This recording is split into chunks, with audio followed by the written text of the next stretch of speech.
just giving in.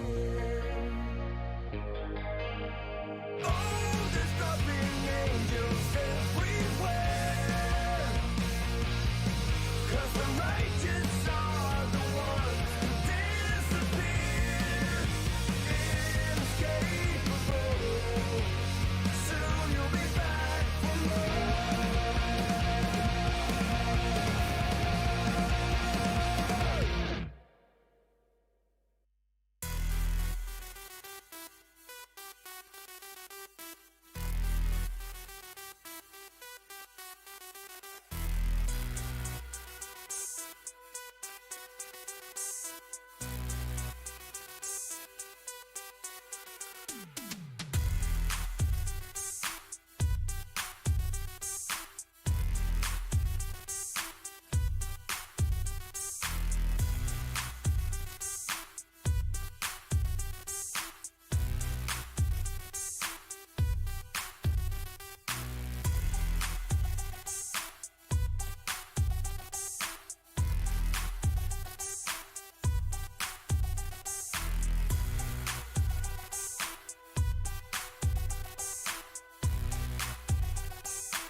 game now, never losing my spot. Came from the bottom, got my eyes on the top. MVP All-Star, that's me. Sit back, watch me ball out. When I step in, bring the stars out. In my own pace, won't stall out. Made it to the top, now they all shout. Sunlight go, go, go, go, go, go. Okay, I've been on go. Green lights only when I'm coming down the road. Shades on, poker face, I can never fold. I can never stop, this is what I asked for. Manifest this, that, now I want more. Pockets was thin, now they've been on swole. Used to be humble, but I'm feeling kinda bold. Through it all, I evolve, still me. I won't stop, the light's still on green. If I gotta swipe, the platinum's on me. Turn a wrong to a right, I'm nothing you've ever seen. Nothing you'd ever be, I'm nothing you'd ever stop. The armor is on me. Put me in the game, now I might overstay. Play till I can't, take it straight to the bank. Talk to him like All-Star, ain't no missing my shot. In the game now, never losing my spot. Came from the bottom, got my eyes on the top. MVP All-Star, that's me. Sit back, watch me ball out. When I step in, bring the stars out. In my own pace, won't stall out. Made it to the top, now they all shout. Okay, time to get paid. Waited this long, I'm taking it to the bank. Full court press, I'm taking it to the paint. Curry with the range when I get off fast break. IQ vision, the game on display. Run it all back like it was a replay. The game is slowed down, I'm watching it freeze frames. In the clutch, you could try to imitate. See, I'm stuck, me and you don't relate. It's a bunch of to-dos on my plate. Lace up my shoes, check them out day to day. How can I power when these blessings on me? Never had doubt, I just worked and I wait. All of this here, you can't take it from me. Brick by brick, put it all in the safe. All-Star, ain't no missing my shot. In the game now, never losing my spot. Came from the bottom, got my eyes on the top. MVP All-Star, that's me. Sit back, watch me ball out. When I step in, bring the stars out. In my own pace, won't stall out. Made it to the top, now they all shout. MVP, that's me. P, that's me. All-Star, All-Star. Watch it see. It's on like MVP, that's me. P, that's me. All-Star, All-Star. Watch it see. All-Star, ain't no missing my shot. In the game now, never losing my spot. Came from the bottom, got my eyes on the top. MVP All-Star, that's me. Sit back, watch me ball out. When I step in, bring the stars out. In my own pace, won't stall out. Made it to the top, now they all shout.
Hello and welcome back, ladies and gentlemen. Finally, we've had our 3 days of group stage. They've wrapped up. We have our 16 teams. We have all of these squads ready to compete for their slots to make it to the PUBG Mobile Global Championship later on this year in November and the finals in December.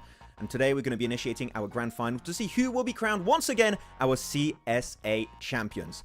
My name is Maxman, and this time around it is not blank. It's going to be the man, the myth, the legend himself, The7WG. How you doing, man? I'm doing great, brother. It's not like we've been talking for the past hour just about all we the just stuff said going hi. on with PUBG Mobile. This is like one of those shows where they just act like they just met for the first time, but you know they've been talking for like the past 4 hours. I'm doing good, bro. I'm excited to see what's gonna be happening today. How are you feeling? I'm doing fantastic, man. Of course, it's been for me it's been a bit rocky during the double shifts, but you know what? The fact goes to Final 7. I'm so bloody hype, okay? I'm ready to jump into it, and there's going to be a lot of cool things happening today. Of course, Smash rules into play. Rondo, for the very first time being played here for CSA. It is going to be a good old time, and I know that you've been looking a little bit on the side also at CSA, and we've had quite a few surprises, especially the rise of the CIS region, which has been kind of a shocker. That's true. I mean, Brute Force was able to put up a good performance too. A big surprise for me, and I'm not even going to lie, was MongolZ barely being able to make it thanks to that performance in the last game, because I thought with what we saw and with the hype coming in from everybody else, they were expecting this squad to maybe be a mini APG. That was not the case, which, I mean, we were kind of talking about this too before we started the actual watch party. I was saying, how serious were some of these teams taking those group stages, right? Because once you got to a certain point, once you were comfortable with the points, you might have just decided to back off a bit, you know, take a chill pill, relax, see what chat's saying.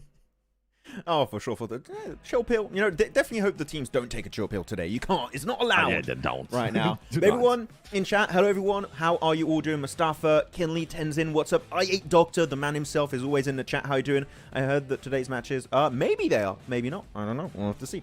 Zinko, what's up? Raw, Mohammed, QZ, Vishal, Shahid Rafik, Huzefa, I'm going to miss a lot of names. Thanos in the chat, please don't do anything with that gauntlet. Calm down, calm down.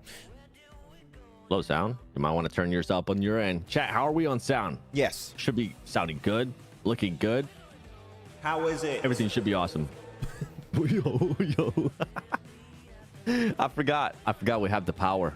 Yeah. But look who's in chat. Max Verstappen.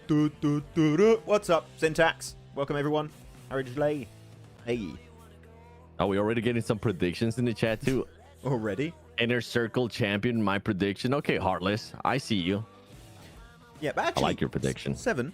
This being your first time this season for CSA here on the stream on the watch party, and we actually have a really cool graphic here showing all the teams.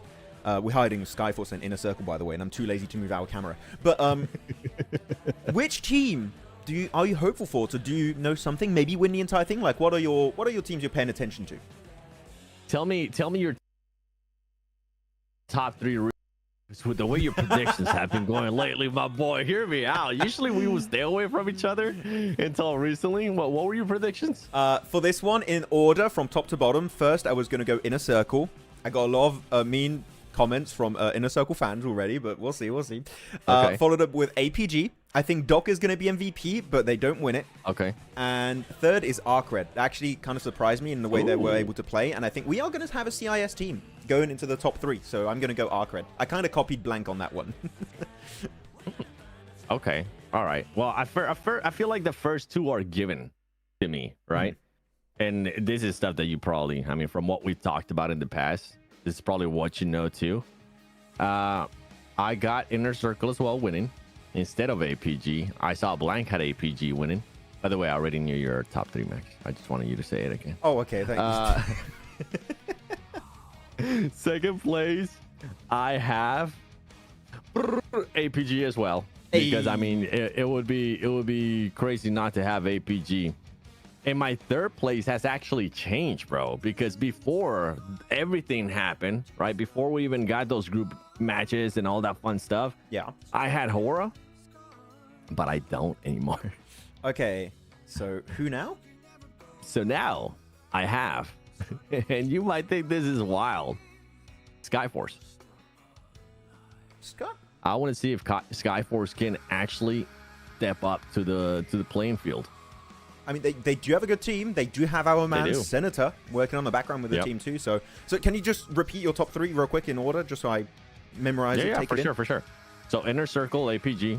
Our first 2 are the same and then I got Skyforce. I got a different one, 3rd place. Let me turn on this light to see if it's not as dark on my end. Yeah, he's in the shadow realm, guys. But guys, in chat, before game 1 starts, again, it's going to be happening on Rondo. It's going to be hella hype. Who are you guys picking for your top 3?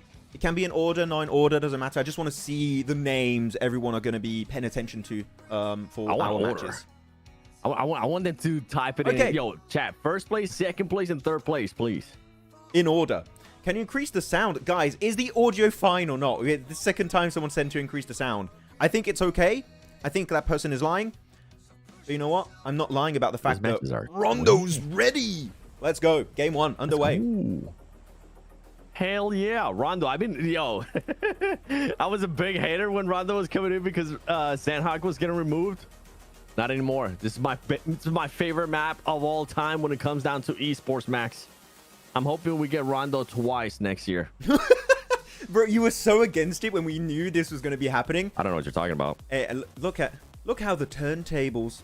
7 has given in to the Rondo goodness. And it's such a good map. And I know some people are like, Recall Towers, not sure about it. But the map on itself, with also how the map works, and you have the emergency cover flares, etc., the new vehicles, the JS9 is amazing. All of that just adds up to a great competitive environment. And especially the fact that it's an 8x8 map. Compared to Sanhok, you know, Sanhok may be missed by some people. That person is not me, but this is definitely a lot more viable when it comes to having a 64-player lobby in esports. A lot more space to work with, and the rotates are just going to be even better, even smoother. As the plane is here, no double plane here, 7. That could normally happen, but that's not going to be the case on our first Rondo here for CSA. Okay. I'm with you in regards to yeah, I'm the one that misses Sandhawk. It would be fun to still have it on the playlist, but we're actually getting a bit of a hot drop here, and this is something that you and I were talking about. This I want to see it more. It's going to continue to happen more too, as MadBulls is going to just pretty much be winning this engagement versus ASI8. And is this considered a hot drop or not, Max? Because to me, it's considered a hot drop because they're fighting right away, right? But I know you have a different take with the hot drop. I don't think this is a hot drop, because a hot drop for me is a 4v4, and if you lose it, you're just fully out of the game. This one is just purely a way for you to extend the lead and get some points early on. This, even if you lose the fight, you're going to get rezzed by your teammate that's camping. Did we just see Doc get pistoled by someone? I think we saw Doc just get gunned down by someone of brute force for a second. And even a HORAA going to be taking a fight. But yeah, so the fact that you have that possibility to res your entire team, I think doesn't really make it a hot drop itself. It's just, again, a way to extend the lead or get some more points early game while taking very minimal risk. Okay. What do you guys think in chat? They have to risk all 4 players for it to actually be a hot drop. Top's going to be playing. That was going to be a big question for me. Doc, wait. Doc 4K? This team actually fully hot drop, bro. Now this is a hot drop. Why is Doc renamed to Doc 4K? Also, they went 4-4, bro. They didn't even. And to be completely honest, this is a match where APG could excel at, because how aggressive they tend to be, the amount of eliminations they could get. And the reason why I've been enjoying Rondo so much, Maxman, is because we end up with sometimes 3 to 4 squads with 10 or more eliminations. And oh my goodness, are we gonna be seeing APG being out right away with Refits being the last player alive? He's gonna be able to take some shots. They're done. APG dies early. Full commitment in this Rondo. They didn't even try to do a 3 versus 1. I think they just had the same idea of going for position as a recall tower, but look at Brute Force. They had the other players already towards the recall tower, meaning if they did get some players taken out, they could instantly recall in the fight and have another opportunity. Another big fight is going to be happening here is VIRTUS.PRO going right into the Mongols. The barely qualified, already down, getting mowed down, followed up by Voston. What is this game? You can tell this is the first Rondo of the season. Yeah. Let's go, Mongols. I don't have you on my top 5, but let's go, baby. Okay, that wasn't a full push. There you go. This is what I was expecting APG to do. That was a hell of Not even. Oh, I'm shocked by that, bro. I am so shocked by what I just saw out of APG. I don't know what to ask. I don't know what to say about that. I mean, hopefully Rondo tomorrow. We're talking about it too, man. Yeah, hopefully tomorrow it doesn't happen. But the thing is, this is the map where you can gain the most amount of points. 7. They missed out on the opportunity. You have 3 Rondos. We've seen teams on average get like, what, 15 elims on a chicken dinner? Like, they missed out on that instantly. And they don't even get a single early elimination. They get the goose egg. 0. The bubble. Nada. Big old donut. That's what they're going to be getting. Wow, dude. That was... And to answer some questions in the chat, no, they did not play Rondo during the group stages. This is the first time... This is the first time we're ever seeing Rondo in CSA. Yes. It is. PMSL CSA to be exact. Actually, I remember. Do you remember the show match during PMWC 7 that I casted with Kalaris? Is actually HORAA that won that one. So, is that? Of course, it was a show match. Is that going to result in anything? I'm not sure. I don't think so. But it is something to be said that they did have some success on that map once, a few months ago, which is just. You in chat might actually know this. I remember that because that was like the best performing match, and it was a match that you did not pick HORAA to win. Wait, whenever the curse was still a thing. Oh, yeah. Before yesterday. Yeah, no. It's gone. It's disappeared completely. Oh, MongolZ hey, going to get picked off by your third place squad. I'll be careful there, Ramses. That nade could be good if it's in the door frame. Unfortunately, it seems like it wasn't. And Bad Boy also taken out. Bad Boy's a true MVP contenders, though, 7. Looking at a lot of the big names, Bad Boy, this guy was shredding it every single day. And if he can do it once again, genuinely, he could be one of the guys to take the MVP award this season, I think. Ooh. Okay. All right. I mean, I was hearing Blank saying some of that stuff, too. And I was hearing you guys saying, like, okay, I'm hoping that some of the other players also end up mimicking what Bad Boy's been able to do. But for you to put him in that caliber, all right. I'll definitely keep a close eye on it. Look at Konina Power. Konina Power's going to be rotating. You know what I need to do, what I haven't done yet? I haven't opened up the map feed. Let me open that up. The map feed's not working for me right now. They're working on fixing it. Oh, it's not? Yeah. Oh, okay. Oh, the GP28. Yo, Giro's on a tear right now after 3 eliminations. I mean, you said it. I've said it too, and I think we got to repeat it to the audience. Rondo's going to be one of those maps where we're going to be seeing some insane numbers from some squads, even if they end up getting eliminated early on. Like, look at MongolZ right now, up to 6 eliminations. They currently have just 1 player left alive, which kind of sucks for them. But even if you exit here, even if you do get fully eliminated, 6 points, I'm not going to be mad at that for the first Rondo ever. Yeah. And also, for example, look at what Konina Power are doing. They send 3 players in this compound for third party to snatch away 3 eliminations. They go already 3 elims in this game, and they have a player that I don't have a map feed right now, but I'm telling you, he is camping a recall tower. He's going to recall his teammates if they lose anyone in this altercation. So yeah, again, it's just a way to farm eliminations early game while taking minimal risk. And I can tell you, the moment they go for the revive, after that point, when they only have 1 life left, they're just going to play it super safe from that point onwards. Okay, I just saw like I kind of got a closer look at that mini map on the top right hand side. And Konina Power, they have most of their 4 players, if I'm not mistaken, there, because that is a recall tower where all these teams are at. So I think now they're just getting into a position where they were just not expecting to be having to take this fight. And some teams ended up actually committing more than just 3 players. They might have gone with the full team, with the full squad. Ooh, Falak goes down on the elimination feed to Konina Power.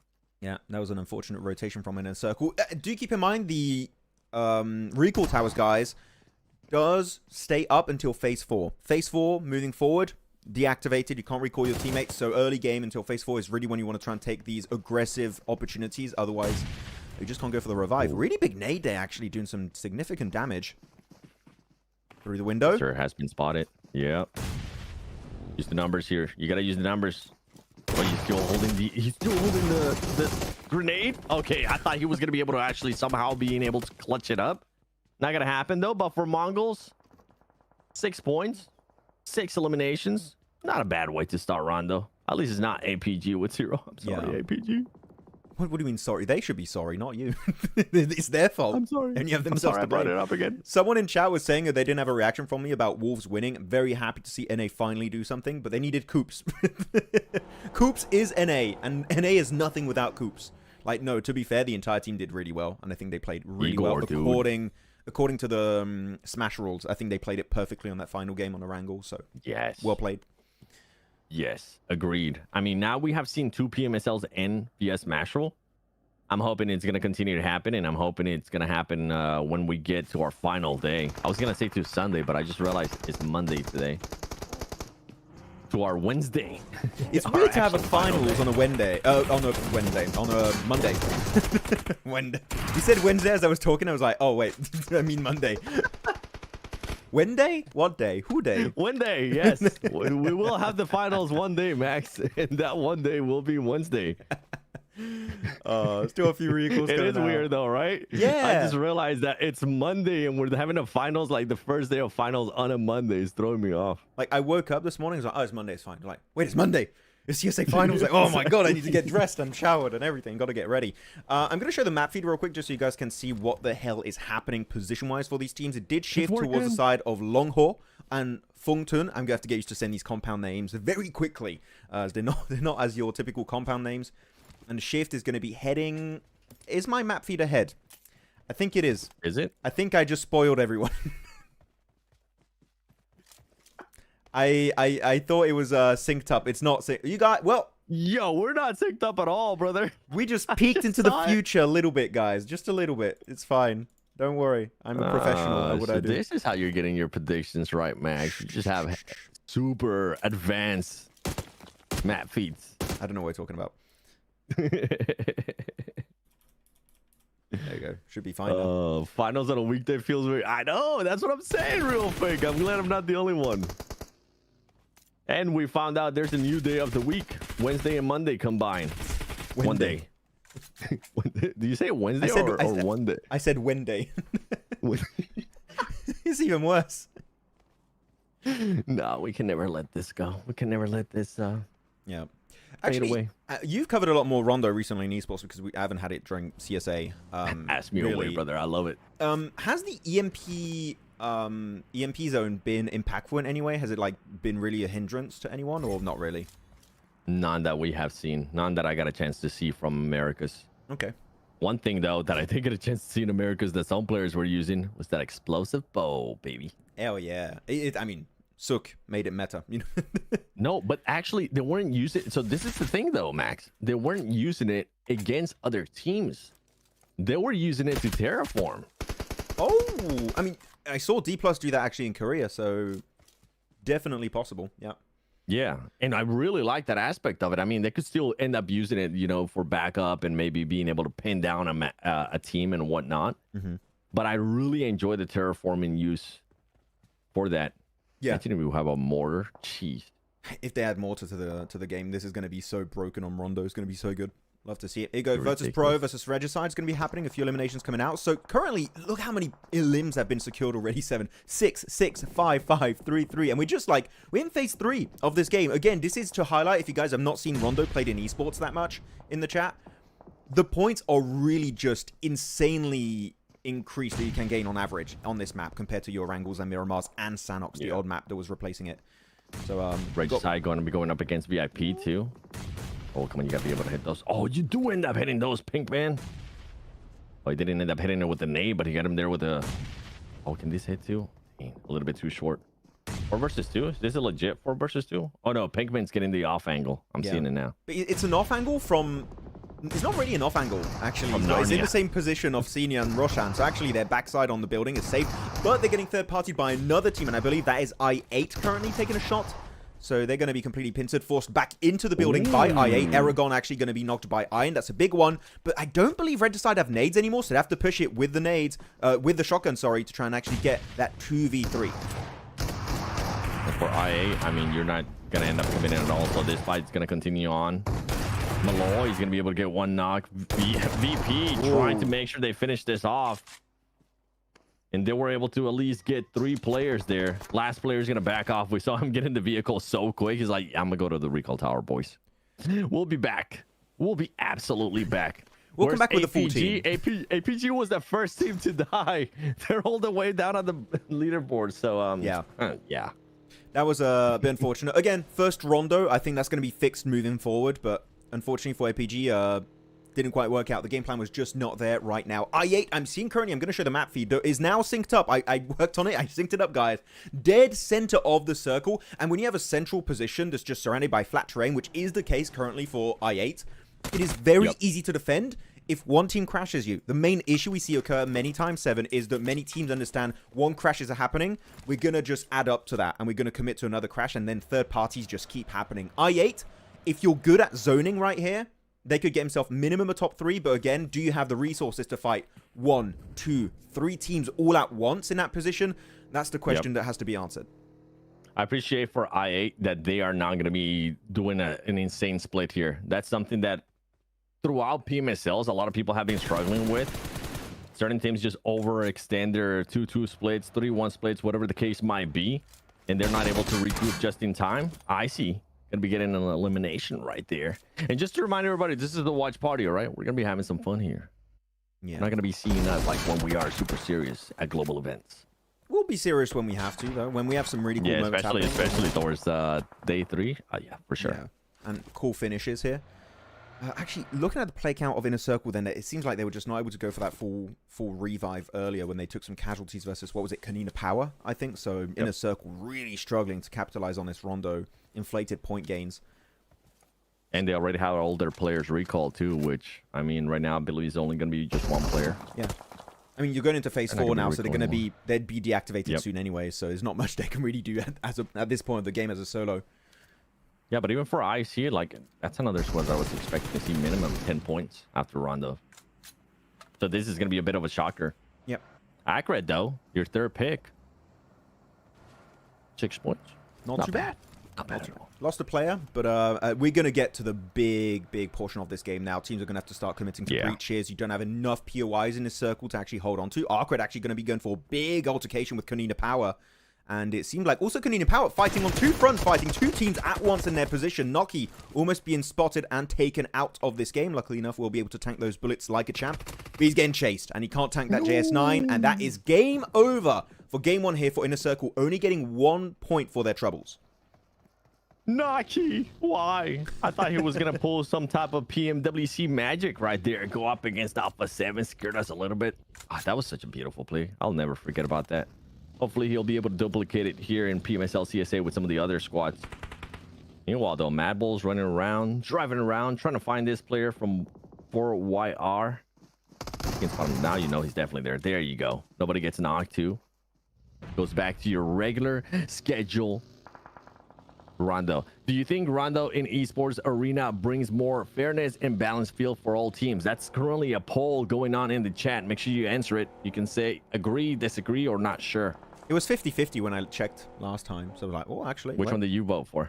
I think it's fair. I think it's fine because everyone plays it the same amount. Everyone has the same amount of opportunities. So yep. You like complain about recall. Guess what? You can recall too. So in that sense, it's fair. I like recall, man. Yeah.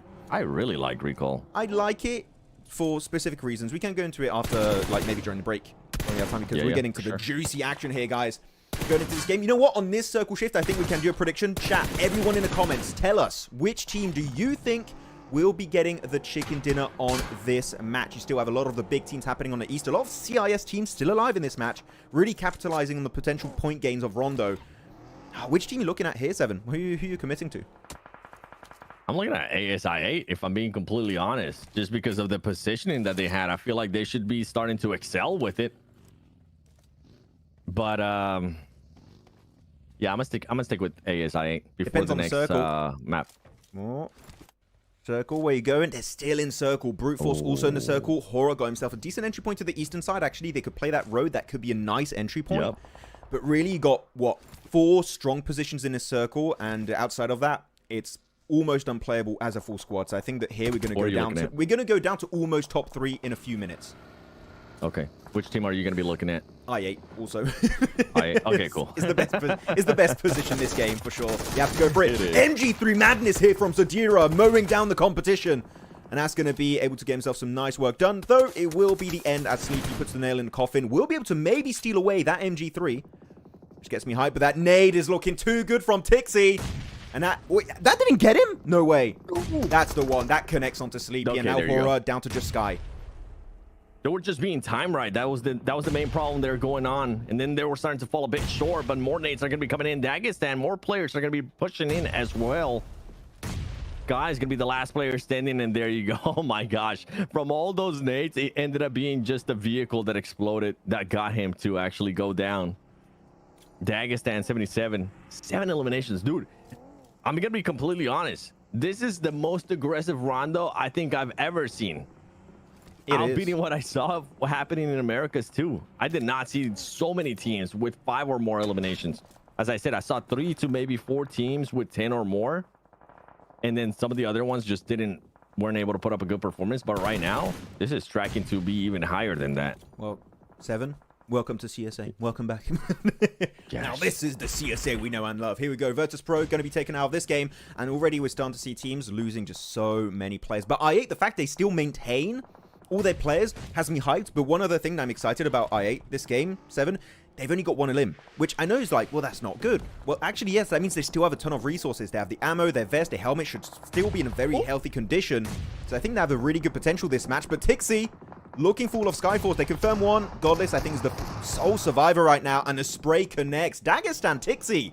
Is the Tixi supremacy real? Is he back? Is he back? Maybe. I'm hoping that we're going to continue to see good performances out of him. I mean, him alone. Yeah, I was about to say that. 6 eliminations so far. This is like watching a classic game. Yo, to be honest with you, this is what it feels like right now. Everybody's just going for it. Ultimate Royale. It doesn't change. Yes. Ultimate Royale, that's exactly what it is. SEA was more aggressive, especially the early hot drops. They were very aggressive early game, but late game was a little bit more passive, I would say. But I think this is also maybe an issue of the circle. It would make sense, but even now, like, it's just been non-stop action the whole time. Usually you see a bit of a slowdown, but right now there really hasn't been. Like, fights are continuing on. MadBulls are starting to go down now to GOAT. The deployable cover has been so helpful for so many teams too. It's taking so long. Or it can end up hindering you as they're just going back and forth. It's like, oh, peekaboo. It's taking so long. Oh, it happens eventually. Nicely done. Can they get the res onto the rest of MadBulls? We'll have to see, but that took ages. Though MadBulls also have been going for so many third parties in the earlier to mid stages of this game. Just like Konina Power, farming early eliminations. Though, yeah, you can't afford to lose Lemon or Tulik in this game. If you want to have a chance versus I8, you need all your players back up. Look at Huzaifa actually scouting outside of the building. I think they know next circle, we have to leave this compound. They're just getting information early on. And Huzaifa, again, as the new IGL, willing to play more aggressive compared to Uzum in spring. I think that here they're going to go for big send-it play the moment this compound 7 is just not in circle. Like, that is the new I8 we've seen during the group stage. Yeah, the thing, too, is that they're going to be doing it with 3 players. And you were talking about them being more aggressive. I'm actually not liking how many eliminations they have so far because of the placement that they have throughout this whole match. I thought that we're going to be able to pick up at least minimum 5 eliminations right now. But Crypto is going to start picking up some knocks here and there. Oh, my goodness. They're just running at MadBulls and Konina Power, too. You asked for it, 7. He's like, oh, we want to see more eliminations. Yes. Starts picking up everything. Nice to see Crypto also being more aggressive this season. Been working out just fine. Crypto gets 1, Huzaifa gets 1 too.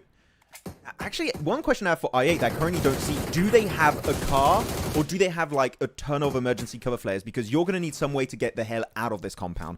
And by foot, it's not going to be easy when at this point you have a lot of off angles that are just making that transition very unsafe. Oh, they have cars. There you go. They got vehicles. They also have a buggy as well. The main thing I want you to keep an eye on is the amount of utility they're going to have because they really haven't done any much rotations. They haven't moved around that much. They haven't had that many engagements either. So I think the big problem will come down to utility smokes and also grenades. We've been seeing grenades being able to utilize just to terraform once again, to make a little crater and just move their way up towards the circle. So that's going to be the main problem, at least for ASI8. How much utility do you actually have?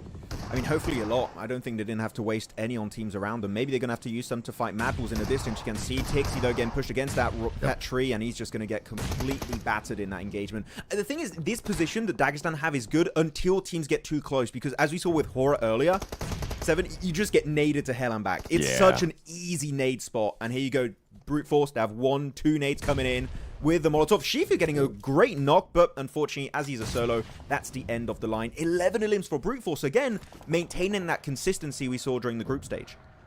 Yeah, and if you're all Qadsiah here, you're looking to see if maybe you can finish off some of the players from Brute Force, because it will just open up such a massive area for them. But I think due to the terrain, they're not even going to try. Meanwhile, ASI8, they only got 2 max. It wasn't up to 5. I was really expecting more. Maybe they peaked a bit too much there. I think they committed too hard onto MadBulls. They could have stayed in the Crypto's still alive, though. Yeah. I'm going to show the map feed Crypto before anything big happens here. If you guys want to do a new prediction, who you think's going to be winning, you got Brute Force, Qadsiah, MadBulls, and 2 players of I8. Our pick of I8 is still alive. Do we change? Are we weak-minded and change the pick now? Are we changing our pick? I'm asking. You can say no. Because Brute Force is the obvious pick. I'm just saying. Chat, I'm giving you this one for free. That's a freebie. Rock, paper, scissors. All right, ready? Okay. In 3, 2, 1, you say rock, paper, scissors. Okay. Rock, paper, scissors, shoot, paper. Scissor. Okay. Oh, okay. All right. So now you get to decide. Are we switching our pick? Yes or no? No. Because I'm liking Qadsiah. No, we commit. We commit. Okay. We go for the Pakistani win here. Someone's asking, where is this event? It's a LAN event. It's happening in Abu Dhabi for the finals. It's in the same venue as where PMSL MENA event is happening. So it's an actual LAN event, so there's no ping issue and stuff. They are in the same area. And even during the group stage, they were in the same hotel. So they didn't have any ping issue there either. And that's cool. And all the players are here now, which is great. Yeah, players are flipping off each other in the hallway. You saw that video, right? No, I didn't see that video. What was that? What? Oh, what was that video? It's so good. It was, I think it was from an exclusive from one of the pages, East Asia, if I'm not mistaken. Something like that. They just got a video of one of the players flipping one of the other players off. Jokingly, obviously. It was so good. Oh, there you go. Fireone's going to go down. Crypto. Do you still have a vehicle? Yeah, he does. He does. Okay. Where's he going to go, though? I don't think he's surviving this. He crashes in the wall. Oh. I think he's waiting. I think he was trying to trick him. There you go. He's going to start going. He's going to get picked apart. There goes our pick, Max. Yeah, not honestly, if I have to be nitpicky here, not really happy with ASI8. I thought they were going to be able to do a bit more too, due to their positioning earlier in the match. Yeah. The aggressiveness was maybe a bit too much whenever they did get aggressive. And at the time they got aggressive too, they only had 3 players. It's not like they had their full squad, so that was a bit of a downturn of events. Meanwhile, Qadsiah is going to have to defend against Brute Force. Brute Force going down, getting one of their players eliminated. This is looking good for Qadsiah so far. Can they recover, though, as they only have just 1 player left? And meanwhile, MadBulls now going for that third party. I'm actually really surprised that Brute Force was so adamant on full sending it onto Qadsiah, because you're making yourself vulnerable to a third party, which is literally what we're witnessing happening right now in front of our very eyes. And there they go down to just a duo. So 2v3, 15 eliminations over to MadBull. Maybe looking for a 17 elimination chicken dinner. Maybe Brute Force can get himself an 18 elimination chicken dinner. But here, Sonic over that ridge with the S12K is going to dip. Not looking to take that fight. And they do have circle control, so they're going to take it slow. Wait for MadBulls to push out. But MadBulls here, they have the utility, and I think Slonic knew those nades were coming in, so instantly going to reposition. Smart play. Slonic, I thought he was just going to start blasting there with the shotgun that he had. Smarter play, though. Nade's going to be coming in. That might be able to connect. Oh, I think he got oversent a bit too much. He's also going to be within nade range, though. He needs to be careful. You're going to be looking at Apex. Look, he just barely survived that one. Hopefully the next one's going to be sent over his head. Gonna be able to heal up too. They're gonna be going, oh, and he wins that engagement too. He wins that 1v1. Gonna get the elimination too. Gonna be making an opening here for Brute Force. Whoa! Can then find the rest of the players though, as he barely survives that. Is this one gonna hit before he heals up? Oh, you know, he doesn't even hit him. He's fine. He's lucky. Pusher still, I think he heard the pin. Gonna be chucked. Slonic! Pusher is just holding the 1v2 here, but he does fall. Eventually, the 1-on-1 trade-off happens, and now it's down to the 1v1. Slonic versus Tulika. I don't believe the revive is going to be coming on through here, but he still has 3 nades. So many nades being used in this game 7. It's crazy what's happening. But Slonic, the nade comes in, does a nice amount of damage, down to a third, but the follow-up nade is there. I don't think he has time to go for the first aid, but it doesn't make it behind that emergency cover flare. And he has to move, and he will try and go for the res. I think it might connect. It might work out. It might end up working out because Tulika is just currently so focused on the other deployable cover that he didn't even get a chance to see him. And now this extra time that he allows them is gonna just be too much. Yeah, the numbers that weren't there for his advantage. 2v1. Brute Force comes out on top, and I can't wait to see that match ranking I want to see how many teams ended up with a certain amount of eliminations, because it was absurd how much action we got here in the first round of PMSL CSA full split. Man, that was insanely aggressive. Yeah, I think we got multiple double-digit elimination games for some of these teams. Oh yeah, for like, sure. Again, this is a prime example, chat, of Rondo and Esports being so inflated in terms of elimination points you can gather. Like, you can get it from the early, mid-game, late-game stage. You can get so many elims. You can literally see record point games that we've never seen before in PUBG MOBILE Esports on this map. The recall tower changes the entire dynamic of how this game works in a competitive aspect. But yeah, Brute Force, well done. And when Blank doesn't pick them, they actually get a win. So it's not, the curse is not real for him. Yeah, he kept picking them, and then they would just do the biggest fumble ever, like an absolutely massive throw. We'll just toss it up till it happens. Okay, when you pick them and it doesn't go your way, then it's a curse. When anybody else does it, it's oh, it just happens. Unlucky. Very, very unlucky. I like that venue, by the way. That venue looks sick, man. It is very cool. I mean, what ended up surprising you there in that first Rondo? APG hot drop going out early. Like that was the one that showed to me that wasn't really a game plan from the get-go. And again, this is the main issue we're talking about, chat, is that we didn't have Rondo get played during the group stage, meaning that they maybe didn't sort out the hot drop situation early on. If this keeps happening day 2, day 3, I think that's going to be a real big issue, because you're losing literally the most inflated point map of this map rotation. So you want to make sure to fix that if possible, but that's the biggest surprise for me. What about you, chat, and Seven? What do you think? Yeah, I'm with you. I think APG, I think when we both realized that they sent all their squads, we were like, wait, they might actually end up getting kicked out very early on, getting eliminated very early on, and it happened. That was a massive surprise for me. I'm seeing some of the other stuff there from the chat. Dear casters, have you watched BMSD? Yes, we have. Max got all the predictions right, and he didn't even get a chance to watch the finals because he was busy doing 2 PMSLs. Yes, I was unfortunate, but I'll rewatch it. I'll rewatch in preparation, because we need to know what Orangutan is going to bring to the table for PMGC, and also they're playing in the gauntlet. So actually, I don't want to hype this up too much, but there's a chance we could see Orangutan in the PMGC finals with how they were playing. So I think there's a very high chance, Max. You know what? I know Aru. I talked with Ari a little bit in the case. He's a homie. I like Aru. I'm telling you, he's definitely one of my watching Indian players. Yeah, he's watching CSA right now. He's been like, he's taking notes. He's like, okay, these guys, they're going to be a bit of an issue. How are we going to prepare? Okay, he knows what's coming up. And you're going to need to prepare when you go against like these super strong CSA teams. I really like their strategies. I think there was one play yesterday that I just didn't like, and I wish that could go back. If you're watching this, any player from OG, I would want to know why in one of the Erangels they decided to just make a blind push down the middle without any scouting. It seemed like they just weren't able to adjust to what happened, or maybe they were in a fight before. I was just seeing whatever everybody else got a chance to see. I think there was a little bit more to it.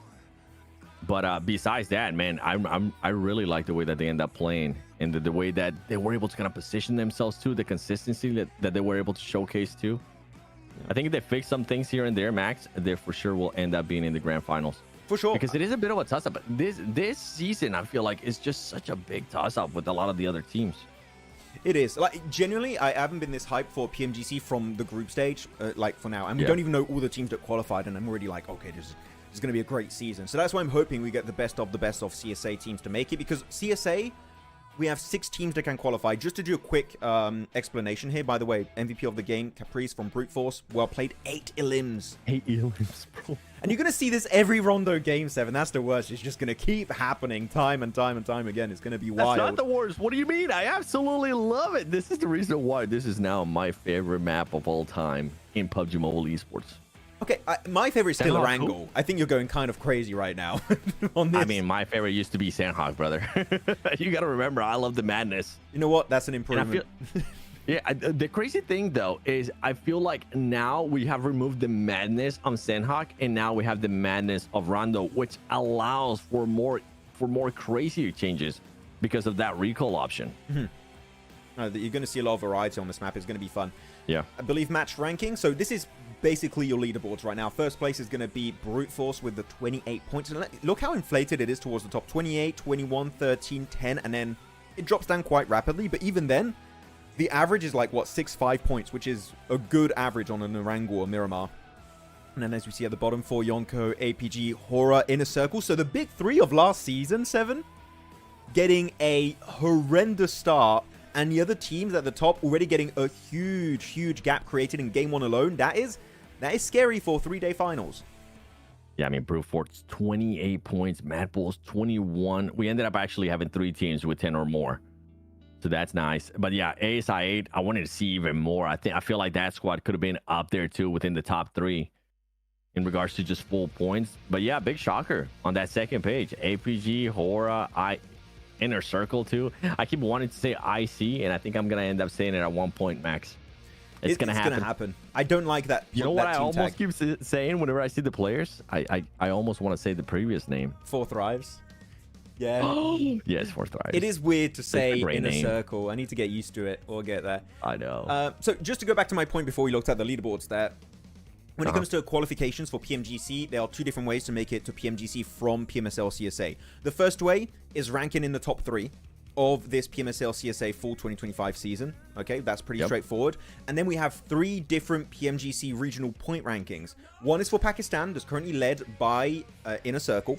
All 4 Thrives on that leaderboards, but it's Inner Circle. Not even close, right? Yeah, no, not even close. One is for Uzbekistan, which currently in the lead is ARCRED, which is not playing this season, so we could see ARCRED being overtaken by another Uzbeki team in this tournament. And the other one is Central Asia, which is currently led by Alpha Gaming, but a lot of the CIS teams are right behind them, 7, which is what scares me, because you have Qadsiah behind them. I think you have also VIRTUS.PRO, some CIS teams that can be a threat. So APG, genuinely, are not safe to make it to PMGC because those CIS teams are bringing the heat in this season. Yeah, just remind me real quick. So you said, which are the regions that actually have the PMGC points? For CSA, it's Pakistan, Uzbekistan, and Central Asia. Not for Nepal, which is surprising, but yeah. So we could have no Nepali teams if HORAA does not perform in this, which would be an absolute shocker. I mean, we already got in some shockers too. You gotta know what happened to Yangon Galacticos, the champions of PMWC. Yeah. They're not even gonna make an appearance at PMGC, which is wild. And it was close too. Yeah, it's quite surprising. What's the prize pool? $200,000 here. Same as in the spring season. APG Absolute Prank Gaming. On the Absolute Prank on Rondo. That's true. I like that name. Shall we call them that? Absolute Prank Gaming. What do you think of the PMGC gauntlet so far after yesterday's result? It looks great, dude. Yeah. I'm excited for it. The amount of teams, the amount of heavy top teams too already in there are disgusting. I can't wait to see what's going to look like after we're done with this week, because we have the finals for CSA, which obviously we're doing now. We're also going to have the finals for PMSL MENA. So it's going to look even better. Yeah, I mean, currently at the Gauntlet, talking about the Gauntlet, the teams that we have here in the Gauntlet are Alpha 7, D Xavier, E Arena, Orangutan, Thunder Talk Gaming, and Wolves. Bro, like, the Gauntlet is going to be genuinely so much fun to watch. It's going to be so hard. And again, keep in mind, top 7 qualify, which is why I said I was a little bit hopeful that maybe we could see Orangutan in the finals, is because you need to be in the top 50%, a little bit higher than top 50. But if you're in the top 50%, pretty much you're going to the PMGC Grand Finals right away. And wouldn't it be hyped to have them? Because the last team that was in a PMGC Grand Finals from India, 7, I think we covered it, what, 4 years ago? It was godlike, right? Yeah. I had a bad result. I mean, the last time we saw India, besides AX, obviously this year, it was a team that played at PMWC at Gamers I8, though, whenever that was a thing. Is it Team Soul? I don't remember the squad, but I remember Scout was there. Team Soul. There was other players that were there too. Yep. We had Soul, and he won even the popularity award. But here we go. Game number 2. Rondo is done for today. We're going right into the grassy pastures. It's Erangel. We're going for Erangel back to back to back. We're back to the OG map rotation. Nothing like what we had in the group stage, guys. So here we go, Erangel. And we'll see how things are going to go down over here. Though I have one big question mark right away, 7, that's going to be happening in terms of hot drop. One hot drop that kept happening every time was in Rozhok. And it was the hot drop of MadBulls versus MongolZ. MongolZ, I hope they learned their lesson by barely qualifying for the finals during the group stage and just give up on that, because holy, that was a bad hot drop. Yeah, I'm hoping there's going to be no hot drops, honestly. The only map that I want to see hot drops, and I'm still going to call them hot drops, even though you don't agree with it, Max, it's Rondo. Even if they end up just coming in 3 players, yeah, just go for it. But here, you with only 3 days, you just can't afford to have one bad match, especially if you're a team that's not fully known for being able to frag out. Be awful. 7 Aru is coming for you. I can't wait to just meet him, man. Biggest handshake, nice stat. It's funny because you guys take it way more serious than I think people actually take it. Yeah, though Aru I think is actually really tall. Like I think Hey, stop, bro. It's like, look up. hello. I'm used to being 7. the shortest one, so ain't no biggie. He's gonna I'll have yo Max pick me up. There's some good meme potential. I'm really hyped. I hope to see Aria. He's a super cool guy. Here we go. Playing path, of course, going to be from near Novo Coast area up to Severny. MongolZ, I think, yes, they're going for the trash loot finally. They're not committing to the MadBulls hot drop there. They're going to the western side. It seems like they're going Sunken City / Ruins. By the way, Sunken City, 100% confirmed in update 4.1 to be transformed in Boatyard. It's happening next patch. And it might happen before PMGC happens, which would be genuinely hyped to see. That'll be a hell of a switch, too, if that does end up happening before PMGC. Okay, let's see Inner Circle. What are we going to be working with on this one? Yeah, they're going to you have them in Fairy first Bridge. place, right? Or you have APG in first place? Inner Circle first place, APG second place, and ARCRED as third. That's my top 3 prediction. Okay. By the way, chat saying RO is 5'9". Oh, he's definitely taller than me, brother. He looks tall. I'm a short, mean machine. I thought he was Everybody's like 6'2" taller than me. or something. He looks really tall in video. Even Neptura sometimes is taller than me. But she cheats, okay? She wears heels. That's cheating, chat. That doesn't count. No. Yeah, but you have a box. Literally, you have a box. You're cheating too. It's just... I don't need one now, Max. We haven't had to use one because everybody's almost the same height. We good, baby. Yeah, but it just depends if we have a desk. No, if we're sitting, true. If we have a desk, you have to have a box because 7 is hella short, guys. Hella short. Neptura and I are gonna get a box. We're gonna be taller than you. Remember that one time I was taller than you? Oh, Brute Force getting to an early fight though. Okay, in a very unusual compound too. This is mid transition, trying to get to Georgepol area. They can go for the res here for Yonkos. Okay, Kaido's been knocked. I think it's just one player, Max. I think it's just one player from Brute Force getting caught out. It is. Are Brute Force gonna go loot and try and come back to assist because they're still in the car? Look at the minimap. They're crossing that bridge area. They're making it over. Oh, they're coming. Oh, they're coming in hot too. Oh, yo, for Yonko, you might want to get rid of this player quickly because Brute Force is coming in hot, and Brute Force now getting some extra knocks. Tama's gonna be coming in, rushing down. More players are gonna have to adjust here now. Brute Force on the offensive, wanting to get into early engagements. Max, they still think it's Rondo. You don't have a recall tower anymore, lads. Okay, got to try and win this one quickly. Drive the car. But now all of Brute Force are joining up. The 4v4 fight is going to be going down. And there you go. The pump is hitting hard on the 4 Yonkos. It seems like everyone's just going to get decimated. Brute Force not even taking any big damage here, 7, it seems. And 4 Yonkos, you can see, just have no response. They're like, what do? We did not expect to have the entire team push us. Literally phase 1. Pretty good camp there above that staircase. Wait, they ended up getting 2 players. This is not good though for Brute Force because now you're gonna end up losing 2 players right there unnecessarily. And for Yonko, you could have cleared out that player easily and probably stopped Brute Force from making an even push on you guys. But the fact that they took so long just to go up against 1 player allow Brute Force to you know what, we don't want that player to end up dying. They ended up sending the whole team. But now it's gonna be a 2v1 for Yonko. Gonna be seeing if he can maybe find somebody on the jump. He's not gonna be able to. And he doesn't have any. He does have some heals, but just not gonna be enough to fully heal. He's trying to bait with the sound cues, I think, right now. M4 still no more bullets in his shotgun currently. Did loot an extra 2 through the window, but getting pumped to the face. And that's going to be Brute Force to win that fight. Can you call it a win? They do get 4 points, but they do lose 2 players. So instantly, their chance of a win, 7, is like down the drain. Yeah, Brute Force, you had a 28-point match earlier. Just happened. I feel like this would have been the base case scenario for them. Top 5. Back it up with some of the eliminations and make sure you're still there in the contender. And now you end up losing 2 players. You do end up with 4 elims, which is nice, but just handicapping yourself so early on too. Like sacrifice in those situations, Max. This is when I would say sacrifice that 1 player. This early on. Yeah, no, you're right. I was thinking of like, is there a way to save him? But it's literally the worst building because it's so open around it. Like, just by pushing it in, you're taking a risk. They got lucky they were able to make it in the first place, in my opinion, because the fight didn't end. But I'm surprised that we didn't see them commit knowing it was just a solo initially. And they're like, oh, wait, it's just a solo, full send it, just overwhelm him because he couldn't loot that much, right? And they didn't take it, slowed it down, allowing Brute Force to loot up in Northern George Pole, get into the cars, then rotate back in. I think that was definitely a big fumble on their side. Yeah, and that's something that the reason why I'm bringing this up too is because when you go to globals, you'll end up seeing teams sacrificing that one player. If anything, a team wouldn't have fully pushed like Brute Force ended up doing. They would have just set up around it and see if they can maybe get a cheeky elimination, which wasn't the case. They just fully send it. And that with 4 elims, only 2 players left alive.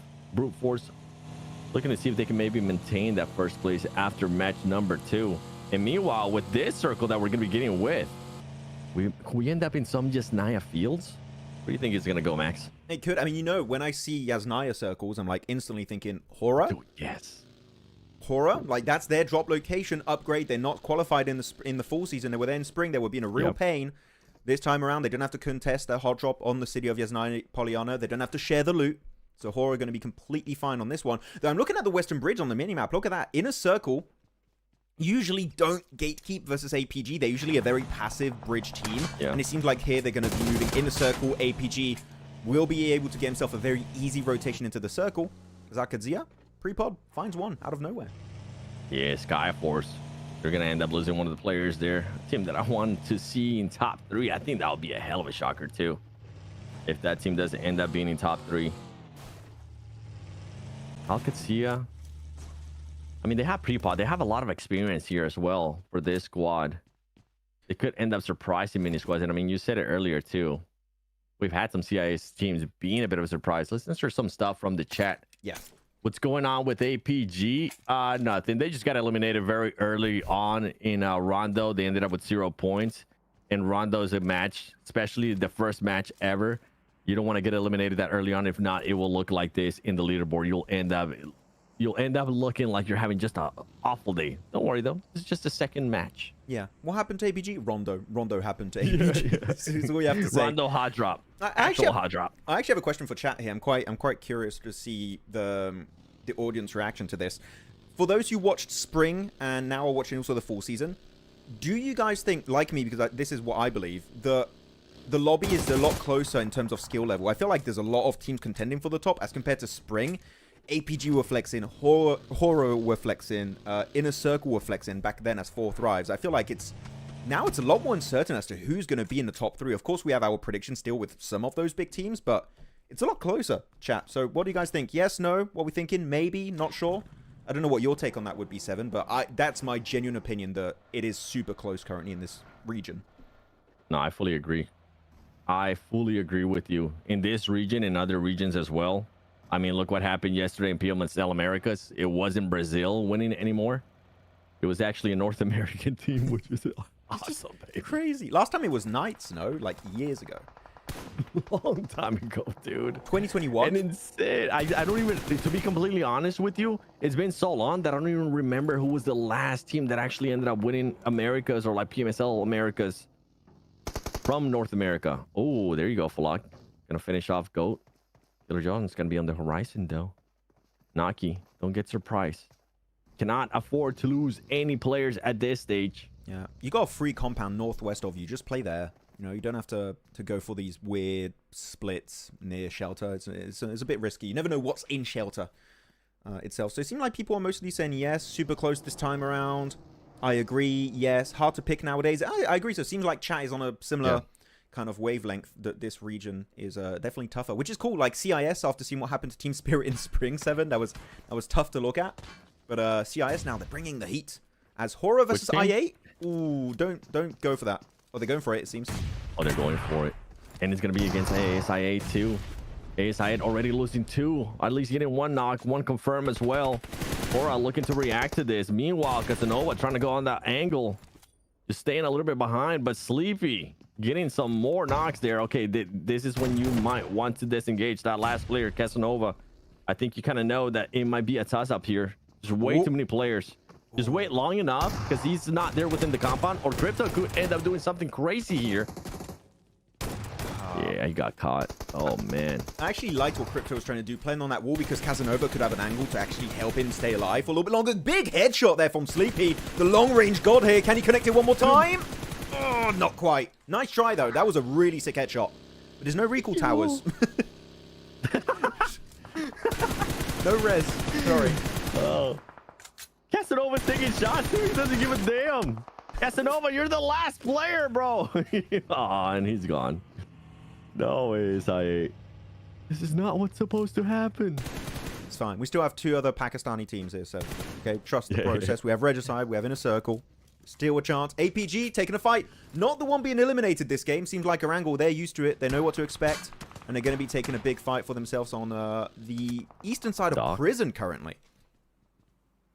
I have a question for you, since you were being able to watch the games a little bit closer too, even though it was 3 days. Yes. Do you see docking or not as much? The docking not a thing anymore. The docking still happenings. Still happenings. It is? The docking still happenings.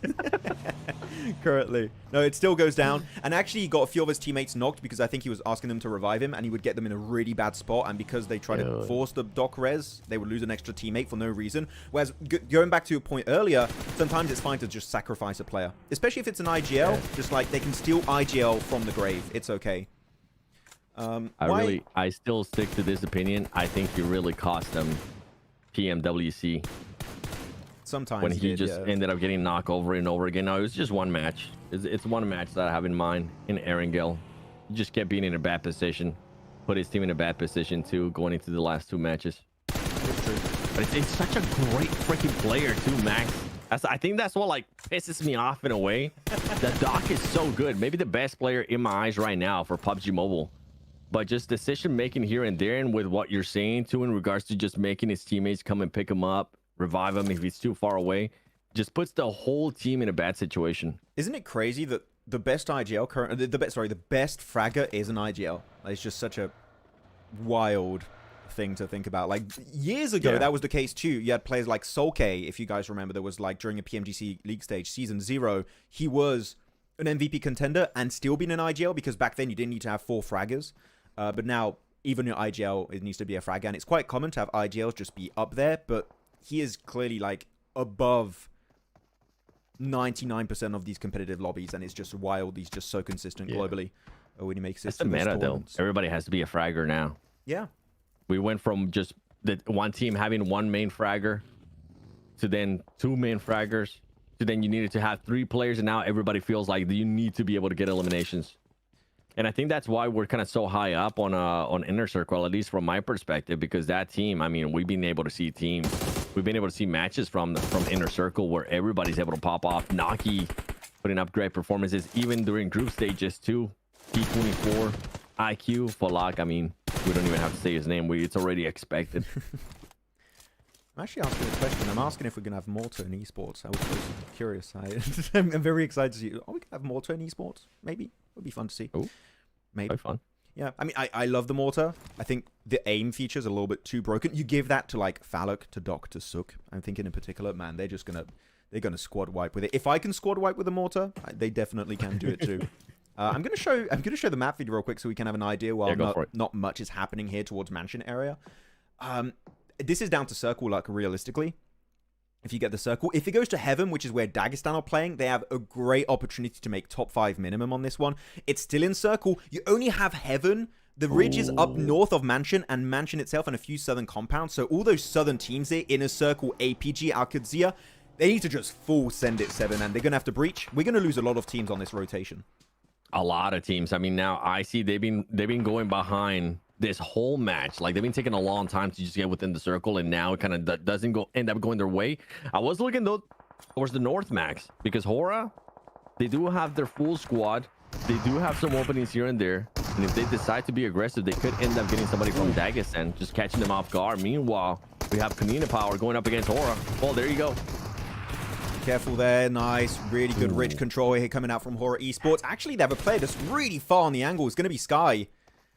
Maybe you'll try and get a bit more involved, but it's going to be enough. The off angle works out. 7 eliminations for HORAA Nepal. They might not have a PMGC regional point system here, 7. If we get results like this, I think HORAA can make it. Like, this is the HORAA we saw back in spring, the dominant force of Nepal. Yeah, I really thought they were going to go up against Dagestan because there was one player kind of teasing them in a vehicle. But they decide to go with Konina Power, and they win that engagement without dropping a single player. 7 eliminations already, too. That is wild from that squad. Oh, the spray. Oh, the by foot. That's not going to happen for Qadsiah. Like this, if you don't have a car around Mansion, I'm sorry, you're dead. You're not surviving that transition. You need a car or emergency cover flares. But guess what? They're not on Erangel yet, so you need to find other ways around that. I can't wait, actually, 7, for when they add emergency cover flares to Erangel and Miramar. That is going to be generally meta-defining. That'd be wild. I would, you know what's one thing I would actually like to see on all maps? Terraforming. I think we'll get it eventually. I don't know why not. I don't know why it would be a map exclusive It's so thing. sick in Rondo, bro. It's so sick. Like, I don't have last time I was seeing, I was seeing a player use up their nades to just move up. Throw a nade, make a little crater, move up. Throw a nade, make a little crater, move up. Especially if you combo that with a cart ahead of the crate, you have actually a wall and a little dip, so you can hide your entire 3D model and you can remain prone behind it. You got a lot of different mechanics that come to mind. Talk dirty to me. That does sound cool. You know, as an analyst, we're happy to hear stuff like that. Yes. Our analyst brain is going like, oh yeah, the potential, the theorizing, it's massive. Bro, like I get to nerd out on PUBG Mobile with you, but at home, I don't get to nerd out with anybody. This is why usually I have so many damn hot takes on IG. I just need to get off IG sometimes. Someone's been asking, I saw Slimani from earlier, what we have Uzbekistan PMGC points, not Mongolia. So Mongolia is included in South Asia points. So Mongolia are already there. They're just mixed with like CIS and other regions. But APG currently lead South Asia, so like technically that's Mongolia.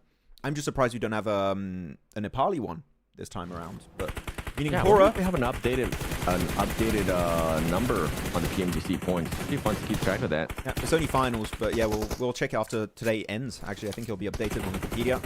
Are we gonna have a proper Mansion finish though? I haven't seen one of these in a long time. Heaven fight might also be happening between Dagestan and Mongols. All the teams trying to make it in Mansion are just getting decimated, and that's ARCRED out of this game already. Yep. And ARCRED, I mean, they're currently in 9th place after 2 matches. Not where you want to be. Brute Force, somehow, they're in a good position here because they should be able to pick up even more eliminations, especially with the surrounding areas. And now Inner Circle going to be going up to Heaven, going with none other than MongolZ. And I think Dagestan, 3 teams there in Heaven, if I'm not mistaken. Yeah, that's going to be the case. By the way, yes, Central Asia, not South Asia. Sorry, I misspoke. Yes, you are right. You're correct. It is Central Asia. Central. Okay. I'm just stupid. Nades coming out possibly from Zadira. He's got 2.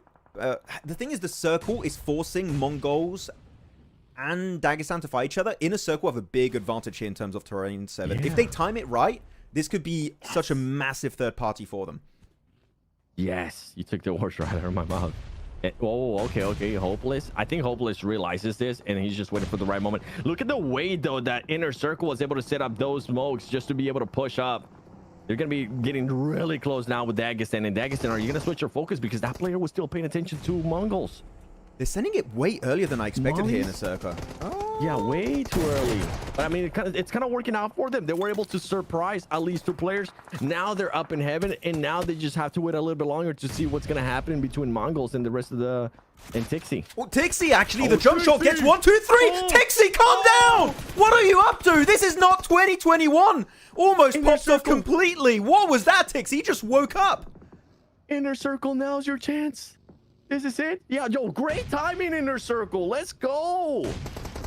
Oh, there you go. Nicely done. God, Again, third partied again by GOAT, though. Third party City here on top of Heaven. 1, 2, 3 down in a circle. Down to solo. Who is it going to be? It's Noki, Falak, IQ. T24 is going to be the one remaining in the building over to the east. Noki's going to get flushed out by HORAA. That's a nice elimination going over to the Nepali team. But T24, all you got to end this fight now so you can get the res, or you just try and survive. And I feel like he's going to take the pacifist route. Yeah, just trying to survive here. Just wait and see what's going to happen. That was a crazy thing. Tixie being able to knock people. I got distracted by that, and then inner circle with the perfect timing. But Goat said, you know what? We can also do some perfect timing stuff. Sorry, I was third party by there by them. I wasn't expecting to stream because Tixie just popped up. I was like, okay, we're chilling. Tixie. What was that? Me too. I honestly thought he was gonna maybe get one more player, but then getting those 2 players and then starting knocking them. Go Tixie. Yeah, he still got it. I never doubted him, Max. Never. I did doubt him. I did. As much as I believe in the Tixie supremacy, he's been struggling recently. But if he does that more often, like he's had 2 good games in a row, right, Seven? Like the Rondo was pretty decent. He had some good clips. He had a good clip here happening versus the side of MongolZ. Hey, how many eliminations did he end up with? Chat, if you guys are able to let me know how many eliminations Tixie ended up with in this match. You can't just rewind it a tiny bit. So I wonder how many players he was able to definitely flush out 1. I don't know if he got the second one because that's when inner circle kind of pushed up and we saw the madness. T24 found 1. He found 1. On Goat. Okay, nicely done. Does he find a second? Oh, he gets flushed out by HORAA. Actually, HORAA having a great time eliminated most of inner circle, it seems. Though the circle did shift. 4 second here, 7. I'm going to show the map feed. Prediction time. Guys, who do you think is going to be getting this game? I think going HORAA is quite the obvious pick, so I'm going to take it before you do, 7. Who are you going for? HORAA. Okay. Come on now. There's no way we would go with anything different than that. Ooh. I like this rotate. APG, actually. do you see? I would take APG, bro, but Doc is scaring me right now. So yeah, I'm gonna go with HORAA. Goat now making a full push here. Killer Joe up to 5 eliminations. He ended up getting all the eliminations himself and clears out MadBulls. Filthy. Disgusting right now in this game. MadBulls, yeah, losing most of that. They lose so much to just Killer Joe of Goat, by the way. That's an unfortunate encounter. They had no idea that little dip next to Heaven was taken. But that's a rough one. Chat's big in APG. APG? Ooh, okay. Yeah. We'll see if they can try and keep the full players alive. So far, that is the case. They got 2 eliminations to this match. That is actually all of their points this entire tournament so far. Max, show the circle real quick. I mean, Killer just probably going to end up dying here. But now, look at where APG's at. Now, they don't have a crazy split, too. They went from like a 1-3 to a 2-2, and now everybody is going to be a lot closer there to VP.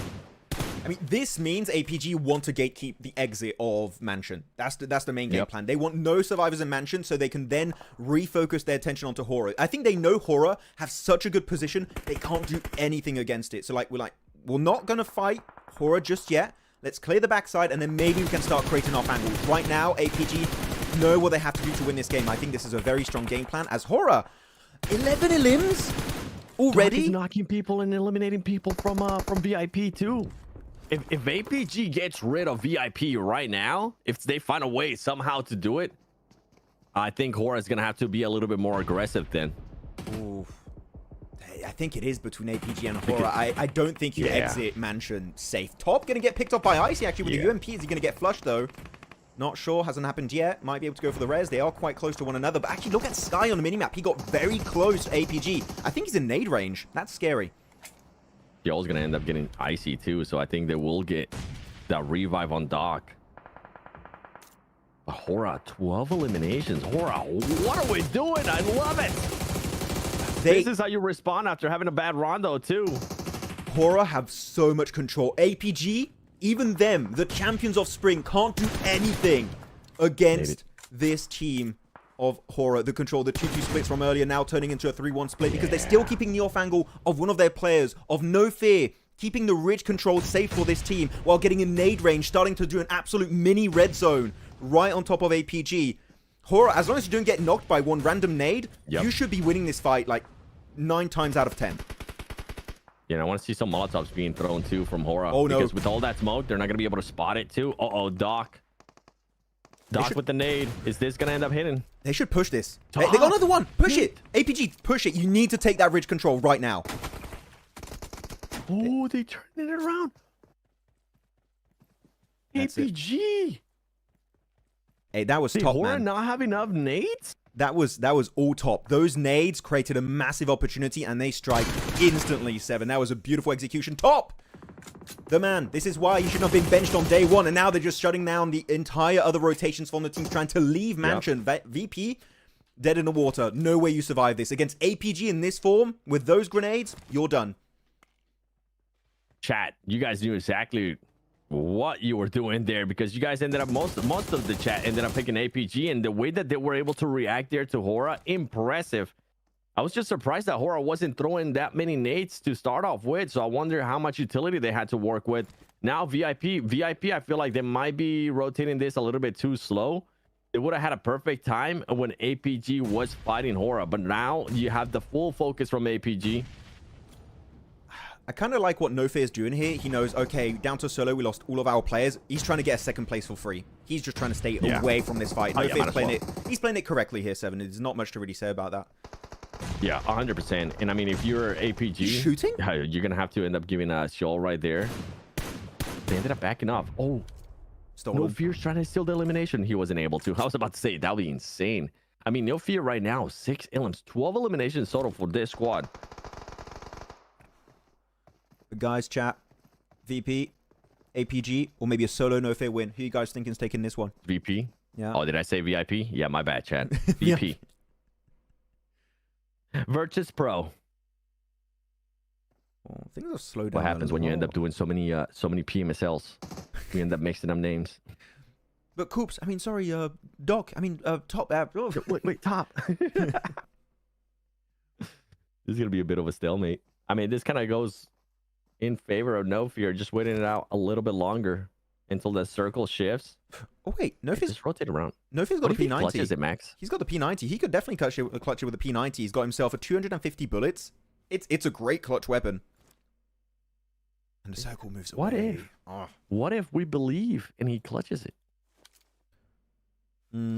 I think if he times it when the fight breaks out between VP and APG, maybe he gets something done, but I don't believe. I think also, does he have smokes? I didn't see if he had smokes. I didn't have enough time. But even then, VP, nah. Somebody in chat said VP has the position. I mean, VP is there with APG.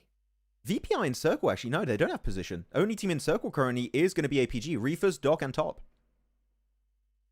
I think they're just barely, or not even. I can't fully tell there from that map. I need to put on my glasses. Yeah. NoFear. Gonna be letting some smokes down. Okay. I mean, this is gonna make sure he secures that second place even more.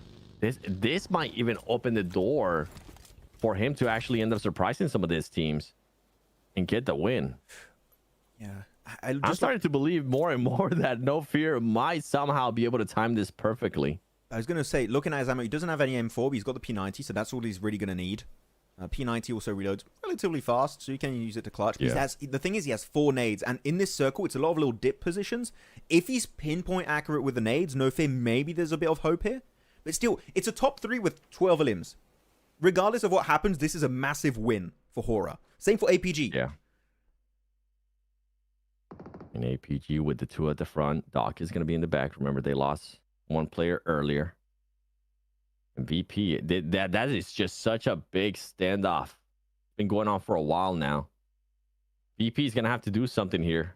Because you mentioned it, they're just barely within the circle. What's the new circle going to be looking like, too? Actually, Phase 9. There's no new circle. It's just, it's just going to be closing down. Which circle? There's no circle. Smoke coming out, trying to block out vision, I think, from VP. All he wants is to try and deny vision away from VP so that they just get completely obliterated by APG. That's what he's hoping for.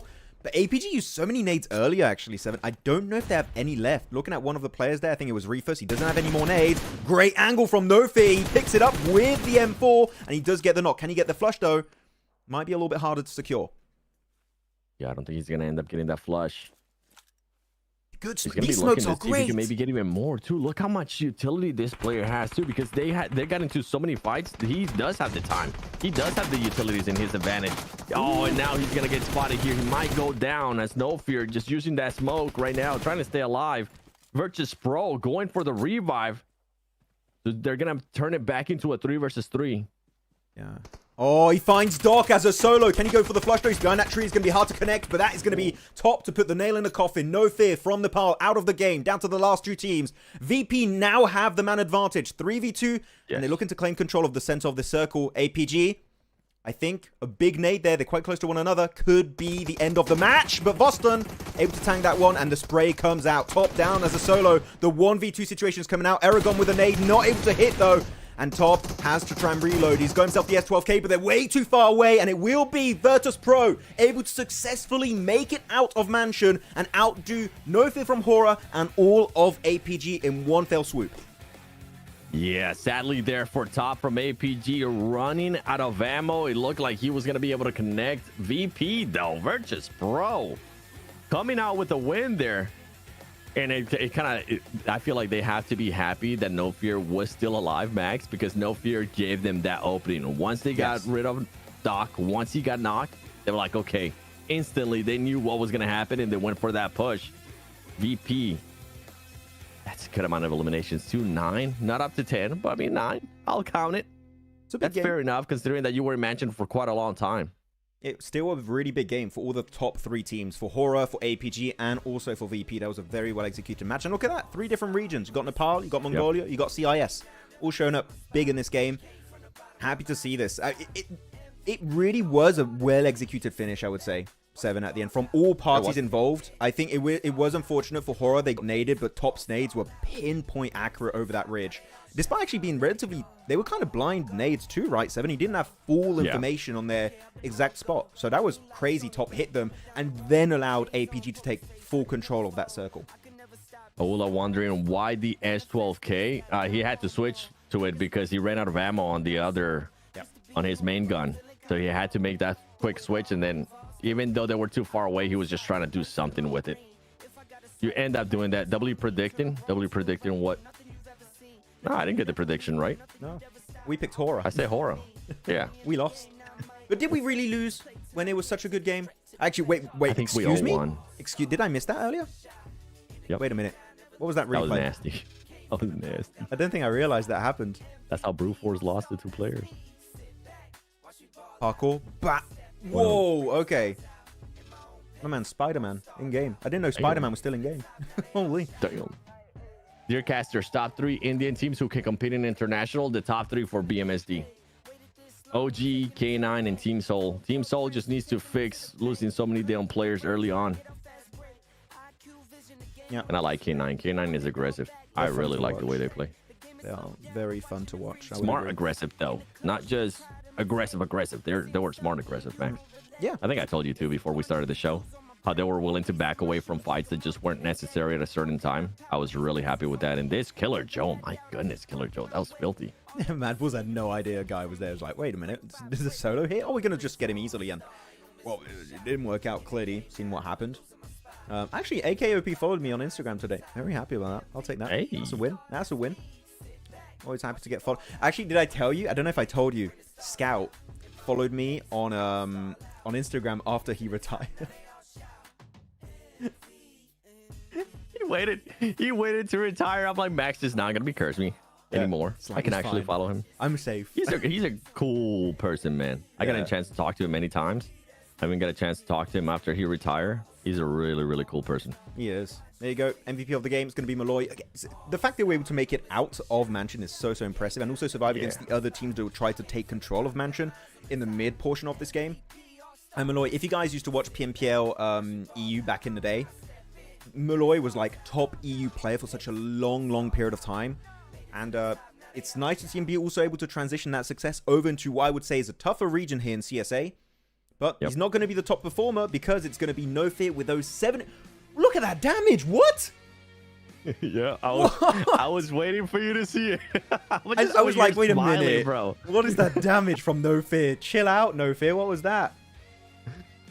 1600 damage, and the second place Top, man, I'm happy to see him perform. I feel like this year, Max, and I don't know if you agree with me on this, I feel like we're getting the old Top, like when he was at his peak. We're getting another peak of Top. Yes.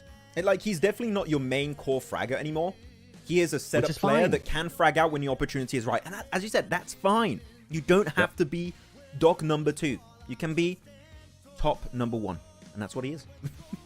Doc is a liability in every game. I know, dude, but he's so freaking good. What if they ended up changing IGLs? No. Chad, I'll say this, and it is a bit of a hot take.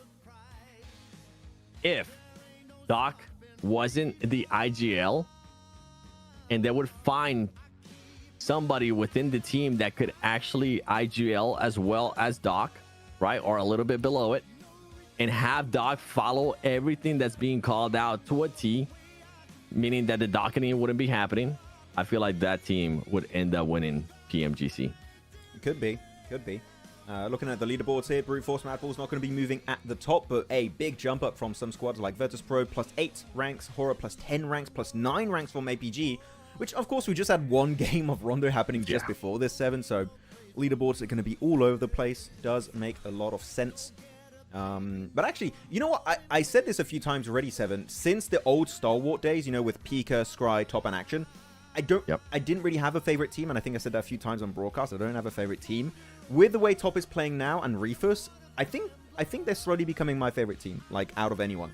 We're getting there because their potential is insanely high, unlike this team's on the second page. That's potential not delivered just yet. Okay, I like that. Yo, talking about favorite teams, I don't have a favorite team right now. Not Alpha 7. Usually I would pick Alpha 7 for a lot of stuff, but I've been noticing that, like in the past events, I haven't been picking Alpha 7. I just haven't been confident in them. So that means that I don't have a favorite team, right? Because I'm not picking the same team over and over again. Yeah, I mean, hey, the door's open, chat. What's everybody's favorite team? Let's do CSA first. If you're watching, let's do CSA first and then tell us global, okay? Yeah, CSA, spam it, not just once. Say it 10 times. I want to see a waterfall of comments saying APG in a circle. I think Avinash really wants us to answer this. Casters, your opinion on Team Soul? I said it earlier, brother. I said that they're a great team. They're very aggressive. They can win fights. The only thing is that sometimes they let that aggressiveness get to them a little bit too much, and they aren't willing to back out of certain situations that they should be backing out. Yeah. Happens. They still have some really good players. A lot of people were telling me Goblin was overrated. And I'm like, are we looking at the same tournament? Like, he's popping off in that tournament. And Legit's doing great also. I was very happy about it. But the spam, the waterfall of comments is happening. Here we go. APG, HORAA, Inner Circles. That's the main 3 we were expected to see. 7, I think. Yeah. Anyone else? WBG. I see WBG. But we said CSA. So that wrong region.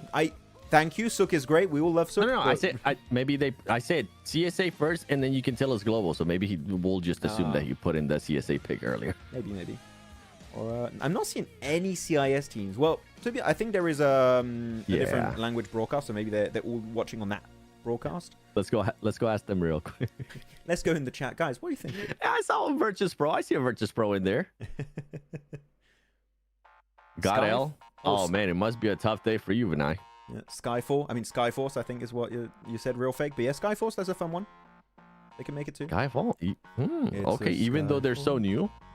All right. Yeah. Oh, come on, Max. Sing it. No, I can't. Okay, I thought you were about to go in. Dagestan 77. Okay, chat. All right, we got CSA done right now. I want to see some of you guys' picks are going to be changing from CSA when we go to global. So now let's think of global aspect, all the regions. Who is your favorite team? Yes. Alter ego. Wait. Are you saying favorite team now or of all time globally? Because that's different. No. We're talking now. Today. Because if we go of all time, I definitely have a team. Okay, so guys, you can't say Nova Esport. That's off the tables, okay? You can't say that. Yeah, Nova's not an option, chat. Teams currently playing. Yes. Somebody said Brute Force. All right, we see you. APG, AE. Godel can't even win any. Okay. I need to stop reading those out loud. Maxman Esports, my favorite team. Someone said, he said it twice, Mohammed. Okay, thank you. The great team. I love that they team. put it again. By the way, just a laughing face. 7. So we do have a 5-minute, maybe more, 5-minute break before the next game. Chat's having a fun time. Do you want to stay on this one, or do you need a break? Yeah, let's stay talking to chat. Okay, bro. we'll stay with the if chat. You're down, I'm down, man. I'm down. Need no breaks. When is the next break though? Like match 4? I mean, we can have one in the middle of the day after match 3 if we want. We can have a break if we need it. Okay. All right. Yeah, sounds good with me. Let's talk with chat. WBG. I'm seeing a lot of WBG.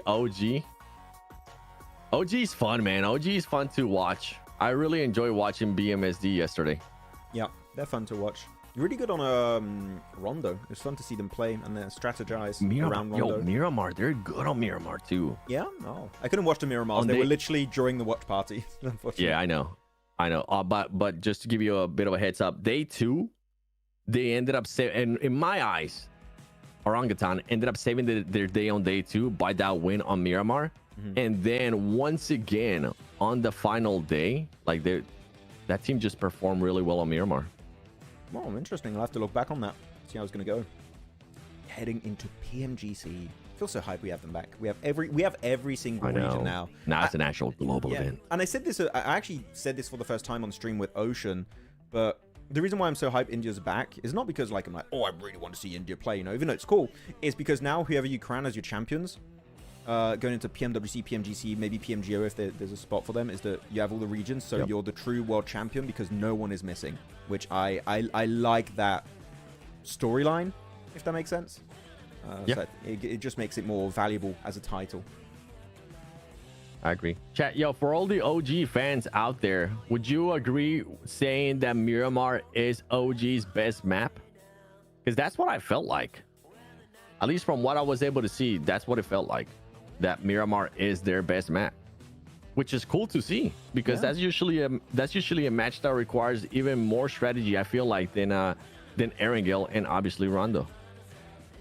I'm seeing a few comments. Usama Akbar, Maxman 7WG. This PMGC is having so much gunpowder during group stage. Too many well-performing teams, and that's making it unpredictable more than ever before. The thing is, every PMGC, I feel like, the regions maybe struggling initially are just becoming stronger and stronger. Like, look, who won PMWC? Myanmar. Yangon, like, literally, any region, even the team you just ignore for a little bit is just like, oh, actually, I'm going to win this entire tournament and become, like, you know, almost a millionaire right away in this tournament by winning it. So it is insanely hard to predict. Regionally, you can still predict correctly, but when you go into a global, oh boy, it's tough. Like, it's so uncertain. And that's why I really like PUBG Mobile Esports outside of, like, the game, is that it's one of the only mobile esports, even, like, esports as a whole, that truly is global. Any region can take the trophy and you wouldn't even be that shocked. You'd be like, yeah, makes sense, right? And I think that's what makes it super hype when you go into your PMGOs, into your PMWCs and PMGCs. It's great storylines. I think it's safe to say nobody, absolutely nobody from talent-wise expect the Yangon Galacticos to win PMWC. Yeah, no one. I mean, they were barely able to qualify to the grand finals, if I'm not mistaken, right? They ended up being last place to qualify from survival stage, if I remember that correctly. It was low. Some people asking to check the leaderboards. We can keep talking, but I'll just show the leaderboards for those who are interested. Yeah, that's fine. Show current standings. Yeah, we're about to pull it up. Wolves, Coops. He's fun. He's great, man. I'm glad that he's back on NA. Well, he should be. He said he wanted to go to Southeast Asia, though. So I wonder if anything's going to change next year. That'll be interesting. That'll be a hell of a switch. Coops in Southeast Asia. I don't even know who he would play with. Yangon was 8th place. Yeah, Yangon barely qualified. Okay, yeah, that's what I was thinking, because I remember nobody expecting them. And then they came in on the finals of PMWC and were just playing God mode. Smile with the rotations, perfect timing. Like, they were doing everything great, dude. Yeah, they were so impressive. Playing it passive, but really using the circle and the lobby to their full advantage every time is very impressive. We have the match rankings, by the way, on screen. We're going to go into the leaderboards right after that, but just so we can have a little bit of a recap of our previous game, the first Erangel. But yeah, what region do we think is the most likely to win PMGC currently based on the overall lobbies of that region? I don't know. You got Americas, SEA, EU, SEA, CSA. Now you got India in the mix, Korea, Japan, China. Like, man, I think we're currently looking at the region that we might get the champion from. Oh, you think CSA is going to be champs? I think so. Okay, which country then? Mongolia, Nepal, Pakistan. You got CIS. You got Uzbekistan. Take a guess which one I'm going to say, Max. You're going to say Mongolia. Oh, actually, no. Oh, I thought you were going to say... Oh, no, you're going to say Pakistan. Yeah. Ah, okay. I'm pretty hyped up on Pakistan, bro. Yeah. I've liked seeing the this is the thing though, like I like seeing the progress from last year's group stages PMGC, when I got a chance to meet like all the players now from Inner Circle and seeing how much they have improved, that I'm hoping that that's gonna come into fruition coming into this PMGC. I would usually say Americas because obviously, you know, Alpha 7 fan, but as I said, Chad, I just don't have a favorite team at the moment. Like, genuinely, when you look in region-wide for every one of the regions in PUBG MOBILE Esports, you look at Americas, Alpha 7, Wolves are looking really good, Yep. Influence Rage, you know, those guys, contenders for potential global title. When you go to EU, Regnum Courier, S2G now have Solke, you're looking at Falcon, sure, they did really poorly at PMWC, but regardless, they're still a threat. SEA, so many great teams over there, man, like Ultra Ego, you're looking at Deeg Xavier, Vampire, E-Arena, CSA, don't even have to say names, 7, really. Orangutan, I would say, there's some potential there. Winning PMGC, that's going to be rough. Making it to finals, I think that's definitely in the cards. Reject for Japan. You're looking at Korea. You have DRX. You have D plus Kia. China. Only Weibo, I would say, is a global threat currently. See, but every region, and of course you had Myanmar when it comes to PMCL, but now it's going to be Burmese Ghouls. We see every region, you got like 1, 2, maybe 3 teams that are like, if they win PMGC, that's not a shocker. Like, it would be not out of the realm of possibilities. I agree with you. I mean, Weibo. I feel like the crazy thing too, Max, is that Weibo's not even the best team from China. But this team always shows up when we go to globals. Like, Thunder Talk is usually the main team from China that qualifies first place, as the MVPs behind them. But then we go to globals and they just end up being non-existent. I'm wondering if maybe this PMGC is gonna be that difference now for Thunder Talk. Yeah. Yo, as I'm saying that, somebody started putting the exact same damn thing in the chat. Bad Blue Penguin, TT in PL, skull emoji, TT in global, clown emoji. Do you want to hear 100%? 100%. Do you want to hear my hot take I had a few days ago on these watch parties? You weren't here. Yes. I don't know if you're gonna like it. I know chat did not like it, but I don't care. I think it's an interesting point. So Weibo is the exception, by the way, in this comparison. Okay, Weibo is the exception. So I was talking about how Chinese teams in PL, they're all about macro. They're very smart teams. Literally some of the best rotations in the world. They don't have the fragging power to back up any of their plays, except for Weibo. Again, that's the exception. They're the only team that can do that outside of their region. Otherwise, Thunder Talk, they struggle. Tianba, they struggle most of the time. And my hot take was, I'm looking at India. I think you take Weibo out of the equation. I think India can outperform PL teams. I know that's a weird one. I know that's a weird one. But I'm genuinely like, look, if I'm comparing 1-to-1, I'm like, I would lean in that direction. People are going to hate that in chat again. I'm going to be called out. You want to know which team could actually do that? Which one? Also, somebody asked this question earlier, and I'm literally about to answer it to you. Which is my favorite team from India, and which team I could actually think that can do what you're talking about? Obviously, OG, but outside of OG, Team Seoul. Yeah, I mean, legit. Goblin, good players, yeah. Hey, they can, bro, they can frag out, and it's cruelly what's hurting Team Seoul, because they get so focused on wanting to frag out that they just, that they just get into early unnecessary fights. See, people hate that take in chat. I knew it. And you know what? That's fine. I completely get where you guys are coming from. Please don't fire me after saying this opinion, what I just said. But no, I think that when it comes to fighting, I think that currently PL teams are struggling again outside of Weibo. I think Weibo's the only exception. Sook is doing great. Every player's doing great. Ord in particular is still popping off. Is still relevant to this day. But if you take them out, that's my opinion. And we'll see during PMGC if I'm proven wrong or right. Maybe wrong, but we'll see. When did you say that, by the way? On CSA or Mina? I want to know who was the other person you were talking to. I think it was... Oh, I don't remember. Nipchor, can you remind me? Bro, I'm doing the double watch parties. It's kind of merging together. Okay. Okay. No, that's fine. Because I'm not against that hot take that much. Yeah. Like, I'm purely this talking gameplay-wise. I had to, like, the wise. counter of saying Team Seoul could probably end up doing that, because you're talking about having the fragging power. Seoul has shown me that they have fragging power, at least in their region. But They just really need to fix those early fights, man. Yeah, well, we'll have to see. Someone's talking about X-Force Rejects in a chat. Not to confuse with Rejects from Japan. Different team. Oh, look at this circle that we're getting, Max. Yeah, very Western. No, pretty decent with the playing path, actually. But no, I'm very excited for the African team of the X-Force Rejects. I think it's going to be a bit hard for them to make it out of groups, possibly. But it's always nice to see a region just a little bit underrepresented in a global and see what they can do in that event. So very hyped for Africa, as that's going to be I8. MadBulls? Off to a good start. Yeah, MadBulls is going to get caught here. Lemon, too, out of everybody. The team that's currently in second place, losing to player early on. Castanova is going to be getting that one.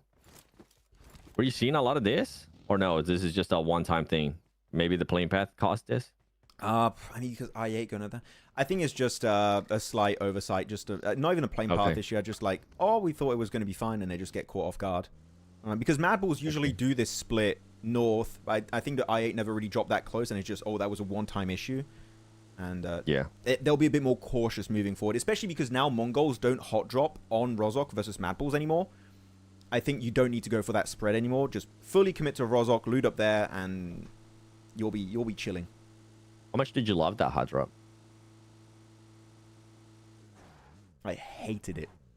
I hate hot drops, except on Rondo. Very bad.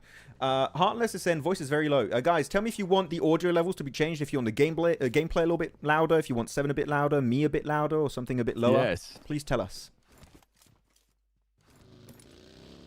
People are watching streams in their preferred language. This is an English watch party. Yep, it's an English watch party. And we're getting a chance to engage with you guys. So if we see something that we like in the comments, we'll bring it up. As we've been doing throughout every single watch party, baby. Playing path. Oh, APG. APG. Okay, hold on. Because Inner Circle actually decided to back off a little bit more towards their usual spot. Yeah, I don't think they would want to gatekeep. Which one? Inner Circle on APG you're talking about? Yeah. Yeah, they never... But the circle? They never gatekeep it. I know, but this the reason why I'm bringing this up is just because of the way the circle's working. Audio is there. Someone's trying to... VJ's trying to make me to close the stream. I'm not going to Alt F4, guys. Don't make me do that, okay? SF split is crazy. What, Skyfall? I can show on the map for you if you want. It's not. Yeah. Why? It's not. I like it. No. It's phase 1 with how they drop usually and the playing path and everything. They're like, yeah, we'll just play big split to the west. I'm pretty sure all the players have a car too, 7. Yeah. If a team gets close, in the car, regroup. Done. Easy. I like this this split. It's usually the split that we see from some squads that end up looting there towards the west side. Yeah. Because they know nobody else is going to be challenging them, especially this early on. Smarter teams usually don't want to challenge this early on unless you have to, but it's very random. It is. By the way, I put the game audio louder. I saw some people saying they want the game audio louder. Tell me, guys, thumbs up. When you see a fight happen, tell me, thumbs up. Is audio good? Do you want it louder? They just don't want to hear us, Max. That's what's going on. Mute the casters. Guys, say yes or no. Do you want me and 7 to be muted? We get a one match off. They just want the gameplay. I wish we could. Oh, Crypto goes down. Is he gonna get a? Oh, he gets flushed out too. No, Crypto. And a really good compound too. That's quite unfortunate. They could have had a really good point to hold in this circle.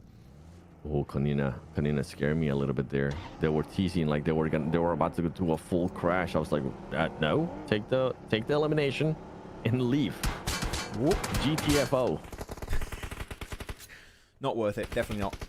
No. Yes. Some people. Okay. That's mean, guys. It's not cool. I don't like. Whoever said yes, let's ban them. Let's. Yeah, everybody's just saying yes now. You guys are a bunch of trolls, chat. Okay. Lol. Nah, that's fine. I ain't not going to be holding on to this cube compound for long. Just going to transition. It's a very small chance here that it goes north of the river. They're like, we don't need to hold on to this transition point. We're just going to start moving forward already. At least scouting, seeing what's available. And I can tell you, looking at the circle, there's not a ton of remaining strong compounds. There are some left open, but they're not like your S tier compounds. Are just going to be maybe F tiers. You're going to hold for the early stage. This is a good question for you. Maxman, what happened to APG Doc? He's not playing like his legendary way.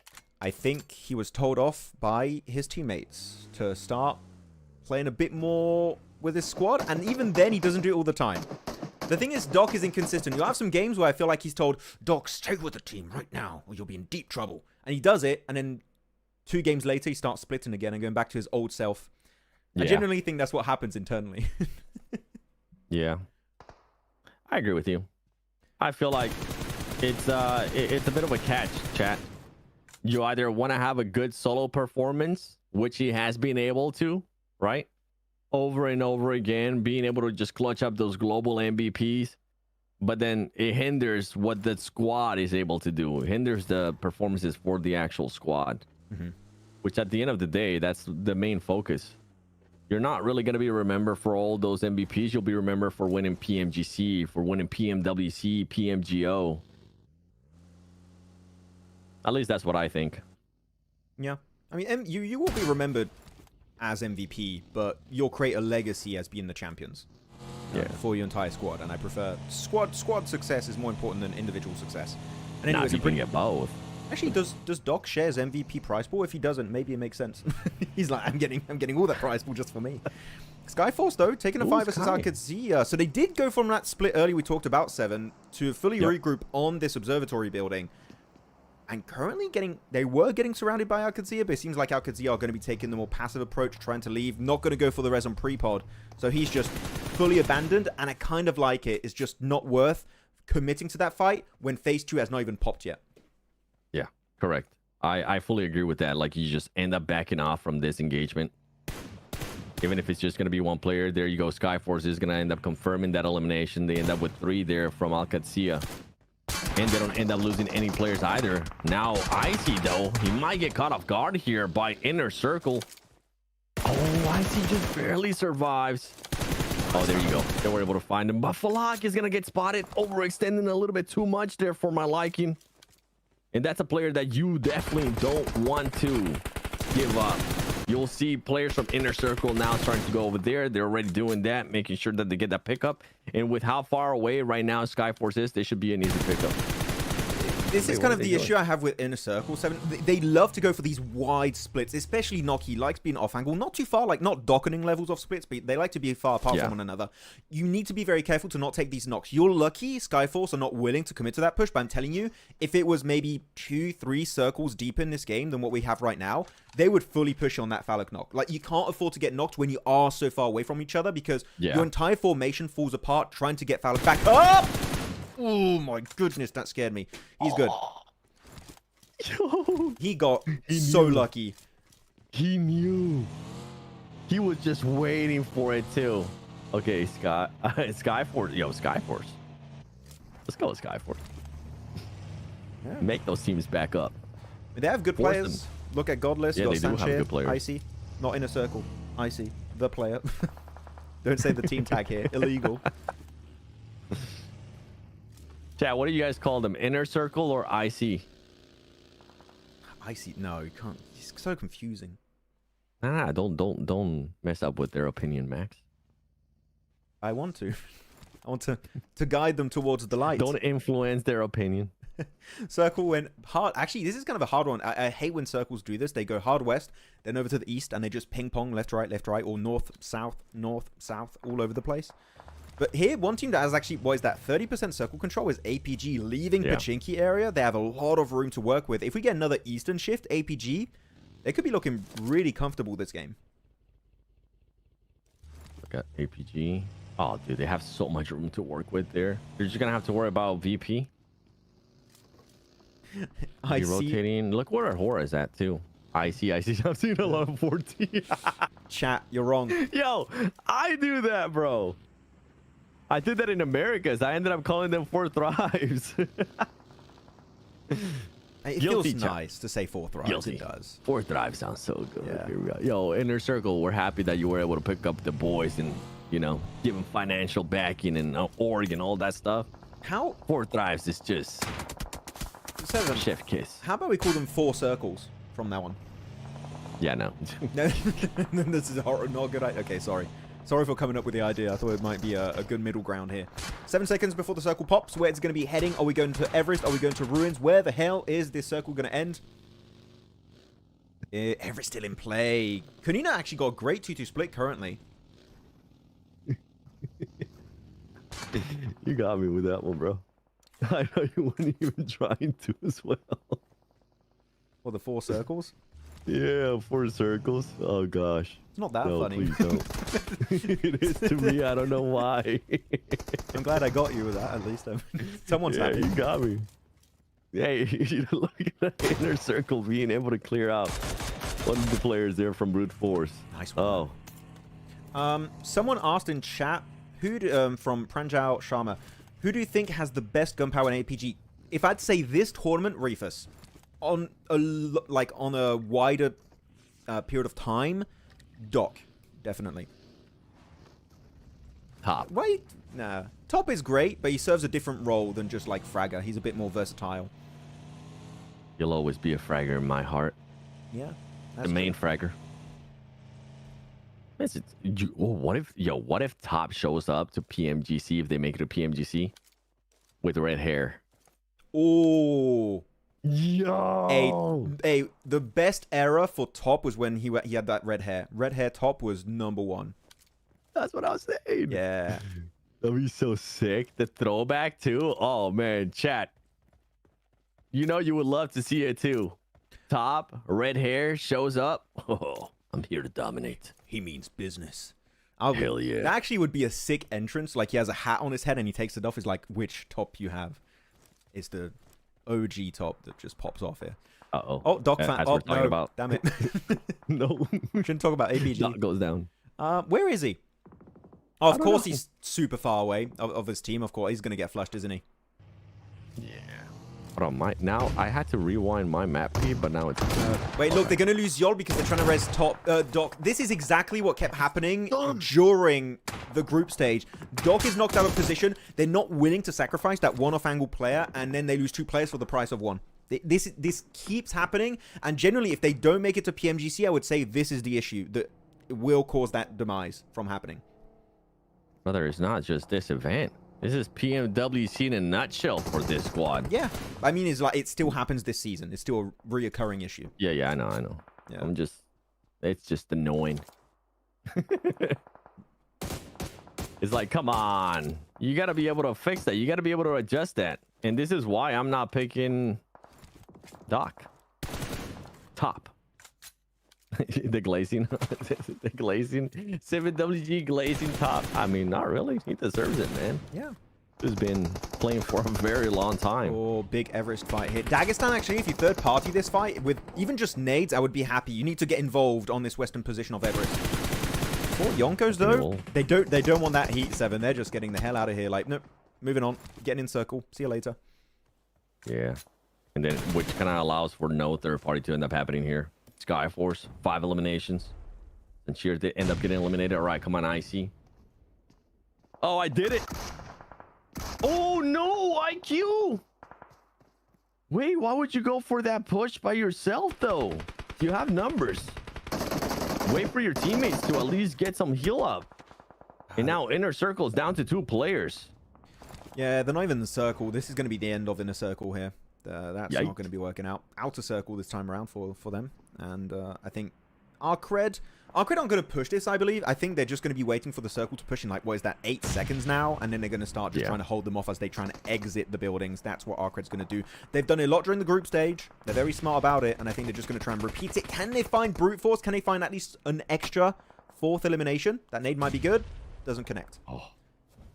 Not being able to connect right there. And for ARCRED, I mean, if there is any chance of them pushing here, it would have to be, they would have to get a knock. Someone said, which is not going to end up happening. You can just see Bad Boy looking around, seeing if he could maybe end up clutching up something. Ooh. But there you go. Brute Force going to get eliminated. Inner Circle only going to have 2 players left for the ending of this match, which is not a good place. Not where you want to be, too. And the fight ended up happening, too. I mean, BP ended up overtaking where APG was earlier on the map. Oh, yo, perfect timing. Jeez. Yeah, let's go. Someone called them Inner Circle. Inner Thrives in the chat. Like, Inner Thrives. That's another one. Hold on, I prefer 4 circles. Definitely better. They will try and move. Actually, yeah, you've got a few little dips you can play around south of Everest, and I think that's what Inner Circle are going to be aiming for. as ARCRED were not able to get actually the gatekeep they were hoping for this time around. But otherwise, the center of the circle is kind of no man's land. You don't want to play it. You want to hold on to the I8 compound, the MadBulls compound, Ruined compound. As we see here, inner circle losing an extra player down to just a solo in Noki, and he's heading right into another team currently.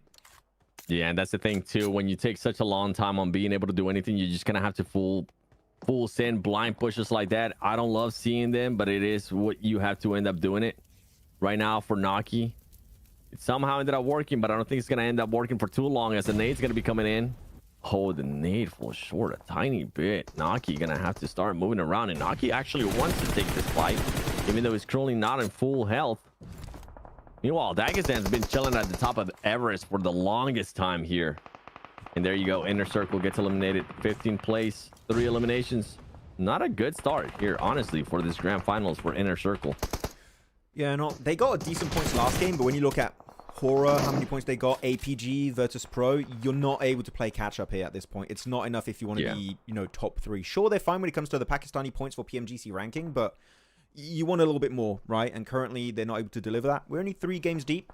There's definitely a lot more ample opportunities for them to perform.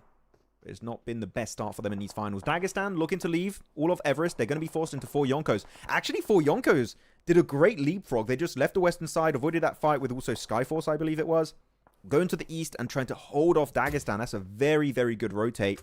There's now West Ruins on that downward slope.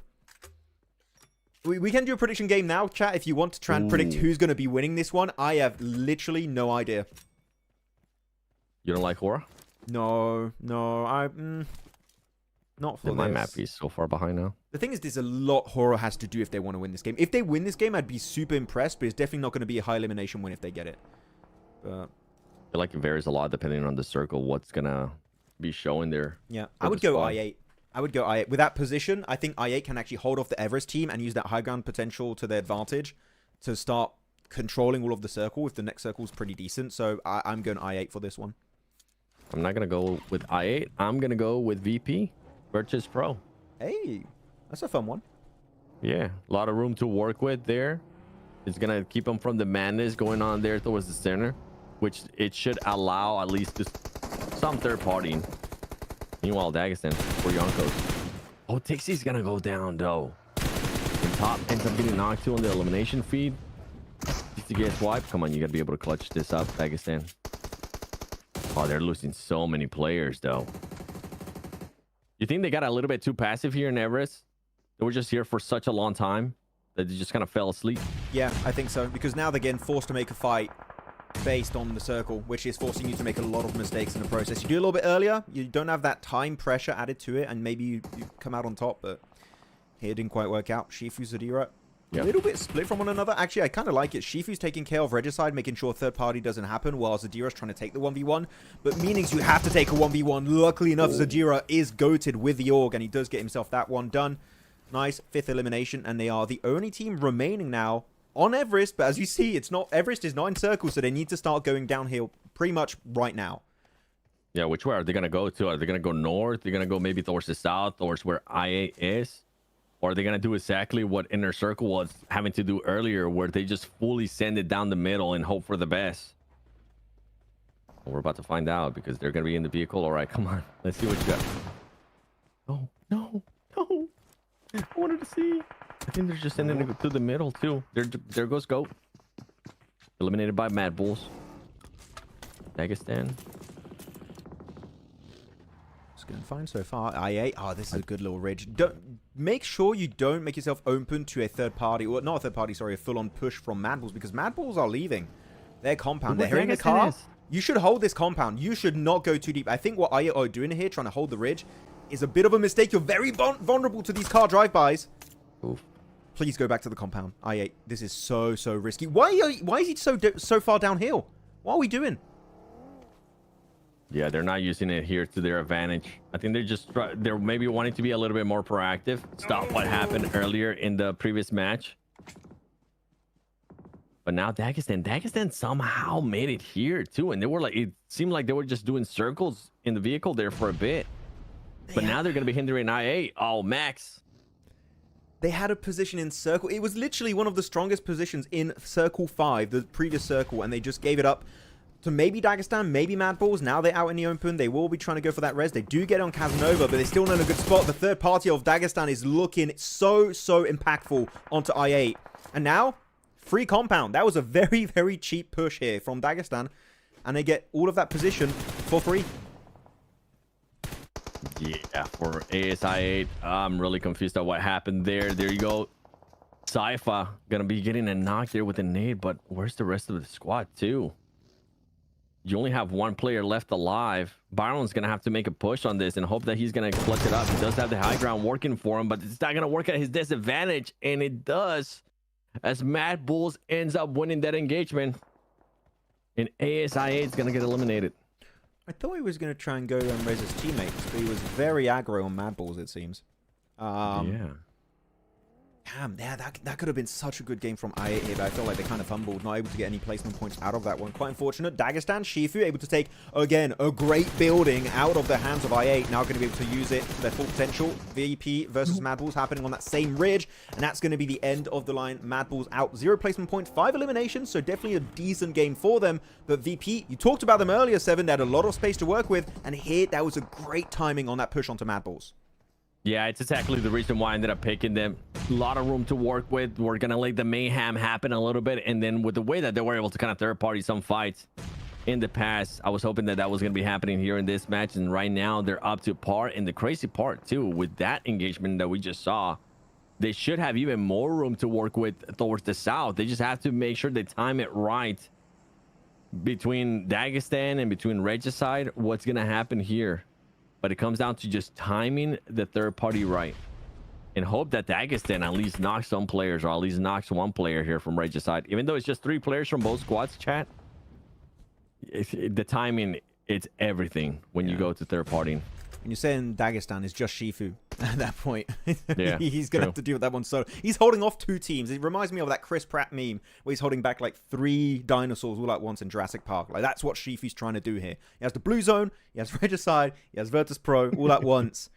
And I think he's going to struggle. Doesn't have any nades, it seems. Going to try and play around that utility. Senior going for a nice off angle, trying to make that rock not as impactful as it really could be for Shifu. He has the ghillie suit. They can't see him. No, they can see him. Definitely see him. They know where he is. And Shifu's going to be in the blue, and I think he's just denying. No, he does heal. No. He's kind of allowing them. He gave him enough time to just be a little bit of a distraction there. VP decided to push back a little bit more. I think they might have given up on this fight. I think VP is going to end up coming back and maybe getting involved with this. Oh, MongolZ finds Melody. Yeah. Or Maldi. Wrong region. Malloy. Yeah. Maldi. Nice name. You might rename after this. You'll like it. We did lose APG, by the way, during an Eastern fight. You didn't see it on the feed, but also on the camera, but in the feed it was going down, so we did lose APG. Dagestan, Shifu also out. 8-point game. Not too shabby, actually, for Dagestan. Getting some work done in this match. Definitely going to be proud of this performance. And now, final 6 teams. VIRTUS.PRO, HORAA still in this match. Skyforce, MongolZ, Qadsiah, and Regicide. And I think you mentioned them earlier, Seven, as to HORAA. I said if they want to win this game, they need to do a lot. The first thing they have to do is keep players alive until the late game. They still have currently, what is that, 3 players? It's not game over. Like, we could have a Nepali win here on this first day. It could end up getting a win. And the main reason why I didn't pick HORAA is because of how many teams that were there towards the north near them whenever we ended up picking squads. But the thing is, everybody ended up just going towards the western side of that circle. So HORAA pretty much just got a full-on freebie. Regicide's going to be moving up now over to Skyfall. And oh, there you go. HORAA is going to be able to just pick up some of those players. HORAA now up to 2 eliminations, looking to secure even more. Oh, the push. Yes. Oh, they got this. This is such a good push from HORAA. They're like, yep, you're weakened. This is going to be our prime time to go for it. They're even getting third party from a distance. This smoke is greatly positioned, blocking out vision. I don't know whose smoke that was, but that was a godsend for HORAA. They fully used it. VP going to be sending it. You know what this means, Seven? Third party, baby, for HORAA. They're going to try and take that fight away for sure. They're going to see the elimination feed light up. Get in the cars. You need to go for the push the moment you see even more players going down. That was a hell of a push there by VP. You need to be... No, Aragon is not going to be able to clutch up. He's going to get knocked as well. They're sending it. And you were saying it perfectly, too. Yeah, they're sending it. They were timing it right. And look how close they were able to just Get with them. Close that gap so quickly. They got utility. They really haven't gotten into that many fights. Now is when you spread your wings if you are HORAA. And they're going to be coming in hot too. My goodness. Crazy send there by VP. I really thought they were going to take it a little bit slower, but that send was absolutely wild. And this is looking like a HORAA win, Max. We both doubted them. They're shutting us up. Yeah, I mean, Sleepy's got the rooftop angle also on this one, but I think VP maybe should have breached onto that dip from Skyforce and where HORAA ended up going. I think that would have been a better third-party opportunity, because here you're going into the building, which is opening your backs to then that HORAA third-party. I think that was maybe a little bit of an overconfident play from VIRTUS.PRO, but regardless, HORAA were able to strike while the iron was hot. Now it's just a 3v1v1 Gyro. Neos, you guys are great. Are you 1v3 levels of great? We'll have to wait and see, but right now it's not looking good for them. Yeah, not going to be looking good. And you mentioned it earlier too, Sleepy, with having that high ground advantage. Just going to be keeping an eye on Qadsiah. Once they get rid of that player, they'll be able to pounce on that last player there from the Mongols as well. But from the Mongols, a good match so far, at least minimum a top 3. Building their confidence a little bit more. A squad that was barely able to qualify here towards the finals of PMSL CSA. And Sky HORAA just trying to get that angle, waiting for Qadsiah to do something here. Yeah, I'm really shocked at VP just fully sending it like that. I wish they would have played it a little bit slower. I don't think they even realized that Qadsiah player was there, and I think Qadsiah player ended up Neos ended up costing some damage on them on that push. I mean, Neos and Gyro are just not going to move here. I think they're just going to go out to blue and try and deny, because they know, they hear the cars moving around for HORAA. They hear the steps. They're like, this team is just fully set up. They have fortified this entire circle. It's impossible to leave. It's Zero, not Gyro. What? Oh, yeah, I pronounced the J as a G. You said Zero? Wait, it's a J. Wait, this doesn't make sense. It's Zero, not Gyro? Then really? put a Z. Yeah, bro. What are we doing here? How are we supposed to guess this? Gyro. 6 smokes. Staying alive. Just waiting it out too. Actually, but HORAA's not getting impatient. Yeah. Not super impatient. Like, they're getting a little bit impatient, but not too much. Not making any mistakes. Sometimes teams, even though it might seem like an easy win, chat, they get a little bit too impatient and then it can backfire, especially with 2 solos. Oh, you need to wait it out. You need to wait for the right time, and there you go. There's the right time. No fear being able to connect with another one, and now Gyro or Zero is going to be pushing up, and HORAA Esports getting the win. Nobody believed in them. Chat, I don't think any of you guys picked them too. We did see some, like, not a lot though. It's definitely in the minority, but there were some HORAA picks. But this is 2 strong Erangel games back-to-back. Sure, they didn't win the previous one, right, 7? But regardless, the way they played it was just very clean. As you said, they're not going too fast. They're not rushing things. They're just step by step. We take control. We third party onto VIRTUS.PRO. We wrap up the game in style. This is the threat of HORAA we saw time and time again during the spring season. Like, the very slow, very patient, opportunistic HORAA that did so good in spring. Now with this roster, it seems like this is the HORAA we have back fully for these finals for the full season, and I want to see them push towards the top. I want to see HORAA make it to PMGC because they could do so well in that tournament. And the crazy thing too is the way that they were able to do it. Like earlier in the previous Erangel, super aggressive, right? Going for a lot of eliminations. We saw no fear being able to get 7 eliminations. I think it was with 1600 damage. In this one, they realized what was at stake. They realized that they didn't really have to be that aggressive. They were waiting for the right opportunity for the right time. And it ends up working out for this squad. So as we see, that was so funny. Some players just running for the toilet. Is it break time? Yes. Please get me out. We'll wait for the replays. We're out of here. We gotta pee so bad. And I think after this, we might take a break because it's game number 3. And then we won't have any more breaks for the rest of the day. But no, we'll wait for leaderboards first and check out also the replays of this game. We had a lot of good moments. A lot of, I would say, early fights that were avoidable and necessary, especially when it came to the drop location. I think that there was one with MadBulls and ASI8 that could have been avoided by MadBulls. Yes. But, hey, the more games we have, the more information these teams provide to themselves and their IGL, and they can work around that to hopefully avoid these early skirmishes that we've seen happen before. Yeah, and I didn't really like that push there by IQ from Inner Circle. I thought he should have just waited a little bit longer, man. Waited for the teammates too. The teammates weren't going to be peeking because they were low on health. I think he was just maybe trying to push something that didn't really need to be pushed at that time. Just wait for the right moment, wait for the right opening, like HORAA was able to do here. Even with the numbers advantage, they knew that they were just having to be patient. And VP, man, VP, I really thought they were going to be playing it slower. Once I saw that send, and you called it right away too, it's like, just look for the third party here. Look for no fear in this squad. You just push up, close the gap, and that's exactly what ended up happening. Yeah. And HORAA ends with a win. No fear ends up being the MVP again, just with 2 illims and with 1,000 less damage than what we saw in the last match. Yeah, I mean, it's impressive because Sky was the MVP contender of HORAA in spring season. No Fear is clearly the outlier this time around for the full season of 2025. And yeah, maybe another Nepali contender here for the MVP title in the finals would be No Fear. And he's able to get himself some good points on the board. Looking at the overall top performers here, top players of this game, Zadira into Gyro. Now it's Gyro. I don't know. We've got Gyro. I'm confused with all these names. Sorry, guys. We need to check this out. Voston, Godless, and Pigman. Yeah, we're trying to make sure we say it right, but it is kind of crazy when you end up seeing a G, a Y, and an R, O, O. I mean, Gyro is what's come to mind whenever you're seeing it and you're casting it. Yes. But yeah, wait, what? Pinkman. With 3 eliminations, 351 damage. Not bad. Did you see the match ranking? 15 points is going to go to HORAA. VP, even though they didn't really get to do an insane amount of stuff there in the last match. They were just using the ground that they had to work with. 12 points total. Yeah. And then if we look there towards the second page, Max, APG and Inner Circle, 3 points apiece. Rough times. Rough times for them, it seems. Unfortunately, we've seen the leaderboards how far they are, but I think they might be on the second page actually, Seven. Like, to be, I think so, brutally honest. I think they're on the second page, but like barely on the second page. They could make it on the first page if they get one good result. We'll have to see how they are currently. Here you go, overall leaderboards, and it is going to be Brute Force followed up by VIRTUS.PRO and HORAA in the top 3. So HORAA holding strong, able to jump up an extra rank here over the likes of Dagestan.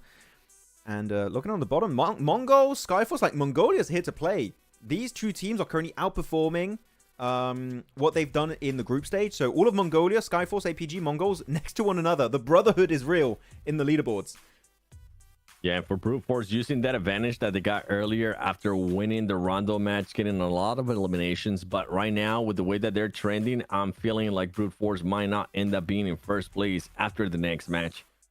Especially with VP, with HORAA being consistent too. More than likely, we're going to have some teams starting to step it up. Especially after the halfway mark of day 1.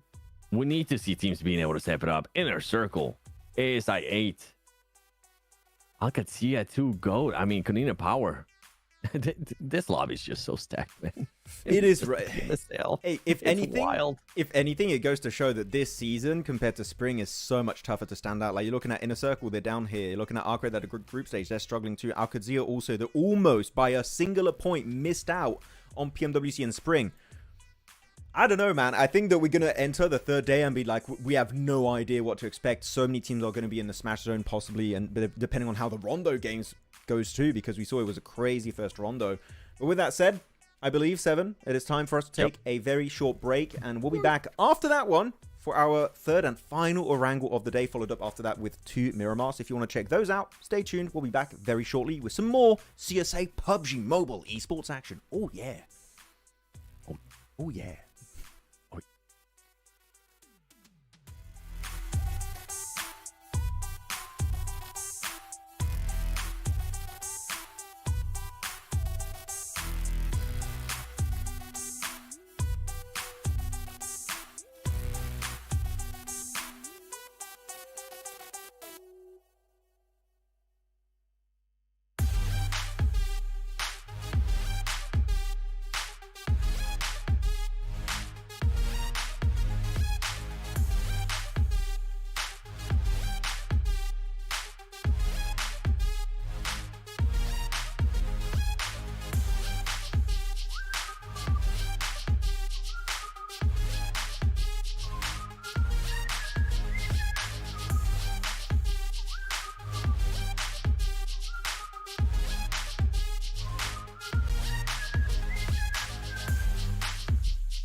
Welcome back, ladies and gentlemen, to the PUBG Mobile Super League CSA fall split as we're jumping into our final Erangel, and we're getting one heck of a playing path. We were talking about earlier, by the way, sorry for the short break.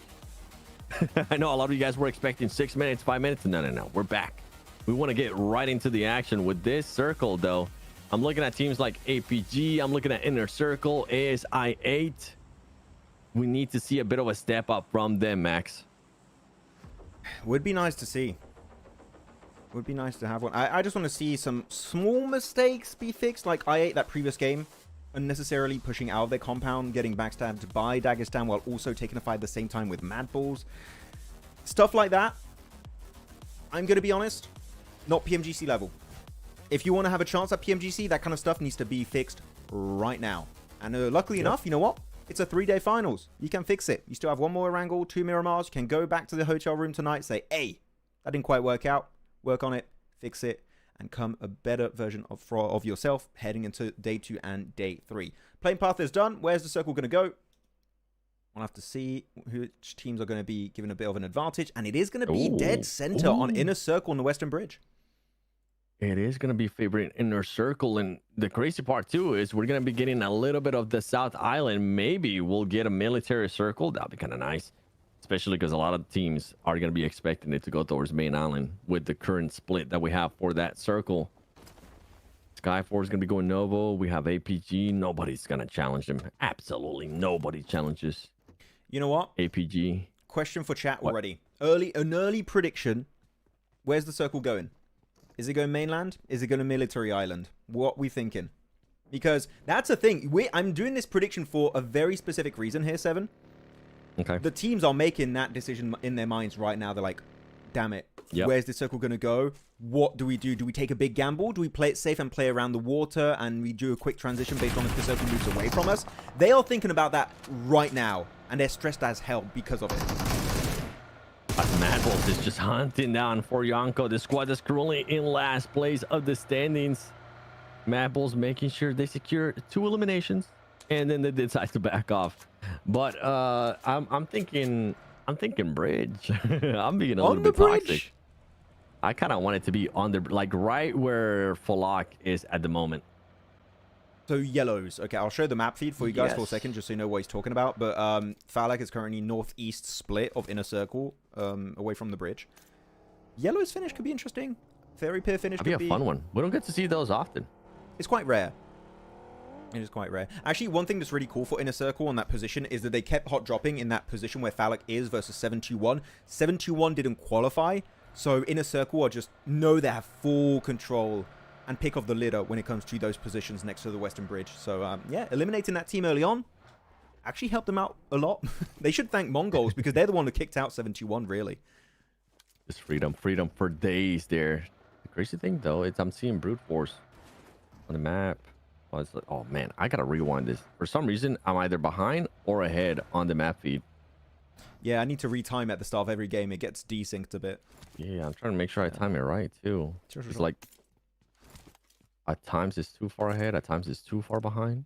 I don't know what's going on here, Max. Wait, where would you want to see the circle finish? We didn't get an answer from you. Northern military coast area. Like, south of Qadsiah, currently, where they are.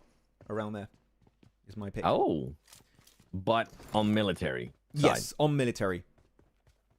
That would be insane. I mean, that's where hovercrafts are OP, by the way. That kind of area, hovercrafts, if you get a control of multiple early on, like maybe Regicide, VP, Inner Circle could get some.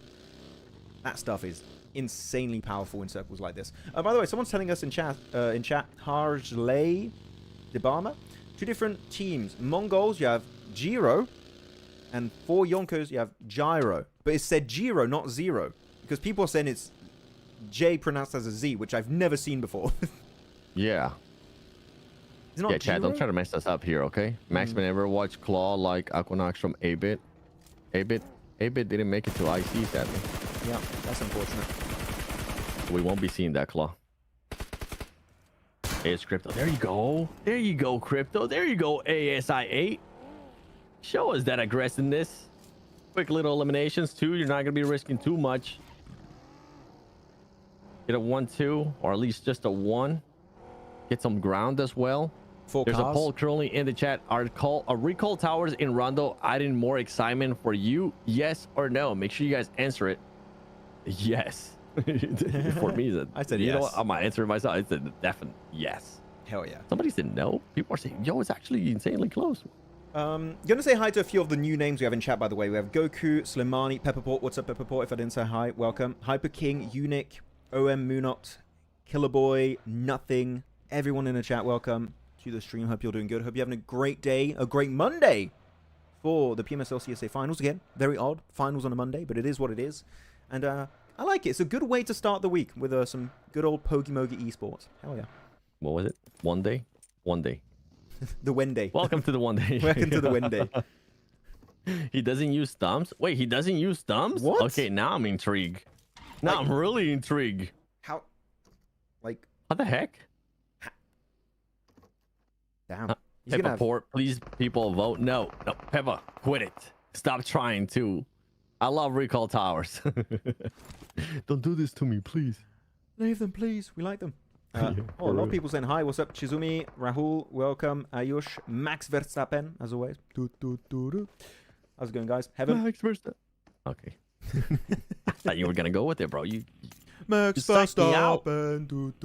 Yeah, you do it. I've done it too many times. Okay. Max Verstappen's always in the chat. It's the real one, by the way. It's always in. Imagine.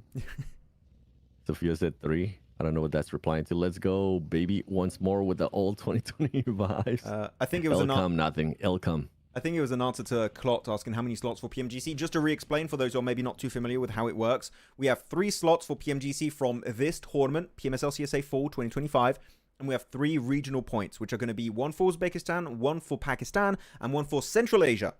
Not South Asia, like I said earlier, Central Asia. So 3 plus 3, 6. 6, wow. 7? Maybe. I'm sorry. That was horrible.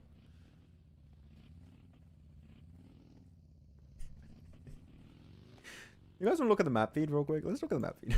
Let's look at the map feed, bro, please. Yeah. So no one... I need to make sure my map feed's up to par. No one took the gamble currently then, 7, of making it to Military Island. I think they're all expecting it to go northwest on mainland. If it goes military right now, you're going to have the wildest, craziest rush, like race to make it to military. It's going to be hectic, and I kind of hope it happens. I really do. Me too. I'm really hoping it happens too. I'm switching my pick of where I want it to end. Okay, Max? You want it? So okay, you want it to go there. I want to see that mayhem. I want to see somebody try to do a glider, okay? 7, you're a genius. PL? 3 plus 3 equals 6. Yeah, thanks, bro. Appreciate it. We need PL, 2 horse on the glider rotation. That was okay. Yes. Come on. Where's we're going to go? Yes! Oh my god, this is insane. This is crazy. I don't think it's going to go to mainland. It seems unlikely. This is going to keep shifting over to military Western Cliff. APG. Everyone in their car. Look, they're all in the car already. They're all like, oh, this is horrible. Crap. This is so bad. Holy crap. Chat, how many teams end up getting eliminated? Who's going to be doing it? Is anybody going to be doing a glider rotation? Yes or no? I'm hoping it happens. You got to do it now if you want to. Otherwise, you're going to get shot down instantly. Oh, yeah, this is this is the worst circle of this tournament so far. This is worse. I don't know what you're talking about. This is the best circle so far. The worst for the team. Oh, for us, entertainment-wise, this is amazing. Every single team is like, shut up, 7. This circle sucks. But we love it. Yeah, we absolutely love it. Look at APG instantly going for the Western Ridge control. I think they're making sure they can cancel out some botations or maybe even glidations from some teams on the glider if they're going to be entering this. So APG are looking to get some easy early eliminations, it seems. The amount of teams that are crossing right now, it's ridiculous. Some are swimming, some are in boats, some are trying to get to the bridge, but that's almost impossible. Inner Circle getting absolutely wrecked by APG, it seems. Reefer's able to find it. Yikes. This is bad. He ended up being the opposite, Max, where I was talking about how maybe Inner Circle will be the one holding APG. Nope. APG is going to be the one holding Inner Circle. Falak's going to go down too. Oh, this is awful for Inner Circle. 13th place. Luckily for them, just to my awareness, right? You say Inner Circle or 4 Thrives. was in first place for PMGC points, right? For Pakistan. Yes. And it's not even close. Yes. Okay, cool. Like, All only right. Regicide can catch up, and they have such a big lead from Spring that it's almost impossible unless Regicide are literally top 5 of this tournament. Ooh. Well, we'll have to wait and see if that's going to be playing into effect, because if Inner Circle, I mean, bad performances all around. There you go, 16th place. Wow. It was just a matter of time. Look at APG. How many elims they have right now already? Himself, APG 3 elims. only have 3. Yep. And that's with them maybe backing off a tiny bit too, as more elims are going to start coming through for the squad. I'm going to show the map feed. We're not looking at any of the eliminations. The elimination feed is lighting up. Look where everyone is currently on the map feed. Konina Power were able to make it successfully in there. Some are still just holding on to that mainland position up north. But you know as a fact here, Seven, that it's extremely unlikely we get a northern mainland finish here. It's going to keep shifting towards this military island. So I think that we're going to lose maybe 50% of the lobby upon phase 3, which is a crazy ratio to have. Look at VIP. I'm liking what VIP is going to be doing there too. Yeah, VIP is going to have a freebie right now there towards the south. And I also love the positioning of APG. With that positioning and with how aggressive APG can be, honestly, Max, I wouldn't be surprised if this squad ends up with 15 plus elims. Who's VIP? VP? Yeah.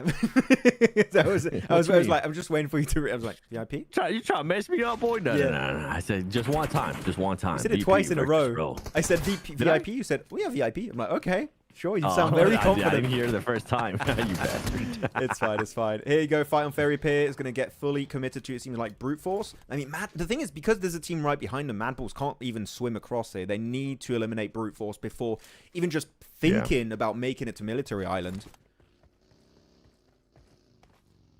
I mean, you have to make sure you clear everything. And they're going to be hoping, too, that the boat that spawns there is going to be there.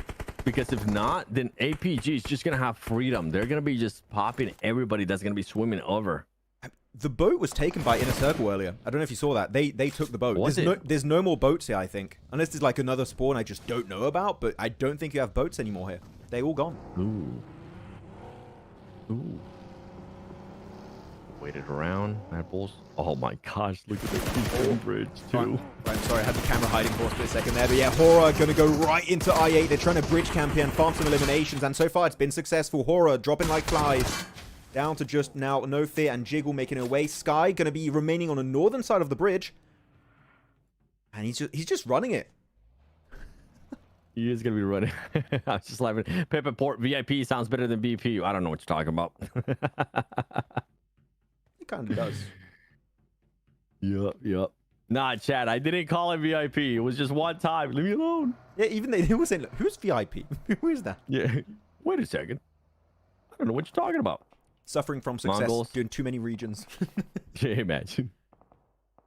As long as there's not another AE or... Oh, man, there's just so many variations, too.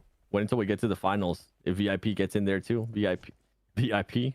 No, it's not VIP. It's VP. Dang it. Now, Max, you're messing me up now. We got him, chat. I like Goat how they're trying to sweep from the northern side, pushing him from east to west, trying to just push them against the blue zone and the water, so there's no escape here. I think Goat have an idea that maybe most of the boats are already gone because this is a very late rotation from Ferry Pier towards southern of the island. So, Goat, I dig this. I like what's happening currently from them. Yeah, Goat waiting it out. I mean, you know, you're going to have a hard push. See if you can maybe get up some more eliminations, because whenever we do end up being over there, it's going to be hard. And there you go. Somebody actually got it. Yeah, VPE. When we get Vampire Esports in the grand finals, if VP makes it to the grand finals too, oh boy. Just wait for the confusion. It's horrible. VPE going for the third party on VP versus VIP. It's going to be so many fights. It's all over the place. Oh no. It's the fights of the VPs. Oh gosh, that would be so awful. Oh, does he spot him? Well, good thing VIP is not going to be in play. Oh, there you go. Hey, Seven, do you agree with the fact that the ASM Abacan is just a crazy good weapon in esports right now? Like, the rate of fire is better than playing an M4 at that kind of range. Ooh. You know, if I'm being completely honest with you, I haven't even thought about that one. Oh, it's but really now that strong. you mention it. Wait, there is a boat. one. Oh, no one took that one. I mean, going on the pier is kind of risky anyways to get a boat. Yeah. So there was 2 boat spawns? No, I really thought there was only one. No, there's 2. The same one. Oh, okay. Sleepy. Yeah, spotted out. It's going to be happening. Unfortunately picked off. And that's going to be Casanova also secured out by Sleepy Jiggle, also getting himself a good one. So far, HORAA are winning this fight versus I8, it seems. And it's just going to be down to Crypto now on the bridge. Does also get picked off by an off angle of Godless, I believe that was. So HORAA didn't have the easiest time making that crossing, but so far it's been working out, and it's down to just the solo of I8 Qadsiah in a 1v1 versus Jiggle. Yeah, it's going to be winning here because Qadsiah, I mean, we've seen him being able to be a little bit aggressive in the past. That nade's going to be too short, though. Both nades going to be too short.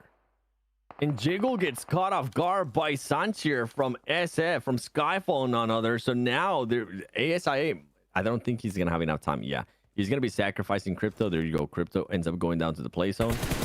And I think he's going to be getting eliminated soon, too, for Qadsiah because he's just going to get picked apart. Skyfall is just keeping an eye on everything that was going on there towards the bridge. And this is what I was talking about. This is why I love the positioning that APG had, Max, and why I was saying that this squad might end up with 15 or more eliminations. Because, yeah, you got to let some of these squads get a little bit closer, but they're just picking them apart. Shooting fish in a barrel. Yeah, I mean, they're the Frontier Patrol right now. That's all they're trying to do. You're trying to get on the island. Hell nah. This is the APG island, and they're just out here fishing versus 4Yonko versus MadBulls. They're just getting the easiest eliminations in the bloody world right now. With the 8-time scope off top, this is like, he's having the most fun in the world. Top is like, this, let's go. This is easy mode. This is classics. Is what I want. Put me in that position. I might be able to get one elimination. Just one though. Just the one, the singular one. just one. All right. Somehow I'll get knocked by somebody in the water. Meanwhile, Skyforce can make the push here to Qadsiah. How many players does Qadsiah currently have alive? Okay, it's only going to be 2. And Skyforce does have all 4. Might be looking to make a push. VP for the longest time. They made that rotation towards the south. They find themselves towards the center of the circle too. I mean, that early rotation from BP worked out wonders, Max. Yeah, it's been a good game plan so far. They got a great central position, a good compound. It's very flat all around it, so if you want to push VP, they're going to see you coming from a mile away. Yeah. So VP trying to become VIP, possibly in this game if they're able to be successful. VIP didn't even do good. What you mean? I'm like VIP, like the word, not the team. Chat, please, somebody save me. He's trying to confuse me. Actually, I'm kind of focused on Qadsiah here because they got the best eastern position, good high ground position compound. I think it's going to be hard for Dagestan, for Skyforce to push it. I want Qadsiah to third party from a distance. Get involved, third party, spray them down, chuck some nades if you're in nade range. Get involved. Make sure you can just make your next transition in this game as smooth as possible by eliminating as many players on the east as you humanly can do. Oh, and for Skyforce, I mean, they're getting picked apart as well as Dagestan are getting picked apart. I'm with you. I would love to see Qadsiah do some type of third party on this fight. They should be able to get some easy eliminations too if they just find the right angle. Icy finding somebody, and that's not Icy as in inner circle. That's Icy, the player from Skyforce, now making the push over to Dagestan. And will he get there in enough time though? Look, you have 4 nades too. 60's gonna be able to spot him, right? Yeah, I think so. But APG are looking so healthy in this game. They are just... They could get literally a 15+ elimination game this match. Seeing how APG are playing, they just want to exude control on this map, on this exact circle.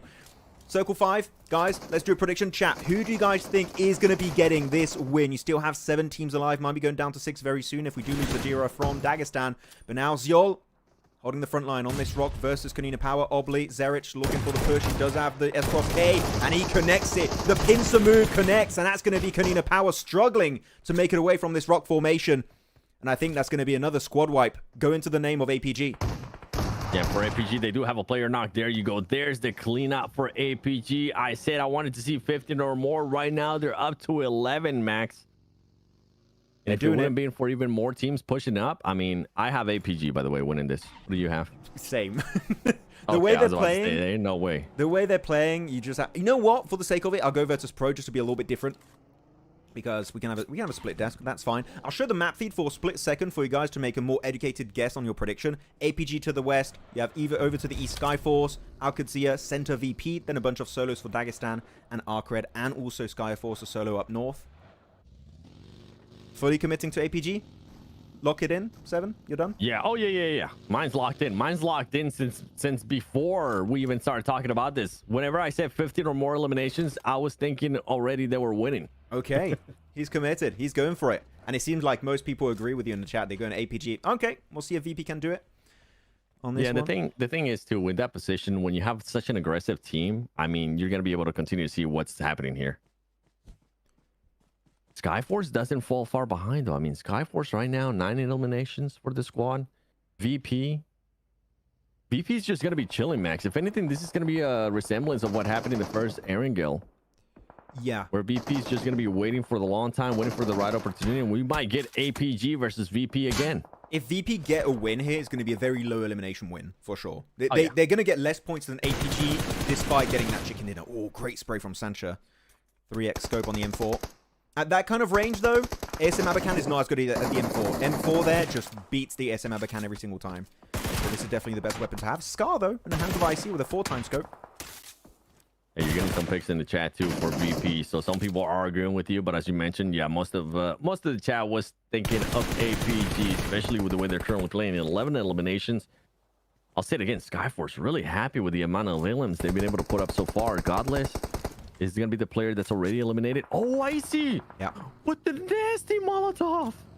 Have you seen what also... I was not expecting that. They're going to be fully sensitive here. Yeah, APG, very smart. Push. APG don't have the third party because this position's not in circle anymore. They're like, we're not really interested. We're just going to play circle. Even if you win this fight, we're just going to wait for you at the next step of this game. The Qadsiah, here you go. The push is going to be sent by Skyforce. Riley, Icy in the building, looking to use that nade and Molotov. Can they get the knock on pre-pod? Not quite, but it's a damn good attempt. That nade, though, the counter of Neos is going to be massive. Now, actually, APG are going to third party. They're like, this is taking too long. We can't wait. We want every single elimination in this game. And Zyol, he's popping off with a Molotov. He finds Icy, Skyforce, Qadsiah. They're getting absolutely destroyed on this mountaintop position. And APG looking like they're having the most fun in the world on this match. And I'm glad APG decided third party right there because of what you were mentioning. This squad was just taking on too long to finish off this fight. Meanwhile, Qadsiah was able to defend perfect. The push that happened at the start, I think Sanchir from Skyfall ended up just going for it a little bit too much, ended up overextending a bit too much without any scouting there, without waiting for his squad, ends up paying for it. And oh my goodness, bad boy, what a nasty nade. Can you switch it around? And he gets pre-pot as well. This man is disgusting, and this is the player that you were saying that he could be in contention for MVP from what you saw in the first 3 days. 1v3. Come on, hit it on Freezer. Oh, that's going to be a bit short. He does flush it, though. Find it. Confirm those eliminations, because why the hell not? APG just flexing that they're military island-based team, right? The gatekeepers from phase 2, from phase 2 until this very point of the game, actually, they've just been holding the edge of the circle the entirety of this game. And now it's APG that really the only threat is VIRTUS.PRO that do have a hovercraft, by the way. And then you have a bunch of solos for Dagestan, ARCRED, and Freezer from Qadsiah. But VP doing a bit of a setup play here in the distance against C7. They're going wide for the angles. I think their game plan is to wait for the circle to push all of these players off the mountain and just pick them off. But VP, you're very split. A knock would make your entire game plan fall apart. Yeah, they are going to be very split, though. But as you mentioned, they're just looking for players to be open on the way down of this mountain and then just pick them apart. The thing, too, for APG, they need to be careful not to get a little bit too crazy here. Because it did end up happening, the pushed out from VP. It ended up happening after the APG player, I think it was Seoul at the start, getting knocked. And then VP is just so damn aggressive, too. Look how quickly they're wanting to close that gap. They didn't want to be passive in that compound, Max. They wanted to take the fight to some of their squads, and now they're fighting Dagestan, and now they're going to be switching their focus here to APG. VP being super aggressive, and I love it. No, I don't love it, Seven. You're in nade range. You're in nade. This is a horrible position, VP. Get the hell out of here. You have circle. Reposition right now onto Malloy. This is a terrible misplay from VIRTUS.PRO. You have the perfect setup. Voston is going to be stuck behind that tree. I think he's going to be picked off eventually by one of the players. He does spot Refus as he tries to transition away from the mountain, but Dog will punish that play instantly. I think VP here maybe gave away this game by getting way too close for comfort, and now VP are just struggling to hold at the front up against Alpha Gaming. You're right. Yeah, I didn't notice it was more than just one player there. Oh, Milky Way doesn't move at the right time. And now it's just going to turn into a 3 versus 1 there on VP. APG looking like they want to just close out this game with the win. Make sure to get all those eliminations. And we said it, Max. 15 eliminations, looking for the number 16 for the squad.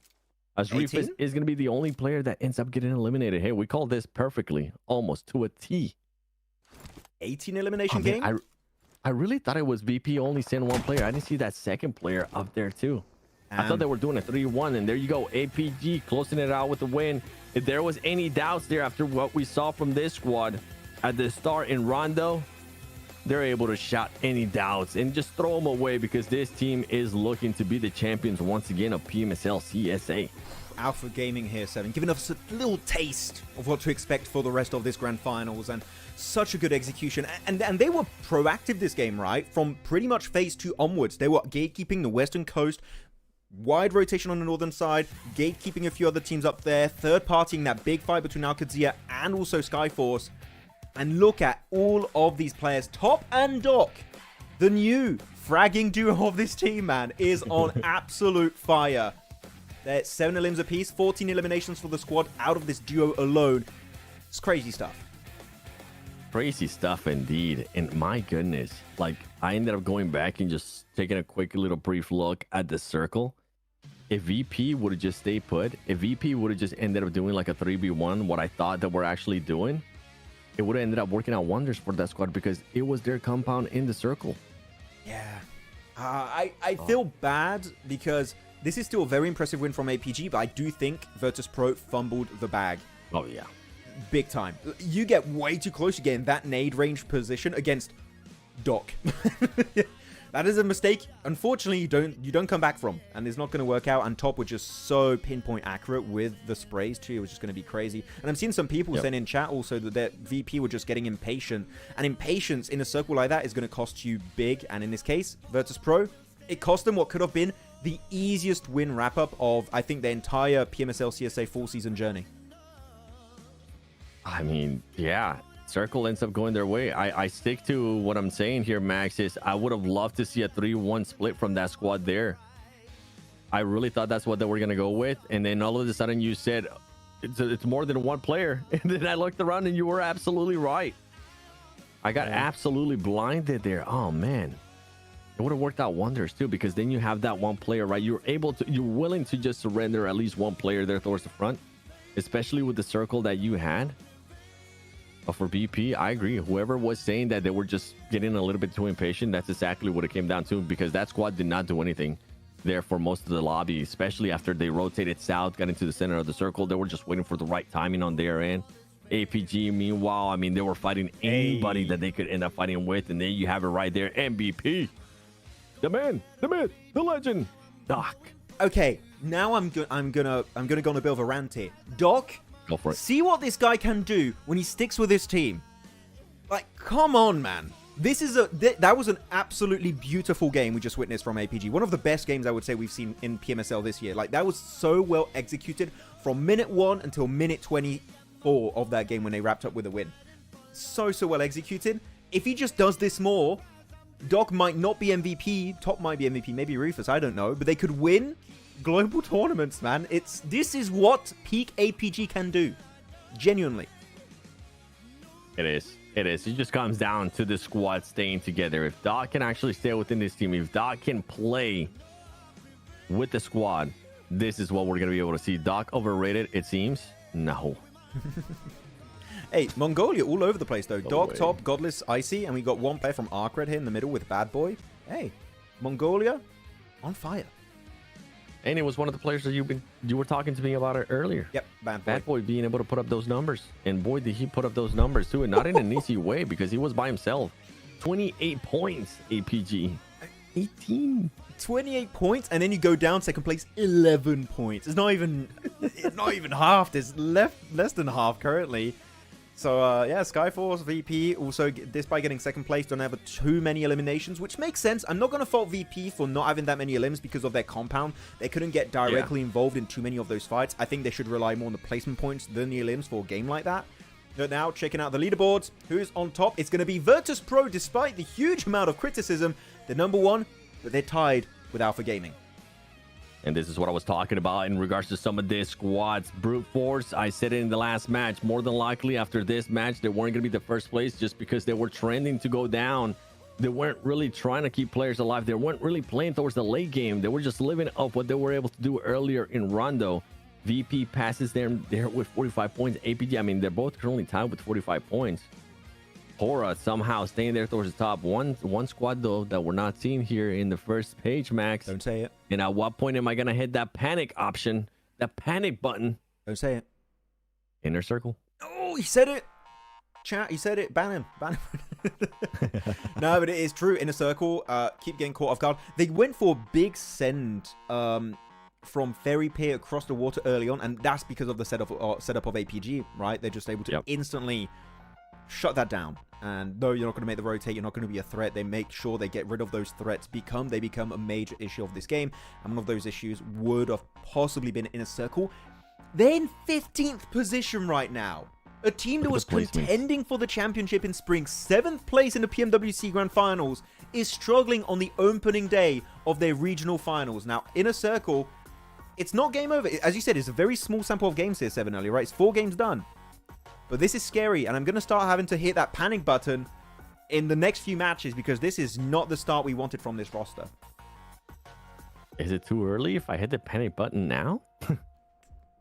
You can. That's a hell of a difference, bro. Like, you got 12 points, currently sitting in 15th place, right? This is why I was, in a way, asking earlier in regards to PMGC points, how they were looking when we talked about Pakistan overall. Because, yeah, they could still end up putting up a good performance. They could end up with 20, 25 points, right? They'll be able to just jump up. But I'm looking at the consistency. That's the main one that I'm going to be kind of worrying about, that consistency for the squad. And this is not how you want to start a tournament whatsoever. Damn.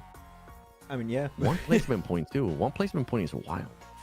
It's definitely not the start that we're hoping for. I think this is an opportunity, as this game is now done, to have a bit of an interaction with the chat again, because there's a lot of comments during that game. Do you guys have any topics, questions, things you want us to talk about? Ask us questions, chat. Ask us all the questions. Yeah. Wait, we don't have any slots for Mongolia teams. So we do. Mongolia is in the Central Asia PMGC points ranking. So, like, they're also clashing with other regions. But Mongolia have their own, but it's just mixed. As compared to Pakistan, they have their very own. And same for Uzbekistan, they also have their own PMGC's point ranking. Yeah, I love what Suez Gaming said there. Max, if DOS sticks with the team, they win. Yep, we've been saying this since last spring split. This is how long we've been saying this. Yeah, see, I just hope we can see that during PMGC, because it's pretty sure they should make it to PMGC at this rate. Oh, yeah.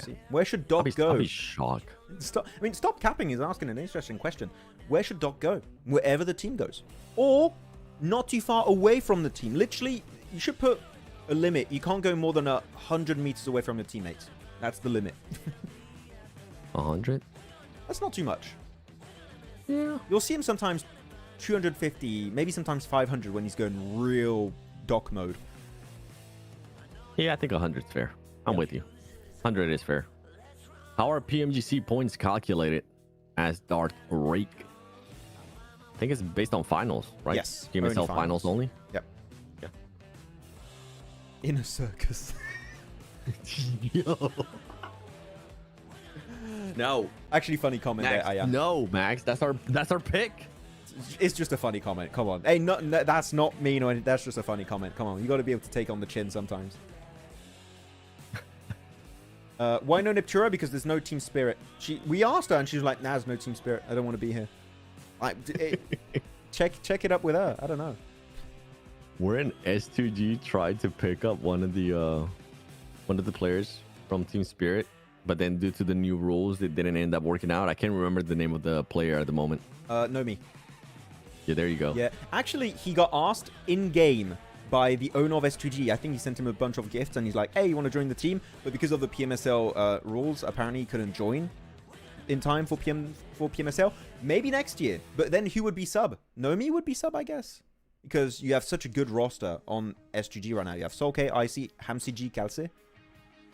I don't know. Like, I just want to see SCG with a squad, with a set squad. Okay, I feel like they've been having so many changes. Every single tournament, there's always a change for S2G. I don't know if I'm correct in saying that, but that's what it feels like to me, at least. I mean, they had Sada. They switched from Sada. They went somewhere else. Switch again. Before they had Coops. Coops left. It's like an insane. How many changes? How many roster changes can you have in 1 year? I feel like that's what they're trying to go for right now. As we're gonna be jumping into Miramar. You know what, chat? Before we even see the playing pad, before we even see where the circle is gonna be going, what do you guys want to see here in the first Miramar of PMSL CSA Fall Split Finals? What team will surprise us? I'm hoping Inner Circle. Me too, bro. Please. I'm kind of hoping Inner Circle, but I feel like I'm making it worse by consistently saying their name. Isn't a priority for Mongolia over Uzbekistan and Pakistan? There's no priority, Slimani. They have their own regional slot, so like they're doing clash with one another. It doesn't make sense for Nomi to go to S2G with this roster. Why do you think that, Peppa? Give me some more context. We do get the playing path here. VP. We go into Minas del Sur, Valle del Mar. Ooh, maybe some Persona. Roll those R's again. That was great. Hey yo. Hacienda del Patron. How would you say that? Ooh. Hey, you can roll the Mars too. San Martin. Hacienda del Patron. Water treatment. Now, I actually just realized that one doesn't have. Yo, that last one's wild. I just realized, wait, that doesn't sound like the other compounds. Actually, that doesn't work. La Cobreria, there you go. Now I can roll the R's there. That makes sense. Water treatment. That doesn't. That was. Yeah, yo, you're on the roll today, bro. I was going north, and it was the one north of Hacienda after that. There's actually, which one? Truck stop, you shouldn't do that. Prison. I was about to tell you to try to say truck stop like no, that doesn't work. Crater field. Hey, we get the circle. Yeah. We get the circle, inner circle within the middle of that circle. So many circles in that sentence. Holy cow. Yeah. Los Leones. Hopefully not the same hot drop as in Mina. I don't know if any of you guys in chat have watched PMSL Mina. You don't want to see what happens in Los Leones. It is horrible what happens over there. Oh my goodness, he's going to hit it with a Kar 98 Einstein. Oh, that would have been sick. That would have been sick, honestly. World class 3 MVPs in one team. Yeah, honestly, the first time we saw APG get built, we're like, okay, they're definitely going to win a tournament at some point. But like, do you think it's taking too long for APG to win a tournament? I feel like that is a solid and a valid question too. Because when they were coming in, everybody thought, okay, they're just going to start winning everything. They take too long to win a tournament, you're saying? Yeah. Because expectations were so high for this squad, right? I mean, what do you mean? Like, they need to smash and end Global. the tournament sooner? Or... Like, we were expected... technically, I guess they won PMSL CSA Spring, so that counts. Yeah, I mean, they kind of won 3 seasons in a row. Some players, not the same roster. It was 4MV before. Yeah, no, I'm thinking maybe global. I think I was just thinking PMWC. Oh, I really wanted them to win PMWC. Yeah, but the docketing happened, so we know Yeah, why. I think that's why I'm so salty. I think that's why I get salty at some teams, Max. Because when I actually really care about them, I'm like, dang it, fix those little mistakes. Yeah. Maybe that's why I'm so hard on or I'm so I critique Team Soul so much at the moment because I really want Team Soul to do well. They could, if they prepare properly, check the VODs, all that stuff. We'll see. Yeah, I saw Maxman hot drops back to yeah, those hot drops VJ and Mina were brutal over there. Early fight happening. MadBulls and 4 Yonkos. They might get the flush on this one. Okay. Oh, good SKS shots with the 4X scope. Doesn't quite get the knock, though. I think SLR, actually. Don't see that one used too much, but I think they're undiluted, so they don't really have an option. You know what other one I was thinking about, too? PMGO. That's what I was thinking about. Oh, when he got global MVP. tournament. Yeah. I mean, PMWC too. I was like, okay, yeah, there's PMWC. There was one more PMGO. Yeah. How many global tournaments is enough to be like, okay, maybe now they should be winning at least one? I guess for the whole year, all 3 tournaments. After that, if they don't win, they're like, okay, they're maybe taking a bit too long. Since PMWC last year, but it was different roster. It was old 4MV, right? Yeah, different roster. PMGO was the first time we saw that roster. I would say since PMGO, yeah. We should have seen them win at least once. Do you think? Keep getting so close. Do you think WBG can win PMGC from Oblivion? PMHI champs, PMWC runner-up. No. So the reason why Weibo will never win an actual global, just non-invitational, is because Suk is cursed on the 2nd place. He'll never leave the 2nd place rank. I'm so sorry. I don't make the rules. It's literally, if you guys check the rule book of PUBG MOBILE Esports, it says officially Suk is not allowed to be number 1. And even if he had more points, they'll just put him back to 2nd place. That's a joke, by the way, guys. Please, thank you for... You know, there's somebody out there that was like, just looking around. Like, so unfair. Is this an actual thing? This isn't fair. What did Suk do? He just played the explosive bow a ton of times. That's all he did. Toxic Thor says, to be honest, Skyforce are disappointing. How are they disappointing? This is the first time, technically, that we're seeing Skyforce at PMSL. Yeah, but they've got really good names on the team. So, like, in terms of individual expectations, I understand why you would be like, I thought they'd be maybe top 5 or top 3 by now. Like, I get it. Yeah. But I think that expecting a team that was put together before this tournament to just pop off right out of the gate is maybe a bit unrealistic on day 1. You know, I think just give them a little bit of time. Day 2, day 3, there's definitely some room for comeback. And currently they're in 7th position. They have a better comeback potential than currently Inner Circle, which is a favorite. Oh, yeah. Nah, I'm not giving up on Inner Circle yet. Wait a second. I'm still with Inner Circle. I think they still got time to come back. I think it's still close enough. Now, if for some reason it does stay within, what is it right now? 33-point lead between Inner Circle and 1st place. If it stays at 30 points, I feel like that comeback's going to come out to be a lot. The percentage is going to be a lot lower, especially going into tomorrow. Somebody asked this lane, said, what do you think about Mafioso being benched?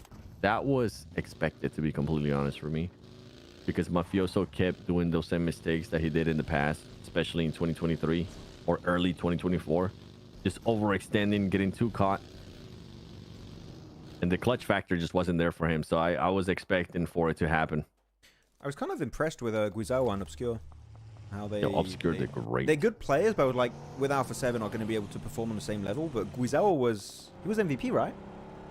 At the end. I need to go back and check. But Obscure, when he came in, was playing great. And then for Qadsiah, he was putting up good performances even in the phases. Phase 1 and Phase 2. Oh, yeah. That's great. They were putting up numbers right off the bat, which is usually what you want to see, especially with the current meta. Everyone's centered up on this one, even Inner Circle. Hopefully, yeah. I'm scared Inner Circle's going to get just fully surrounded here. If we have a big hard shift and they just rotate into a team, that's going to be tough. So they need to start thinking about what do they do in that worst case scenario right now. Because for me, Inner Circle don't stand out as a good center team. For me, I like Inner Circle, the Inner Circle that goes for wide wraps. I think IQ's really good at making those calls. But look, they're fully surrounded. There's no escape. Except north, there's a little opening. But they are in the thick of it. Like if you go south, they're just gonna have to wait, because if you try to rotate too early, then they're just gonna get caught. I've seen a lot of people mention OG in the chat. So while we have some time here, chat, what do you guys think is the expectations for OG from India going into PMGC? Do you guys think they make it to grand finals, or when do you guys think they get eliminated? I'm hoping they make it to grand finals. They just need to fix some things. Yeah, I think there's potential. I have the most amount of hope in Orangutan when it comes to teams from that region. Yep. They are the hope of India. Here you go. Inner Circle going to be moving. We have a big southern shift here coming out for these teams. Actually, for Yonkos and MadBulls need to get moving. There's not going to be a lot of positions left open in this circle. Here you go. ARCRED, though, one player out in the open. Doesn't get knocked just yet, but I think it's just a matter of time before he gets knocked eventually, because that car is not in good condition. Yeah, that car's not going to be moving anytime soon there, Max. As Qadsiah is just waiting for the right moment, and meanwhile, inner circle, IQ just looking around. What else are you supposed to do in this situation? I will be doing the exact same damn thing. You're out in the open, the circle's upside, the vehicle's upside down. Just get in there and hope that the thing is, maybe he has this strat, Max. Maybe he thinks that nobody's gonna be expecting him to be there. No, the thing is, because he's like this is actually a feature in the game. Because he's upside down in the car, actually his gyro has flipped him in real life too. Like right now, he's sitting on his head, on his chair, in the venue. Okay? So it's like, if he can't stay that for too long, the blood's gonna rush to his head and stuff. He's really gonna struggle. The gyro's OP, man. Can you imagine if we gave players like a sensor bodysuit? And if they get shot at in the game, they would feel that. That'd be insane, actually. Oh, come on. He's trying to. He's not going to. You gotta do the turtle. Go back and forth. He's hoping he gets picked up by his mates. Yo, Leon. Memes by Konina. There you go. There's your clip for the day. Oh. Top. Yo, Top is going to be the one that's far away from his squad. And he's going to get eliminated. This is weird. Bye-bye. It was not Doc. That's not Doc. Wait a minute. Is this APG? Who's that? It's Point V. This Stalwart 2022. What's happening? Falcon. Yeah. Where's Scry and Pika? I lost him. Where's Action? Get him out of retirement right now. We need him. That's a really bad one. What is a bad one, Hamad? My joke? Yes. Why is Inner Circle even here? Because they're good. They're just having a bad day. You know what, chat? Inner Circle is doing the God L strat. Gonna make a comeback. Oh, godlike. But they're actually gonna make a comeback though. Yeah. The thing is, I'm a little bit scared. One thing that is rough when it comes to Smash rules, and I think that we can all agree on this, is that you never know when day 3 is going to end. Meaning, if they remain in this position until the end of today, and then we have a smash on, let's say, game 2 or game 3 on the final day of the finals, there's not that many games left for them to initiate that comeback. Genuinely, it is scary that if you're in the worst case scenario, Inner Circle might have 50% of their games already ruined by this first day alone. Yeah, and I think this is why I was saying earlier that if we end the day and that point lead to first place is 30 points, I think that's when I'm going to be really hitting that panic button, as ASI8 doesn't want to make sure that they don't have a 30-point lead to catch up to first place, because this squad's not going to be relying on PMGC points, at least not from what we've been able to see, at least not on the current standings, and they're just going to be taking the fight. And there you go. ARCRED's going to be going down. ARCRED. Man, ARCRED's another team actually not having a good performance here, Max, today, because that's your third place squad.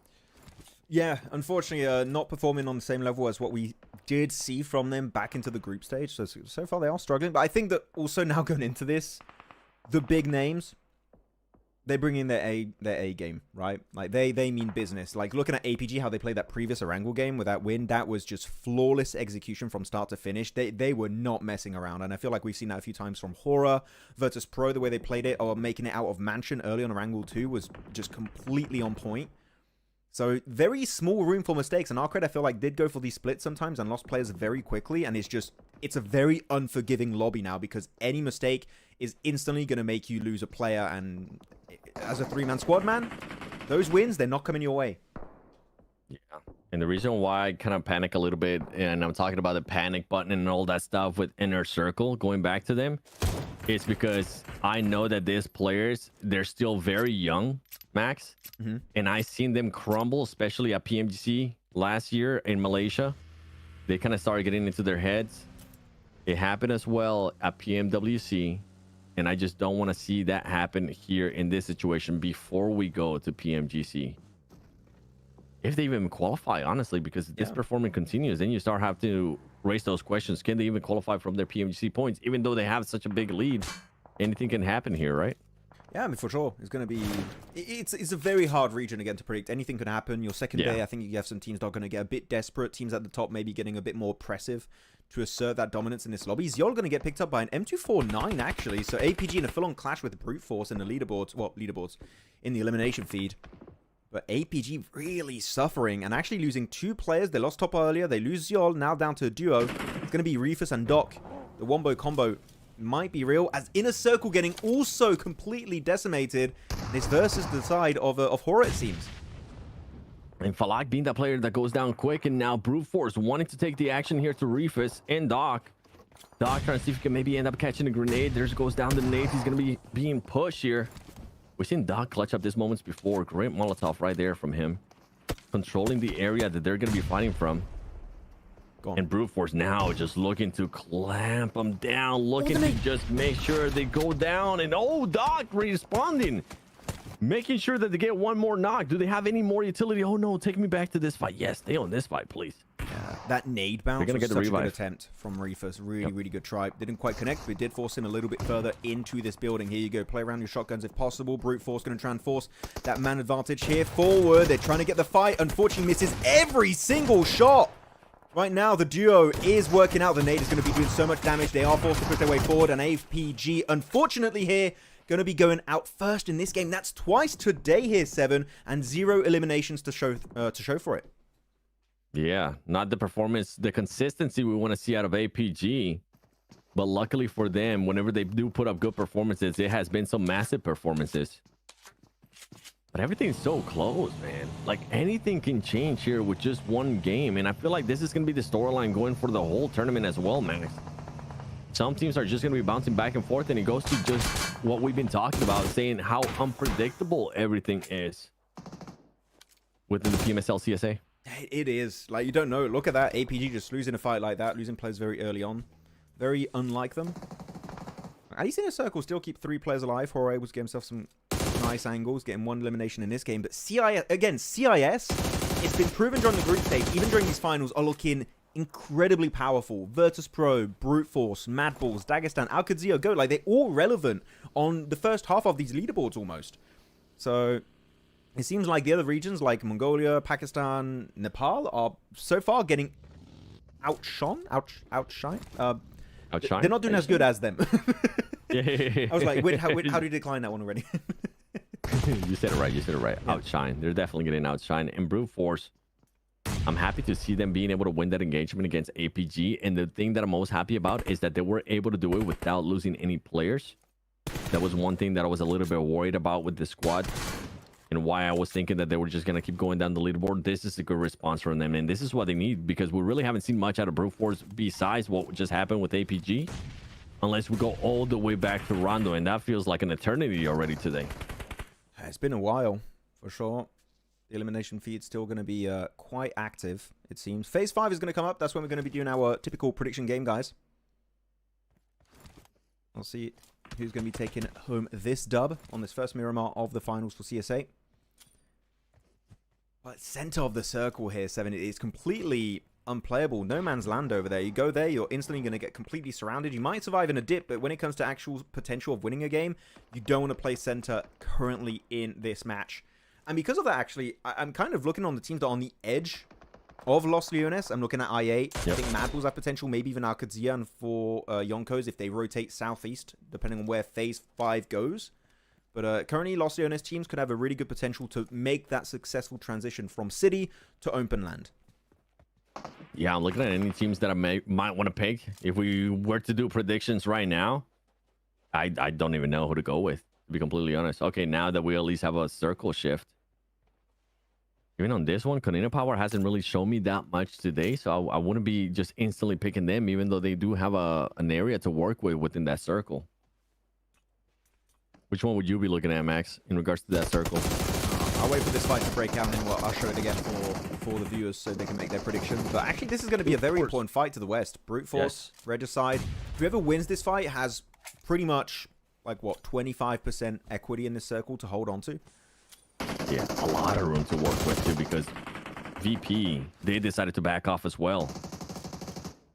So it's just going to be a lot of real estate. And right now, Regicide is just going to be having to back off. Senior is going to be the last one alive. Brute Force just controlling this whole area, and they're chasing him down. They're hunting him down. They know that they don't want one player being out here, and now they have so much room to work with that if you're able to pull up the map at this point, I think Brute Force doesn't look like that bad of a pick. On this circle, you know, I'm actually going to go Dagestan on this one. I think that there's some good ridges to play as you transition over the road straight up north of Shifu and Magnum. So I'm going to go Dagestan. But yeah, chat, who are you guys picking for this chicken dinner on this 5th game of the day? I've got Dagestan. Brute Force going over to 7. I'll leave the map up a little bit more so you guys can make your I'm waiting pick. for mine to show up on your end because I want to make sure that I'm not too far behind on mine. So good. Okay, from what I'm able to see. 1, back to the main feed. There you go.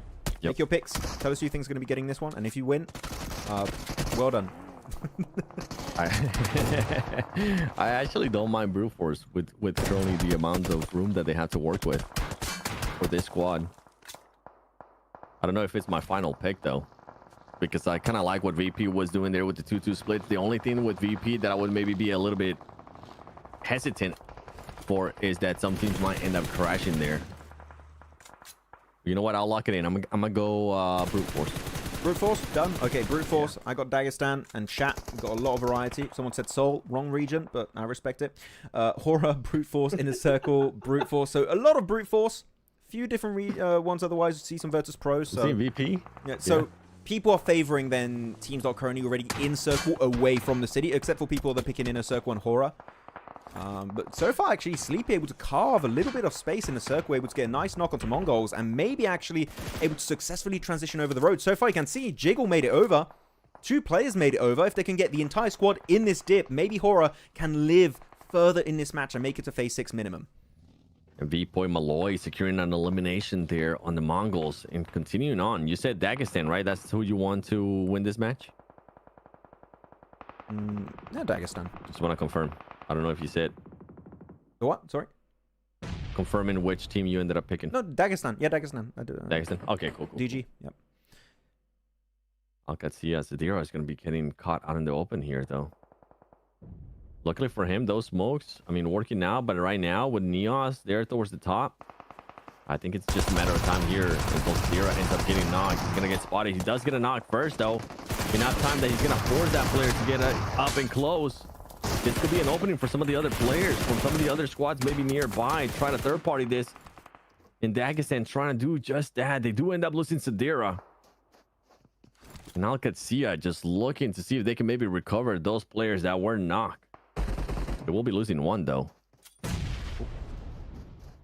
There you go. HORAA, they're making the move. They're trying to get away. Away from Inner Circle, away from MadBulls and MongolZ and VP angles. They want to make that cross over the road. They know IQ's there. They really want to get rid of IQ, it seems. But no, IQ, I think this is the best course of action for IQ. Disengage. This fight is not worth it. Transition over the road, then refocus onto fighting whoever you want. You want to fight Konina Power, you want to fight HORAA, don't really care. Just don't take this unnecessary fight. You would go out early for literally little to no reason.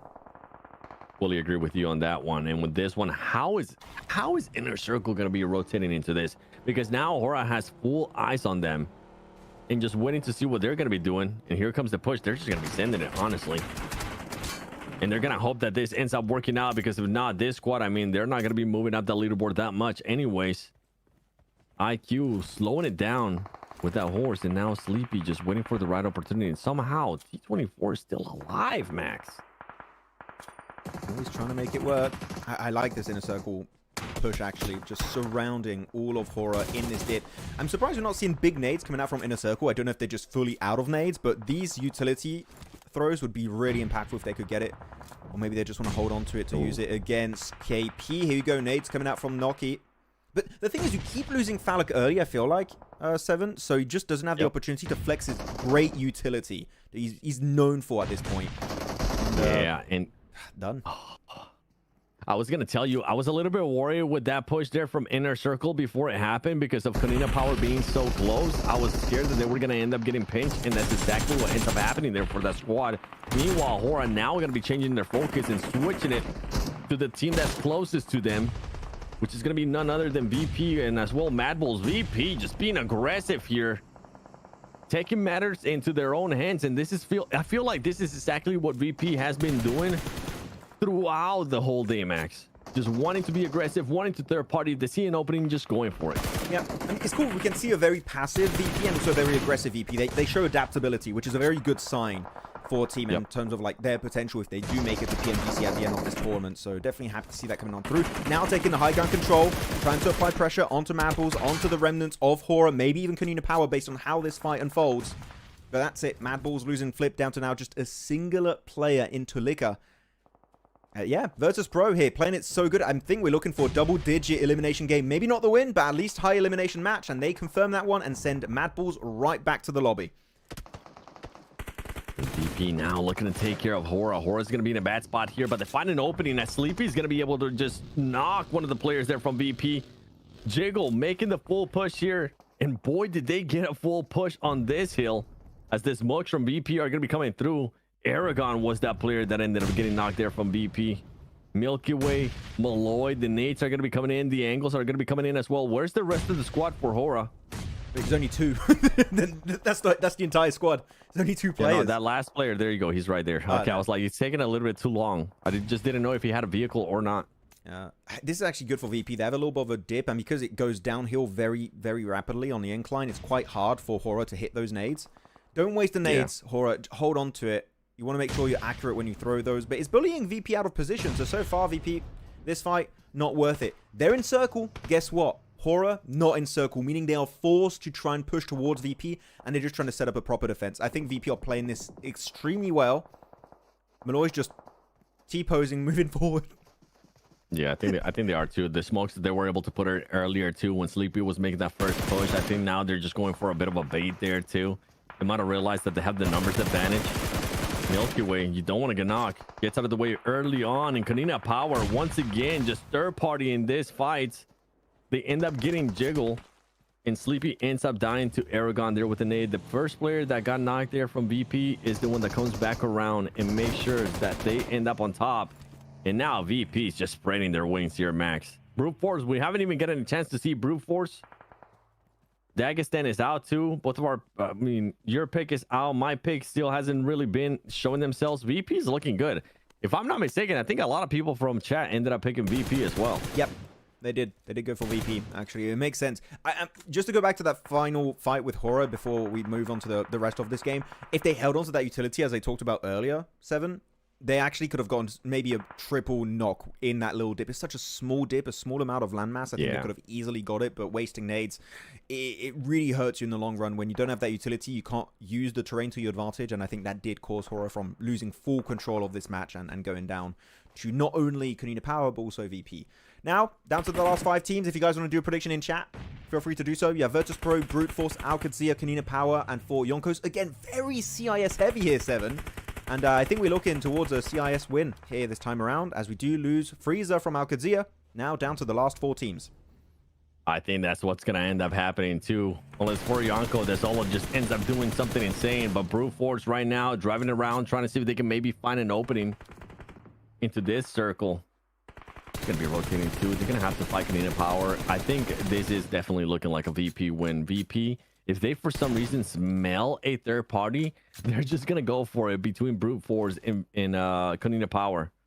They're just waiting for it. They're just waiting to see if anybody's going to end up going down, getting knocked. You have to third party this. Just don't play it overly aggressive like last game. Just play it respectfully. Wait for the elimination feed to be all over the place. Then you start to encroach on their terrain. Start to push them against the blue zone. This actually right now is the prime time. Now they got a few knocks coming out. The damage is coming through. A lot of utilities being wasted. This is your opportunity. Here you go. Ezek going to be, unfortunately, going for the one-on-one trade here. It's going to be Brute Force down to just Capriz, the sole survivor of this fight. And VP still haven't yet to commit to their push, it seems. While Capriz will go for the res on his teammate of Tema. And I think he's going to stick it here. He does get it. Yeah, they could be just being a little bit more passive, maybe learning their lesson from the last match when they ended up being just too over aggressive. VP, Erangel looks to hit those shots. Not going to be able to. Eragon's going to end up getting knocked instead.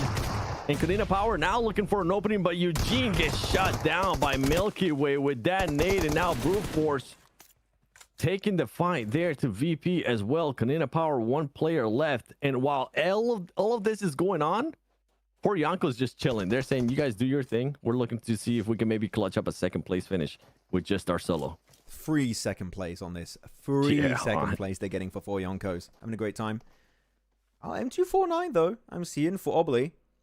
And also, Brute Force players are low. Are they going to be sticking those first aids? So that's going to be a little bit harder for Obly to clutch up. 1 good nade, Erangel. He's cooking it. Is it going to be perfectly thrown? I think it did do some significant damage, but not quite securing the knock. Sure. And honestly, even... Oh, Furianko's starting to get a little bit into this mess. They do knock with the players, but this could be enough. The arm. That's a way to finish it. In a long time. Finish it with the Orm. Brute Force coming out in style with this game. That nade almost finding Tema. Slither of HP remaining. Follow-up nade. I think that's going to be it for him. And... oh, no, actually, Tema also does stick the first aid. He's going to be now trying to hold that ridge, but Eragon is just too good with that ridge control. The S12K into the M4. This man is on fire. And Ezek now, I think you might just want to try and deny to the blue zone. The Molotov comes out. He sends in the smoke. And a full squad of VIRTUS.PRO is here to redeem that previous Erangel and finally secure this chicken dinner. VIRTUS.PRO just looking insane today in regards to consistent gameplay so far. We saw consistent gameplay when we were taking a look at Erangel earlier. Now going into Miramar, they closed it out with a win. We still have one more match to go, chat. But you said it, Max. CIS teams, they're wanting to surprise a lot of people. They're surprising me, to be completely honest. Even Brute Force that didn't end up getting the win, they had over 13 eliminations, if I'm not mistaken. I can't wait to see until we see the match ranking how many actual total eliminations some of these squads had. I mean, this is a lot closer to Eragon's performances of spring season. This guy was an MVP for contender in the finals for a very long period of time, and we've seen an echo of that back once again for the full season. 6 elims, over 1,000 damage overall. This is a cool one. It was a very calm and calculated game from VIRTUS.PRO, and I think they did learn from that last game, 7, that you don't want to play overly aggressive and make that big fumble once again. Yep. They're like, yeah, we're just going to take it slow, wait for that prime opportunity to strike, and that's when we're going to start taking control. And I like they didn't even full commit to the fight. We're like, we don't have to go over the ridge too much. We're just going to hold this position, let them fight each other, and just pick up the pieces. Playing it very safe. VIRTUS.PRO, if they play more like this moving forward, I think they could retain actually first place. I agree with you. I think they might be able to... I think they're going to be going into the second day in first place. I don't know which team is going to be challenging them, because APG's been a bit too inconsistent for my liking. Yeah, they're having some pop-up performances here and there, but overall, it's just not quite there yet. And then I can't wait to see that overall once again, Max, because I think that panic button, I might have to hit it before we even go to second day tomorrow. Before match 6 of day 1. I think so. Guys, how are you feeling in the chat about Inner Circle? What's going on? All the Inner Circle fans, how are you feeling? I would say you're not feeling great right now. Yeah, well, chat's starting to justify it. And this is the thing that I kind of don't want Inner Circle to justify in their heads. And I don't want Inner Circle fans to start justifying as well, saying that IC will qualify through Pakistan PMGC points because they're on top by a nice amount. Even if that's the case, you don't ever want to play or half-ass a tournament. Even if you're having a bad performance, like, this will be a great time for Inner Circle to showcase, like, hey, we can start off bad, but we'll be able to bounce back. We've seen it happen in the past with many squads. And I think it's time for Inner Circle to start doing that. By the way, that nade on Sleepy was nasty. Yeah. The timing. I mean, going back on the Inner Circle topic, the reason why they did so good in PMWC Eragon, by the way, it makes sense. Top player on this game. MVP of the match. GG's, well played. When you go look at the spring season, Inner Circle were doing so incredibly well, and that success transitioned into PMWC, giving them one of literally the best result of all time for Pakistani team in a global event, right? Yeah. And like, I do believe that there's a thing that is momentum in these games, meaning you have a great season, you're feeling confident, you're feeling yourself in these matches. Right now, I would tell you, Inner Circle are not looking confident, and sure, they might qualify through Pakistani points for PMGC, but if they're not feeling good in CSA, PMGC, I'm going to be a little bit more doubtful than how I was entering into PMWC. Oh, for sure. Somebody, by the way, Hamad in the chat is saying they are sick from last 3 days, having some infection, all of them. If that's true, that sucks. That does suck, and that kind of explains maybe why their performance is lacking, if that is true. Oh, I feel bad for them. But if that's not true, and all the players are healthy, then this performance is a big question mark. I'm gonna message Falak right now. Say, I know. You were doing the exact same thing I was about to do. I'm like, I want to message Naki and confirm. Nothing. Listen, Maxman, what he's saying. What's nothing? What's nothing saying? What's going on in chat, Eric? So S Crick YT, sorry. Yeah. Ahmad, where do you get that information from? Inner Circle player? Which player? Ooh, leaderboards. Here we go. Leaderboard. 68 points. 8-point lead created, and it's going to be... They're actually HORAA overtaken APG in this one. So it's VP, Brute Force, HORAA, then APG currently tied. And look at... There's already a 15-point difference between HORAA in third and second place Brute Force. So day one cushion is already being created. Yeah, in that lead earlier that I was talking about, Inner Circle and all that stuff. Remember, I said 30 points, chat. This is not 30 points anymore. This is going to be a lot more than 30 points when we end up taking a look at it. Whoa. And yeah, I'm hitting that panic button. Okay. Even if they are sick. Yeah, this is scary. This is not looking great. The fact that all of the Pakistani teams are doing better than them is very unexpected. Like Redux, I mean, it's only by 3 points, but for I8. Yeah. yeah. I mean, we saw more from I8 so far. 3 points. Yeah. 6 points. Dang. I am spooked. Halloween's coming up, and this is too scary. I don't like this. Where are you messaging? I didn't. I was just saying that for the meme. I didn't do it. Oh, okay. I'm actually gonna send a message. Yeah. Give me a second. Anything you guys want to talk about in chat? Topics, questions, anything you want. What is going on? Who do you think is better, Zyol or East? I would say Zyol historically, and also I would say currently, because we haven't seen East play too much, so I couldn't say. What do you think about NZ playing from Mina, Neko-wise? I think it's a good team he has with Geek. I don't have an issue with him moving region. I think that's completely fine thing to do. But so far, it's not been super successful. So in terms of results, not super happy about it. Your curse is working in your home ground. Oh, is that how it works? I feel like the audience makes the rules for the curse 7. They're like, oh, it doesn't work on India, but it works here. Like, what? Yeah. How does it work? Yeah, I don't know. It's whatever favors them, bro. Yes. If they can blame me, they will. Heck, if I can blame you for a curse, I will. You blame me for Alpha 7 once, yeah. Yeah. Let's not talk about that.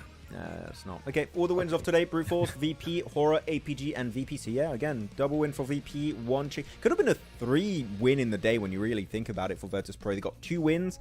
Got himself that second place fumble versus APG on Erangel, but it's still a very solid point gain there. I think we're getting to the point where you're starting to see your champion contenders 5 games in, which is a scary prospect for the rest of the tournament. Could be top heavy, which is something that you don't want to see. Inner Circle is unexpected. They even won last 2 tournaments with 30 points. Yeah, it can happen. I mean, somebody was saying that they were sick. So why 7 hates Falcons, Pecco? I was like, well, that's so random, and then I saw the name. I was like, that makes sense. Oh, it's Pecco, of course. Yeah, it's Pecco. What's up, Pecco? How you doing? Can you say why Team Spirit disbanded? They were scared of Niptura. So no. I actually don't know. I think it's just Team Spirit is a relatively big org, and I think they were just not able to find success with a pretty well-known roster. Like, you got Matic, you got Kitsune on the team, you have Nomi, and not able to find success. They're just like, this return on investment is not there. The results are not there for how much they potentially put into it. So, like, we're just going to pull out. But yeah, I'm just happy we're seeing Tixi still play. I think Tixi is able to perform a little bit better here on his current roster. I mean, always on that scenario too, it's better to end up pulling out if you know that this squad's not going to be able to make it to PMGC. Might as well, especially if you're the org, right? Kitsune retire? Not that I'm aware. No, I think we'll see a comeback of the players in early 2026. Yeah. 7 hates Falcons because Raouf swear a lot. They want to, bro. I went up to Raouf and literally high-five him. What are you talking about? Lol. I was so happy. I was like, yeah, talk that. Yeah. Keep telling them. I love rivalries, dude. I'm hoping, in a way, I'm hoping that HORAA makes it to PMGC and they end up fighting with Alpha 7 again. Oh, it would be so beautiful. I don't even care who wins that fight. I like both teams. PMSL Europe got heavily stacked with so many Turkish squads. Oh, you mean PMSL Turkey? Yep, true. Do you think they deserve this many? I mean, Turkey has a very big player base and a very big competitive scene over there. Like, PMNC Turkey is very, very popular over there. So I think that's fine. Like, it's fine based on the size of a region in a game. The more popular they are, the more slots they get. I don't have a particular issue with that. And it means you're seeing just more skill coming out from that region. Meaning that the other regions to maybe have less teams, like the teams you do see, are able to compete on that level. Because I feel like if you added more Western European teams up against Turkey, 90% of them would just be feeder teams. I don't know if you would agree with that, Seven, but it's a rough lobby over there. I would definitely agree with that. And the thing is that, like, as the years progress, certain regions keep getting even better and better and better. And this is why we're currently in this position where we're just saying everything's just becoming so unpredictable when we go to global events, when we go to certain tournaments, because you don't know. Like, nobody expected North America to win PMSL Americas, bro. That's true. That was unexpected. Even from me, and I'm an NA fan, but I did not expect North America to actually win that. And now coming into this one, nobody was expecting CIS teams to be in first place after they won. So a lot of like uncertainty is being built around PUBG Mobile Esports, and this is why I'm happy that India's back, because they're going to be able to do and practice a lot more in global events against other regions, because you can only get so good going up against teams in your region. And I'm excited to see what's going to happen at the International Cup over there, because that will give us a better picture of what things are going to be looking like. Yeah. You should do a watch party 7 of that. Hey. Hold on, let me message you something. Oh, okay. Wait, okay. I touched the topic here. Okay, plane path is going to be from Impala area over to West Montenuevo. Where's your chat? Oh, there it is. Jeez. Damn. Am I low on your priority list? Jeez. No. How dare you? Doc back-to-back global tournament MVP. I mean, it would be back-to-back-to-back-to-back. Oh, no, back-to-back-to-back global tournament MVP. I was thinking regional. He could. Slimani. I don't want to see him. I don't want to see him be MVP. I don't want Doc MVP. I want a team to win. I've had enough of Doc MVP. Sorry. If he wants to be champion and be MVP, sure. All the power to you. But I want to see an APG win at some point. It has to happen. All right, there you go. I sent you the message. Okay. You want to take a look at it? Check in. Just don't say anything out loud, but you can read it. You can reply to it. I will look at your reply. I might try to give you all my money, Maxman. You're so cool. Oh, thank you, Seven. That's so nice of you to send me down DM. You, bro. Yeah, thank you. That's so nice. Hey, let's go, baby. I love We're that. both gonna be living in Poland soon. Oh yeah, I'm moving country, guys. There you go. Spoiler from Seven. I'm moving early next year. I was just saying this man just confirmed. Max, you're not supposed to confirm stuff, okay? It's fine. It's fine. I really love when casters get a chance to reply and talk to us. It makes viewing a lot better. Yeah, this is the best part about viewer parties, that we get a chance to talk to you guys and just go back and forth on topics that you would probably want our opinion on, and we would want your opinion on certain stuff. So yeah, I love it, man. Yeah, I also like it because it's our opportunity to hear what the audience thinks, and they give us some really cool like information. Sometimes we do use on official shows, like what will you guys say? We do remember, and sometimes if it's important and impactful in a like specific situation, we'll use it, we'll mention it. So thank you guys. You're all the reason why these streams happen. Damn, that was so cute. That was so cool. That was cute. Not gonna lie. I feel like I would. That would be the time where I hug you if we're at global. Oh, yeah. My tippy toes. Give me a hug. Hey guys in chat, who's going to Thailand for PMGC? Who's heading there? Hey yo, imagine if we can have a team, a meetup with people that watch the watch parties in Thailand. That'd be kind of sick. I'll be down. Yeah. I'm scared they're going to say, Maxman, you cursed my team and I'd have to run away. Please, no, I swear. It wasn't my fault. Yeah, we want a good experience. Please, Max, be nice. Curse any teams. You know what? The curse doesn't exist anymore in my eyes, Max. You went 3 for 3. It's wild. Even if it was BGMI, you went 3 for 3. Yep. I mean, we'll see. If depending on what happens to Inner Circle this tournament, I think that people might think otherwise. What do you think will happen in BMI? Be confident. Come on, man. I'm not confident. I'm like, this is weird. This doesn't usually happen. I'm trying to set you up, Max. I'm scared. I'm trying to back you up, but you just over here just denied it, bro. No. What are we doing here, man? Chad, you see what I have to work with? I'm trying to hype on my bro, trying to have his back, trying to tell him the curse is gone. He's over here like, the curse is not gone. It's coming back. No. The curse tingle is still around. I feel it. I love you, brother. Never change. Never change. Just say that Inner Circle will end last, and then okay, Inner Circle is going to end in last place, guys. Comeback impossible. Inner Circle, they're done. Regicide going to overtake them their position when it comes to Pakistani PMGC points. Okay, it's game over.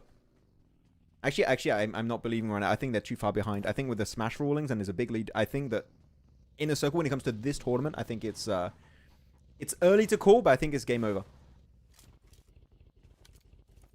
This man, damn, wait, what? Yeah. Hold on. 5 games in. I just heard what you said there at the end. I think it's game over for this tournament when it comes to Inner Circle. I think they could still make it through Pakistani points, which is fine. Oh, okay.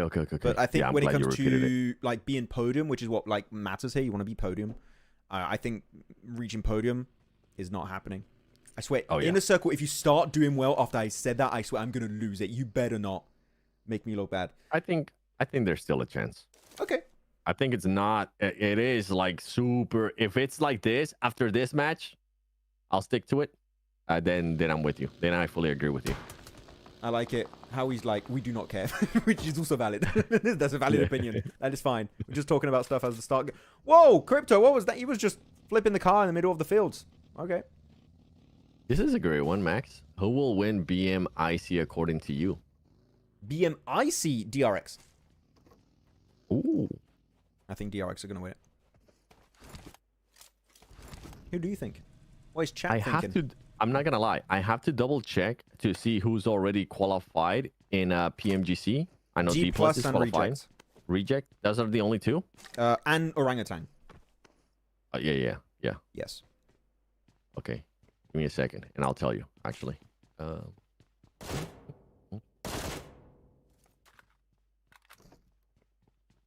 I might surprise you with my pick. Oh, okay. I kind of have one in my head. So, top 2, you're saying. Top 2 is what matters.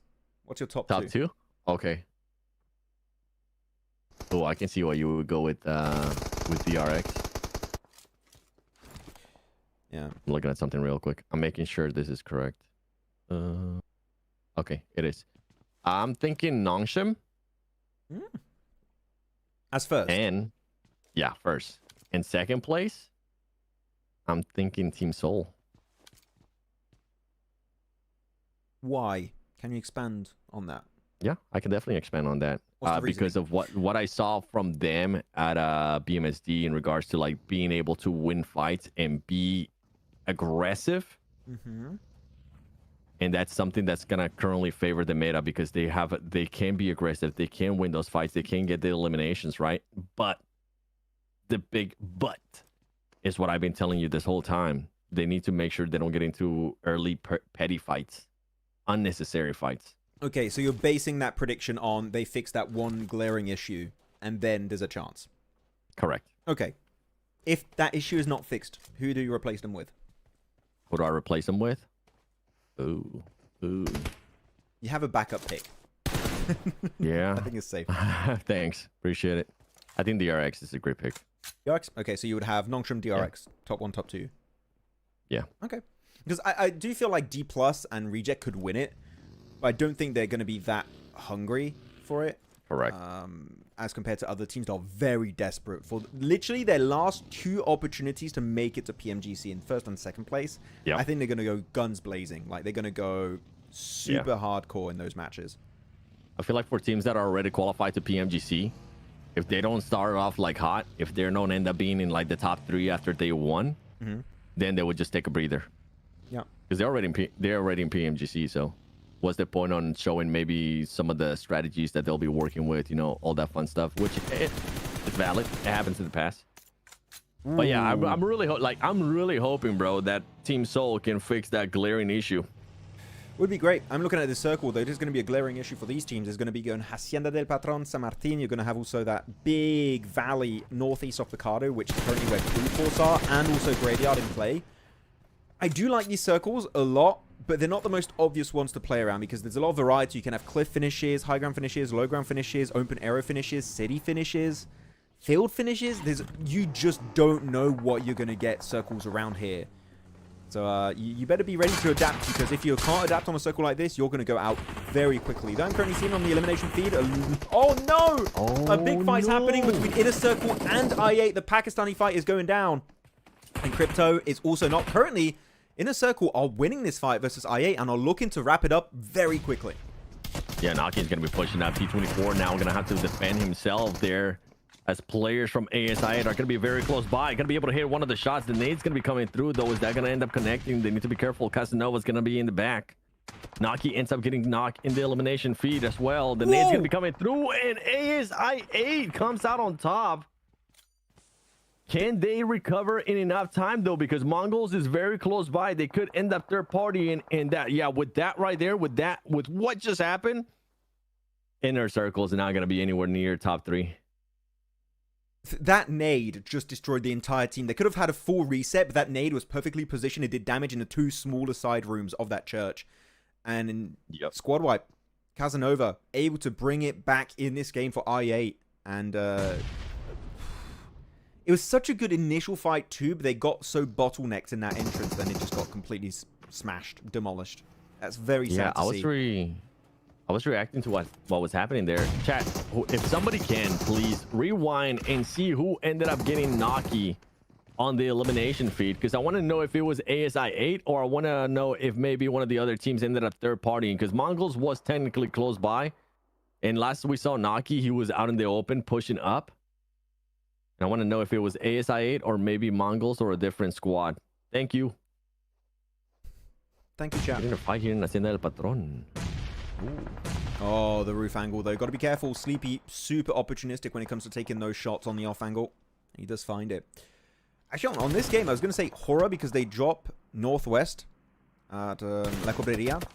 And it was a very northern circle based on how the plane was going. They have a lot of rotational options here. And here, they're just...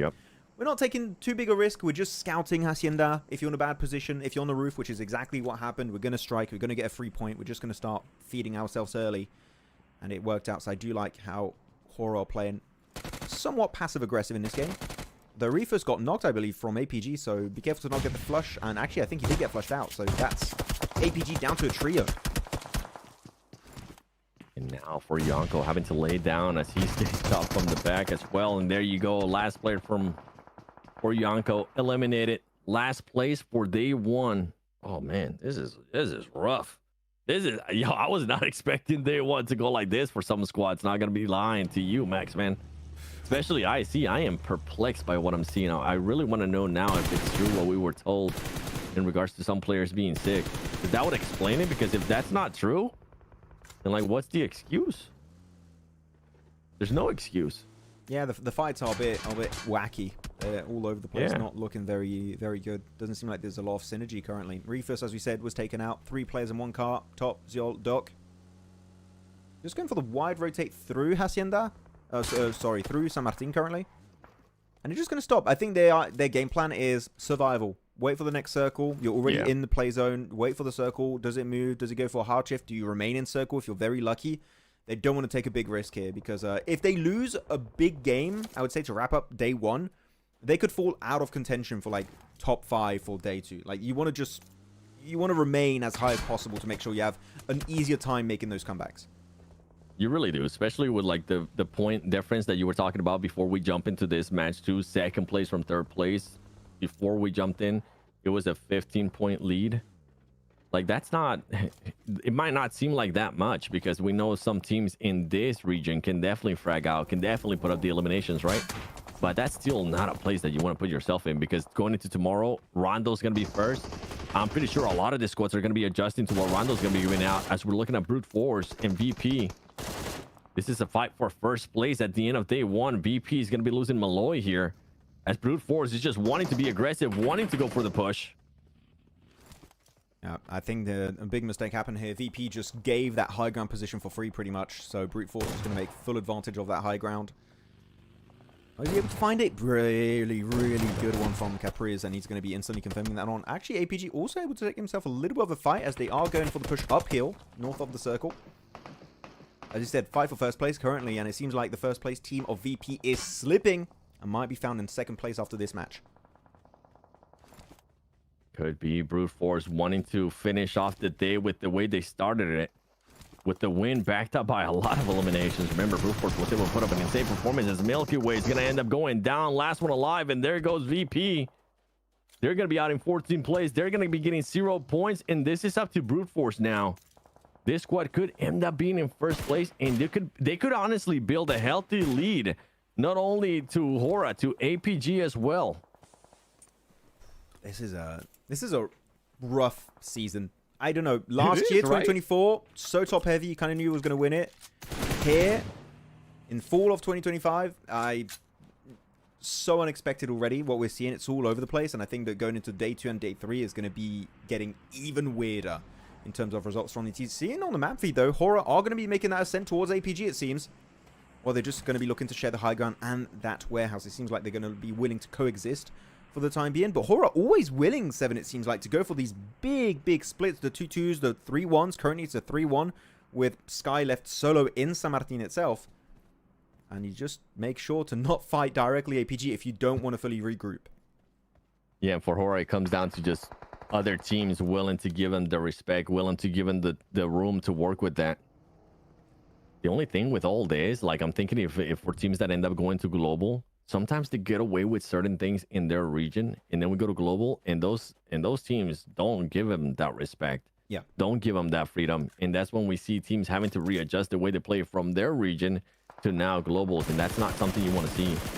Meanwhile, Doc getting caught off guard there by Pinkman. Doc might end up going down here, and I don't think he's going to end up getting revived as Top is trying to go for it, but he's going to end up exposing himself. Man, I really dislike, and let me know if you agree or disagree with me on this, but I dislike how quickly all the APG players just rush over to Doc at times to go to pick him up.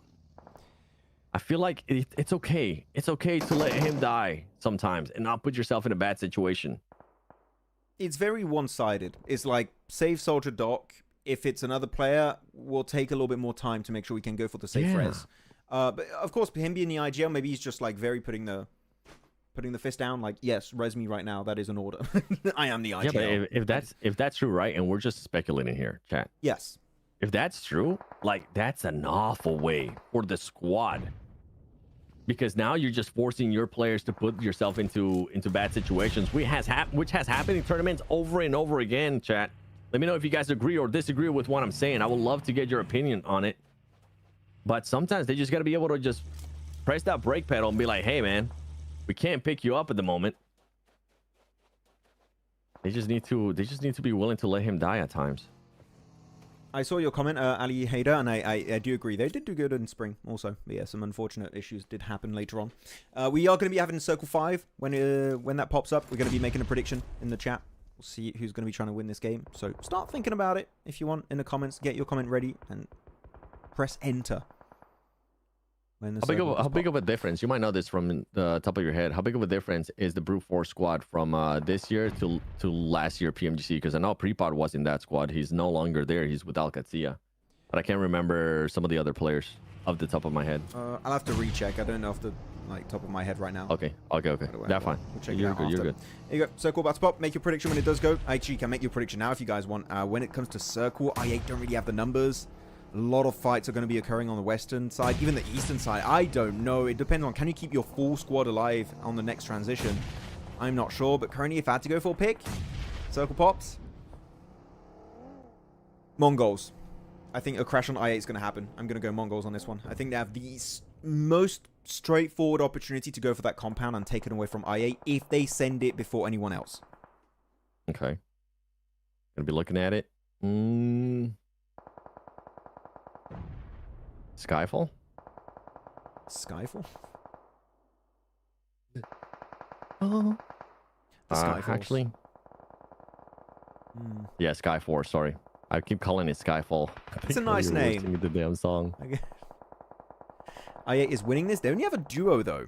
They only have a duo in that position, Anas. So it's a rough one. I think they're going to struggle. I'll lock it in, Max. Skyforce. What was yours?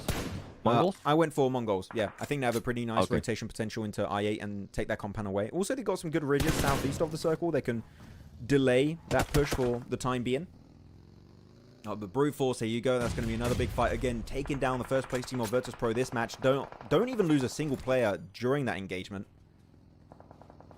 In the midst of that engagement, they were looking pretty solid, and they might be trying to replicate that success here versus GOAT. Zyol able to find a nade onto Sleepy from HORAA, and seems like that fight is going to be fully committed to very soon. It will be. Meanwhile, Konina Power just waiting it out. I mean, with the way APG, with the amount of players that they have right now, they're just going to keep gatekeeping this. They're not going to be making any weird pushes anytime soon, unless they end up getting 2 players knocked at the same time. And even then, they will just probably end up thinking about it twice, because Dagestan is close by, and we know that these squads are wanting to just third party if they see an opening. Brute Force now going over to GOAT, confirming some eliminations right there, but he gets a little bit distracted as Capri does end up getting knocked. Tema switching it back around and knocking some more players there from GOAT. GOAT trying to see if they can maybe recover from this, stopping Brute Force to possibly get that first place. And the way it's working right now, Regicide is also getting into the action, and there goes Brute Force. I don't think they did enough there to overtake. They're going to end up tying there with VP, and I think VP might just be able to maintain. But now this is the opening that a lot of the other teams wanted.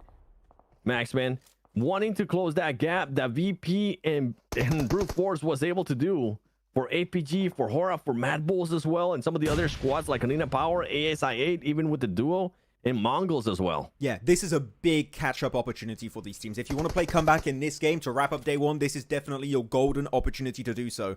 Alpha Gaming down to top and Zyol. The nades, Regicide going to be closing that gap. The nade a little bit too far on that one, not cooked enough. But Zyol's got a big off angle that I don't think Regicide are fully aware of. If they go too far onto top, I think they could definitely use that position to create a big advantage. But Vars also taking a high ground position, making sure that top's movement is very limited behind that ridge. Keep an eye on HORAA as well, with now the focus switching, getting a bit of a shift here. APG having to look at Regicide. HORAA might be looking for an opportunity to just surprise APG. But the thing is that Dagestan is still back there too. So a lot of things has to fall right and has to fall on their side for HORAA Esports. Oh my goodness, top. I thought that nade was going to hit. Somehow it doesn't end up hitting. It looked good, yeah. It looked great. Hey, depth, you know, 3 dimensions. It's hard to see how it works sometimes. Oh, be careful with the car there. Pushing forward towards top. I think they want to go for the full-on assault here. And because of that, Zyol can't really get involved in this fight. They're going a little bit too far in this fight here with the DDS. Picks up one. The double! Top! He's back here! With a back-to-back, though, Zyol, his teammate, does get picked off. The 1v1 with Vaz. He's going to go for the first aid. Will be able to maybe tank that grenade, but he's also getting third-partied by HORAA. And the timing is perfect. As now, that's it for APG. Don't even get a singular point for this. All of those 2 elims from top might just be getting stolen away. And this is what I was worried about here with HORAA and the rest of the squad pushing up. They needed to watch out for Dagestan, and Dagestan was able to knock Jiggle. And Sky is going to be knocked as well. Meanwhile, Vaz just holding it down for his squad. Regicide might get a pickup here. They might be able to fully recover. At least just that one extra player that's currently knocked. Oh man, it looked like it was going to be going good there for HORAA, but Dagestan, just the biggest dagger out there. Stopping that push and making them think twice about it. And now even more as Regicide still having that high ground. You can see HORAA starting to think twice about what they were going to be doing there. And now they're having to just put a big old pause to it. The nade's going to be coming in. That nade's looking great. And they get a knock and an elimination as well. How the hell do Regicide have that many grenades? They've been looting an entire city, it feels like, because they have a ton of that utility remaining. Here you go. Going for the flush through the smoke. They confirm it. That's going to be their 7th elimination. I was waiting for it to tick up. No, 7 eliminations secured so far by Regicide. And they could be looking for maybe an 8th onto Sleepy if they spot him out, but I think they're hearing way less movement over here. They're going to be getting a little bit confident. Maybe hearing the footsteps, actually. Sleepy did make a move. I think they heard something over there. There you go. The information was granted. They're going to go and spray him down and send HORAA out of this game entirely. Wrap up their day 1 here for the finals in 10th place and 4 eliminations. But now, middle of the leaderboards is still living on here, 7. They could make a big comeback still. It is, and honestly, I'm just giggling to myself here because I'm wondering how Regicide ended up surviving all that madness with Top knocking 2 of their players. They got a bit blessed there with HORAA going for that third party, finishing top, and then blessed again by Dagestan going for that third party or fourth party or whatever you want to call it. Oh, and getting the other place. Meanwhile, MongolZ coming to take on to MadBulls. This is gonna be a very close fight. Keep in mind, doesn't really have that full health on the, oh my goodness, on the vest. Fearless gonna be looking to do something, and there goes MadBulls, finishes off. I mean, what? The action is just insane, Max. I'm keeping track. I'm losing track of it, to be completely honest, with how much everything's going on right now on the screen. Regicide as well, now somehow pushing up. Dagestan, we saw them earlier. They really haven't been able to do much because of what was happening there with Skyforce. That were forcing them to just slow down. And Skyforce is currently going to be towards the north, just waiting to see what's going to be happening between these 2 squads. Pick them up. Yeah, you gotta try and move forward. That was a very unfortunate. They could have got the res, but they're losing a lot of time, and that's allowing Regicide to just move a little bit deeper in the circle, get an even better ridge to oppress all of Dagestan.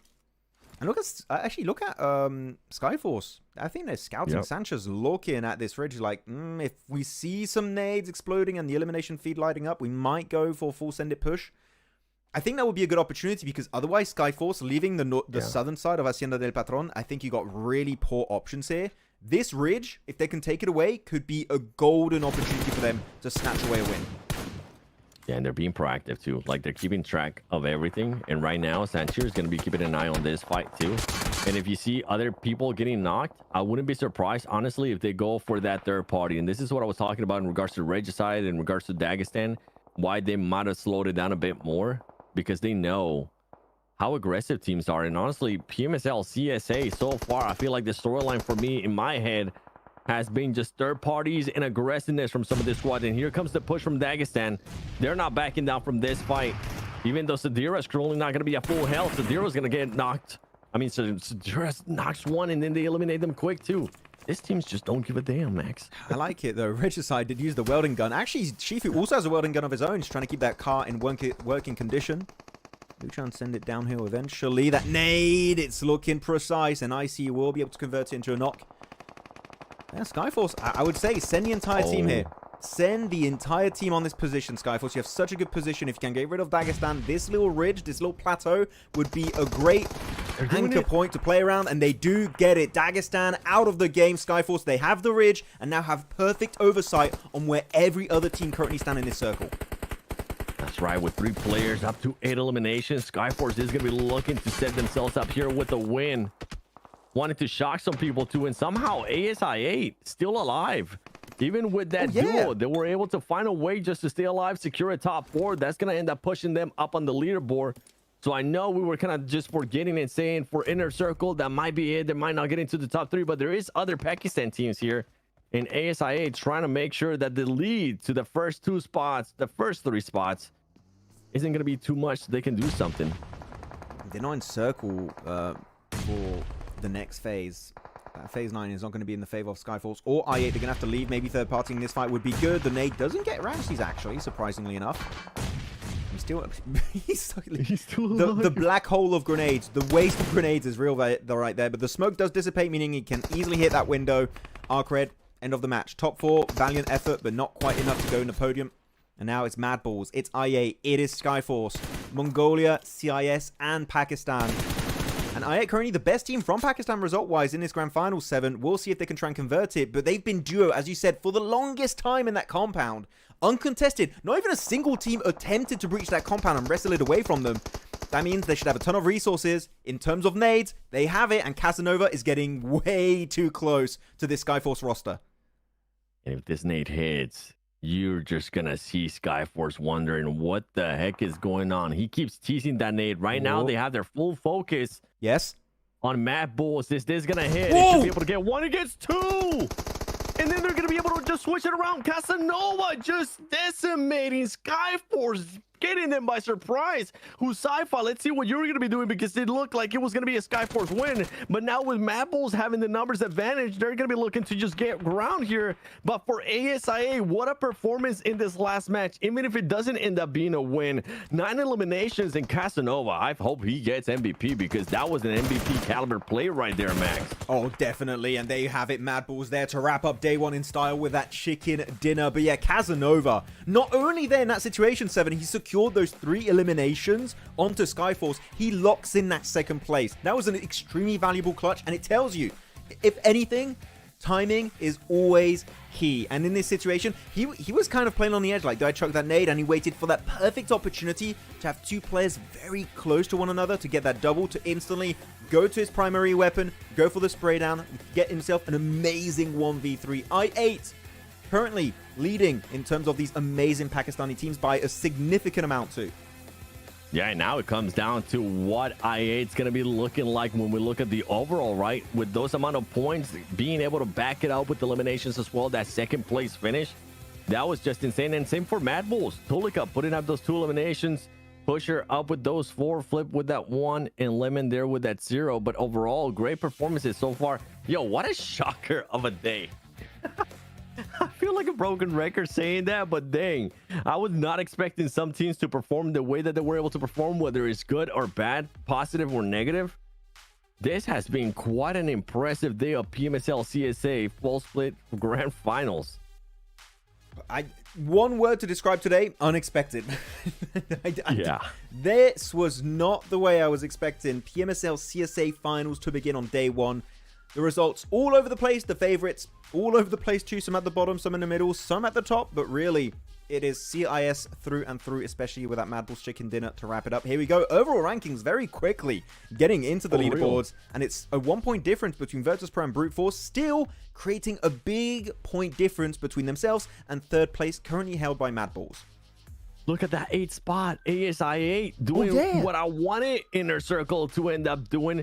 Even with those 15 placements, they still keep it within distance. Imagine if they wouldn't have gotten those 15 total points, that team would just be nowhere near. And now, honestly, I would be counting them out because of the way that some of the other teams are currently performing. But now it's up to par. And you can see their Inner Circle, 15th place, 14 points for Yanko with those 12 points. We can.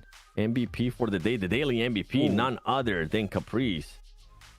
Man, I would love to go back and look at that first page of the overall ranking again. Yeah, we can. Let's go check it out. That was absolutely wild. There you go, and bap, and there you go. Gonna transition into it. Appreciate you. Yeah, look at VP, Brute Force. Honestly, VP had a really good, consistent day. Apparently, Darth Rake is saying APG only had 3 scoring games. The other 3 games were 0 pointers. Which, yeah, they've been like all big games, or just going out relatively early and not doing much in those matches. So I'm not too surprised with APG. But still, it was enough to be on the first page, though. Second page. You know what?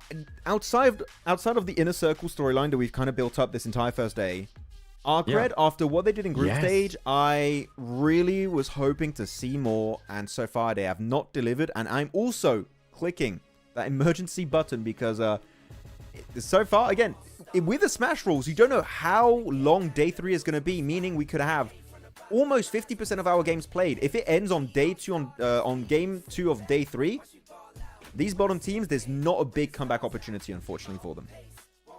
Yeah, and for Konina Power for tomorrow, I know it's a random pick there out of nothing, but I'm looking for this squad to continue to be consistent in regards to eliminations. I want to see them be a little bit more aggressive, or at least try to maintain themselves alive there towards the later of the match, because they've been able to put up illims, but it's just, I mean, and the crazy part too is that this squad is able to get those placement points at times too.